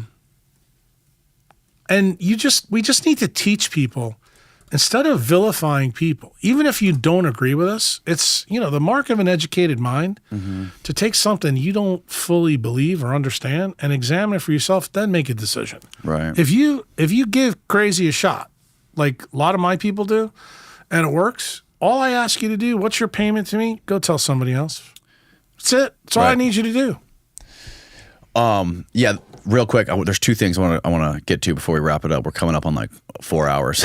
The book I was telling you I was reading about neuroplasticity, it was about those two guys who wrote that paper. I think it was in like the 60s maybe. I know who you're talking about. Yeah, you know who I'm talking about. Anyways, they mentioned famous artists of the past, and like how whatever was wrong with them or wrong with their brains affected how good they were at creating art. Pollock, obviously, alcoholic and low dopamine. They made a case for Picasso, which was fascinating. Yeah, well, he had a huge problem, sex addiction. And a lot of people don't know this, but we've talked about on the periphery. This is the stuff that hit the floor in Rick's podcast. Mm-hmm. The pedophilia, the sex addictions, the homosexuality, the rise of this is actually because your hypothalamus gets bigger. There's now papers out there that show that people have misgendering, a little closer, transgendering, things like that. Yeah. Their hypothalamus is larger. And if you know anything about thermodynamics, anytime a tissue loses energy, it gets bigger. So you always hear me talk about your ankle, the sun, your heart, when they all fail. Yeah, you blow up. Right. Same thing happens with your hypothalamus, and that's where all your sex steroid hormones are. So there's now proof that this thing is actually tied to changes in the leptin melanocortin pathway. So we are selecting out not to have children. So what are we effectively doing with this transhumanist idea? They know this. That's the reason they're big supporters. You talked to Nicole. Nicole said something to me during dinner the other night that really, I hope she says it in more podcasts. But she said Sergey didn't care what happened to Echo, like after she was born. And that is such a transhumanist idea that the target Echo's their kid? Yeah. Okay. It's a baby girl. Nicole's whole left-wing liberal personality changed because of this baby. Like, that was her punching them out. Right. He still gives two fucks about this kid. But that's what the transhumanist that's involved in tech, that's really what the basis of the marshmallow experiment's all about. They just don't get it. And they never will. And they've been bred this way. And they're not going to change. And the only way they change is if they have something in their life, kind of like what happened with Nicole. And Nicole now is doing everything different. I mean, I wish I could have had that phone call. And, you know, the funny thing is, Danny, you have an opportunity. Chantel listened to that phone call because I had it on speakerphone. I never put any things up to my ear. Ask Chantel just how brutal I was. I was fucking brutal. And I was like, here you're asking me for help for your kid and you're fucking ruining the whole planet. That's kind of how I answered her question. I went nuts on her. And to her credit, she took it. And I think she took it because Echo was a bigger punch. And she's like, clearly I did something wrong here. Clearly there's something going on. And she was really motivated to find out about it. And so motivated that she left her liberal ideology. And look what she's doing now. Now she's actually telling people to vote for Trump. Right. Literally 4 years ago, she was donating millions of dollars the other way. Like crazy. Wild. Yeah. And you know, everybody in the DNC thinks she's fucking crazy. But what I'm telling you, that's actually what happened to me 20 years ago when I had my come to Jesus moment. I'm like, look, when you realize everything you believe is a fucking lie, it's an existential crisis. Like, you have to sit down and figure this shit out. And, you know, for everybody, Danny, it's going to be different. You know, what brings us to the table?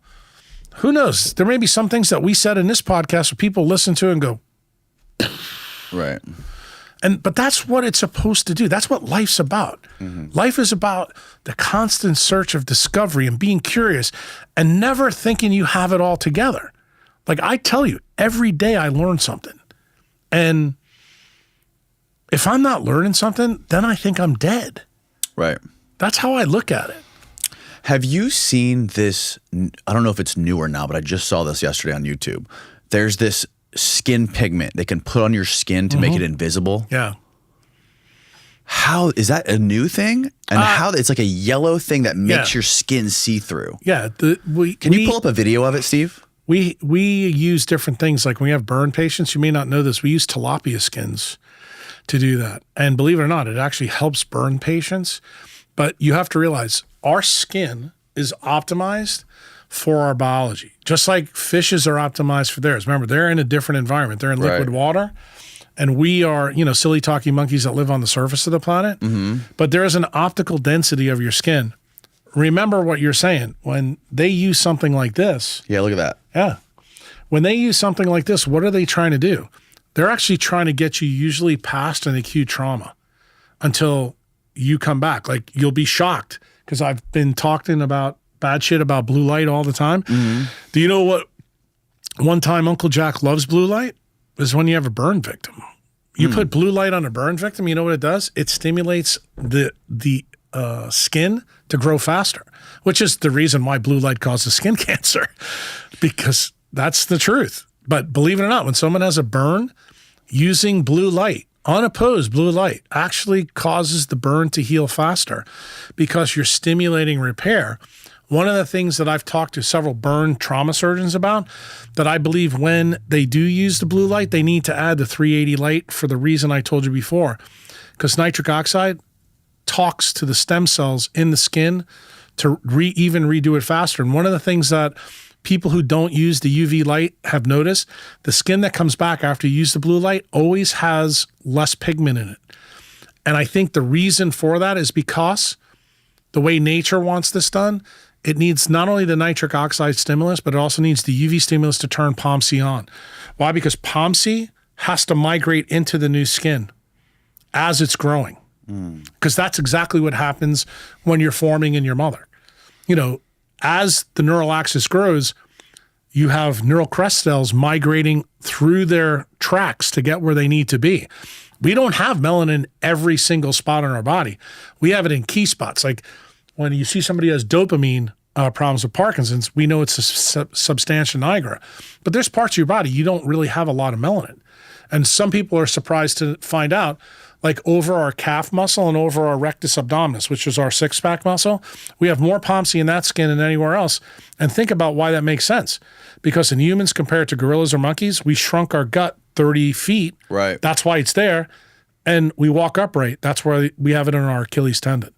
Because it changed those things, which is what I said in the Rubin. Whoa. Yeah. It was just what I said in the... That's fucking wild. Well, I said that, though, in the Rubin podcast. Like, these are the collateral effects of light sculpting Must have spaced life. out during that time because I don't remember that. Well, no, I said it very casually because people have always assumed in the anthropology world that we were going to find a missing link. And if you understand what I said in the Huberman podcast, you're not, because what's the difference between us and them is POMC. It's melanin.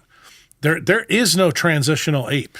What do you think we're going to look like in 100,000 years if we survive, if there's no cataclysm that wipes out humanity? Do you think we're going to look like these little gray aliens that people talk about? Fat bastard. Fat? You don't think we're going to get... No, you know that movie? Oh, Fat from Austin Powers? Yeah. You think we're going to look like that in 100,000 years? Yeah, because, I mean, think about what's happening. I already told you that we're tech abusers, so we're going to get bigger. I also think what will happen is we'll dumb down. There'll be part of society that runs the whole system, and we're going to use AI technology to dumb us down further.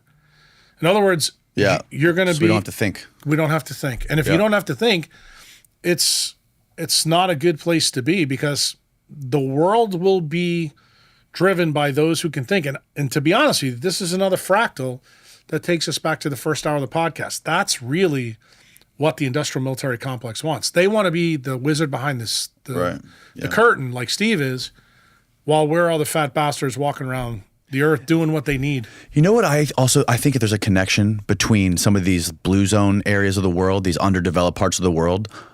I don't know if this makes sense for longevity, but I feel more alert, more awake, more alive. I just feel better when I'm in a country, when I'm driving around, not just stopping at red lights and stop signs and just waiting for the light to tell me when to go. When I literally have to look for cars to stay alive, to make sure that I'm driving in a way that's going to keep me alive, versus driving in traffic here. Well, think about what you just said. You just proved my point, and that makes me feel good. That's the oracle effect of modern life.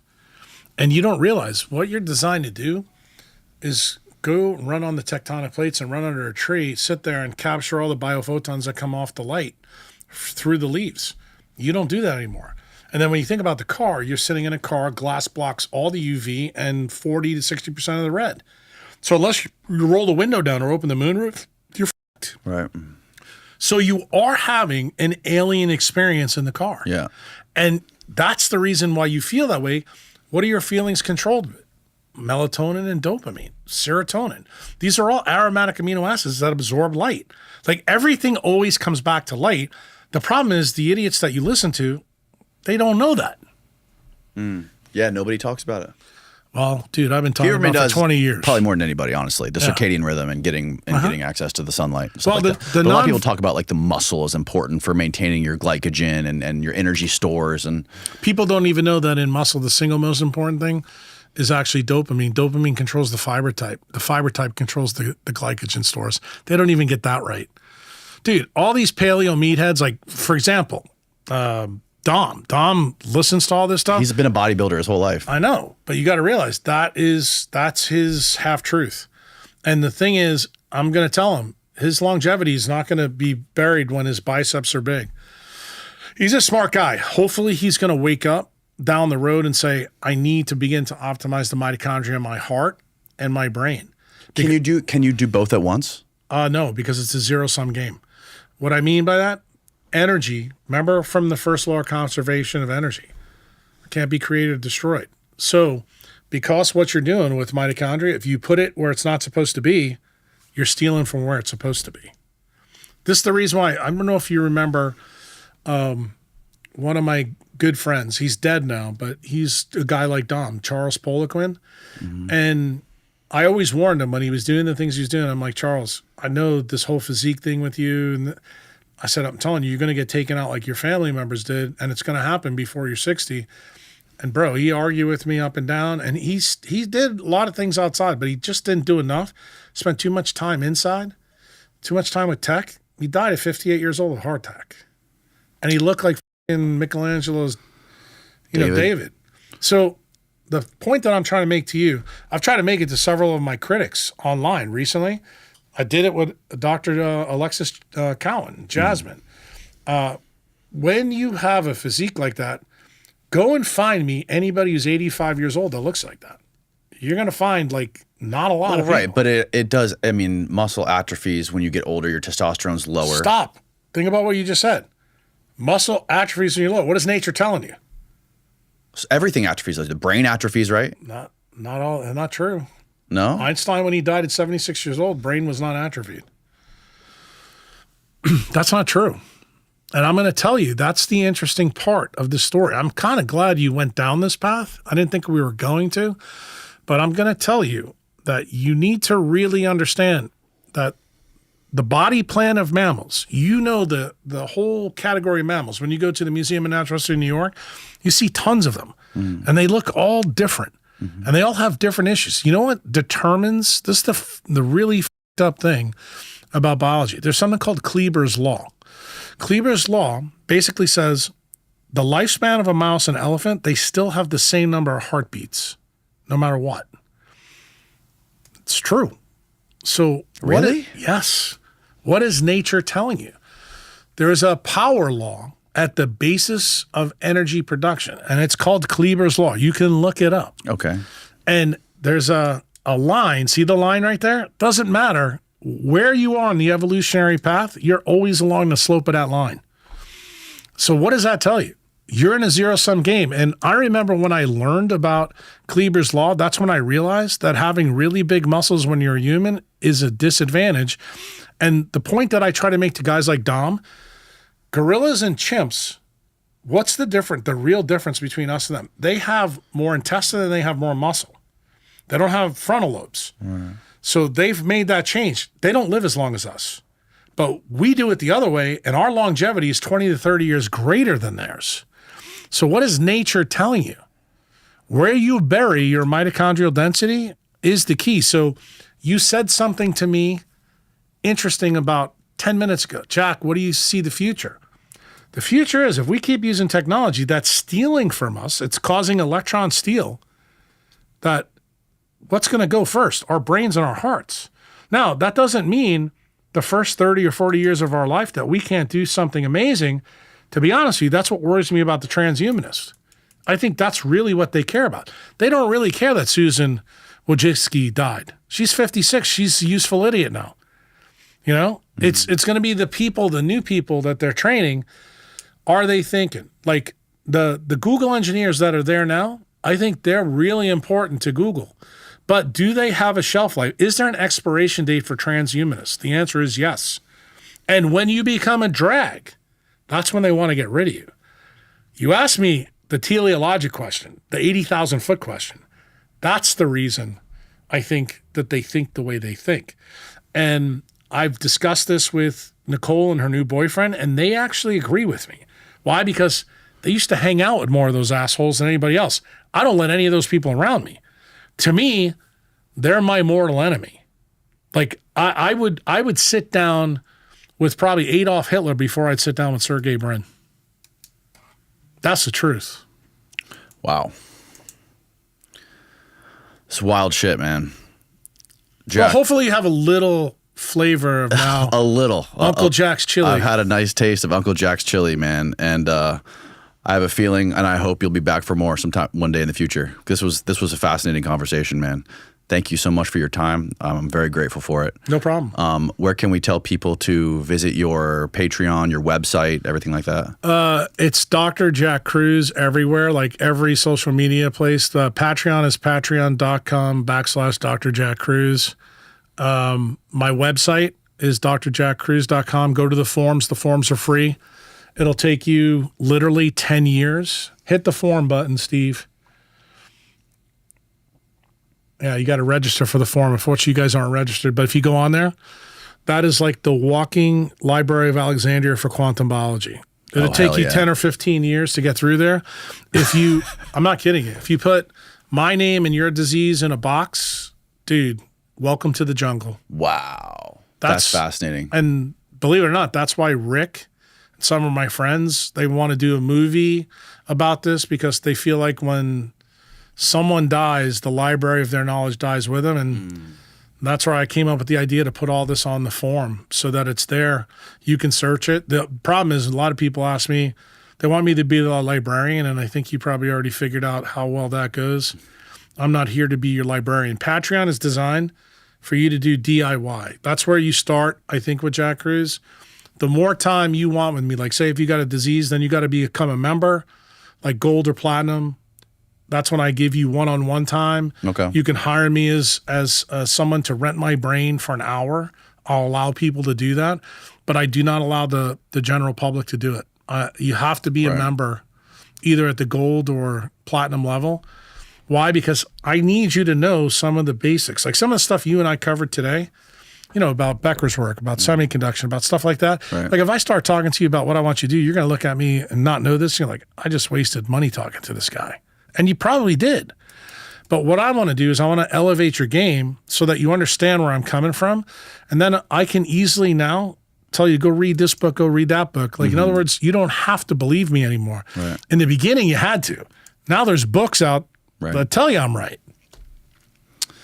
Definitely, man. Can I get you to, if I needed brain surgery, would you be able to do it? Or is that? Probably in El Salvador. In El Salvador? Oh, you'll do it in El Salvador. Well, Bukele's. How often do you do brain surgery, by the way? Last one I did was the last day that I practiced in the United States, which was August 6th, about 6 weeks ago. No way. That's when I officially decided to become a free agent, start talking about what we talked about in the first 2 hours of the podcast. And I started doing brain surgery without a scalpel. And I basically told President Bukele, and just like I told Bobby, Nicole, and Trump, I'm a free agent now. You want me? Come get me. That's beautiful, man. I love it. Well, thanks again. This was fascinating. No problem. We'll link all your stuff below for people to check it out. Good night, everybody. Take care. Sleep tight.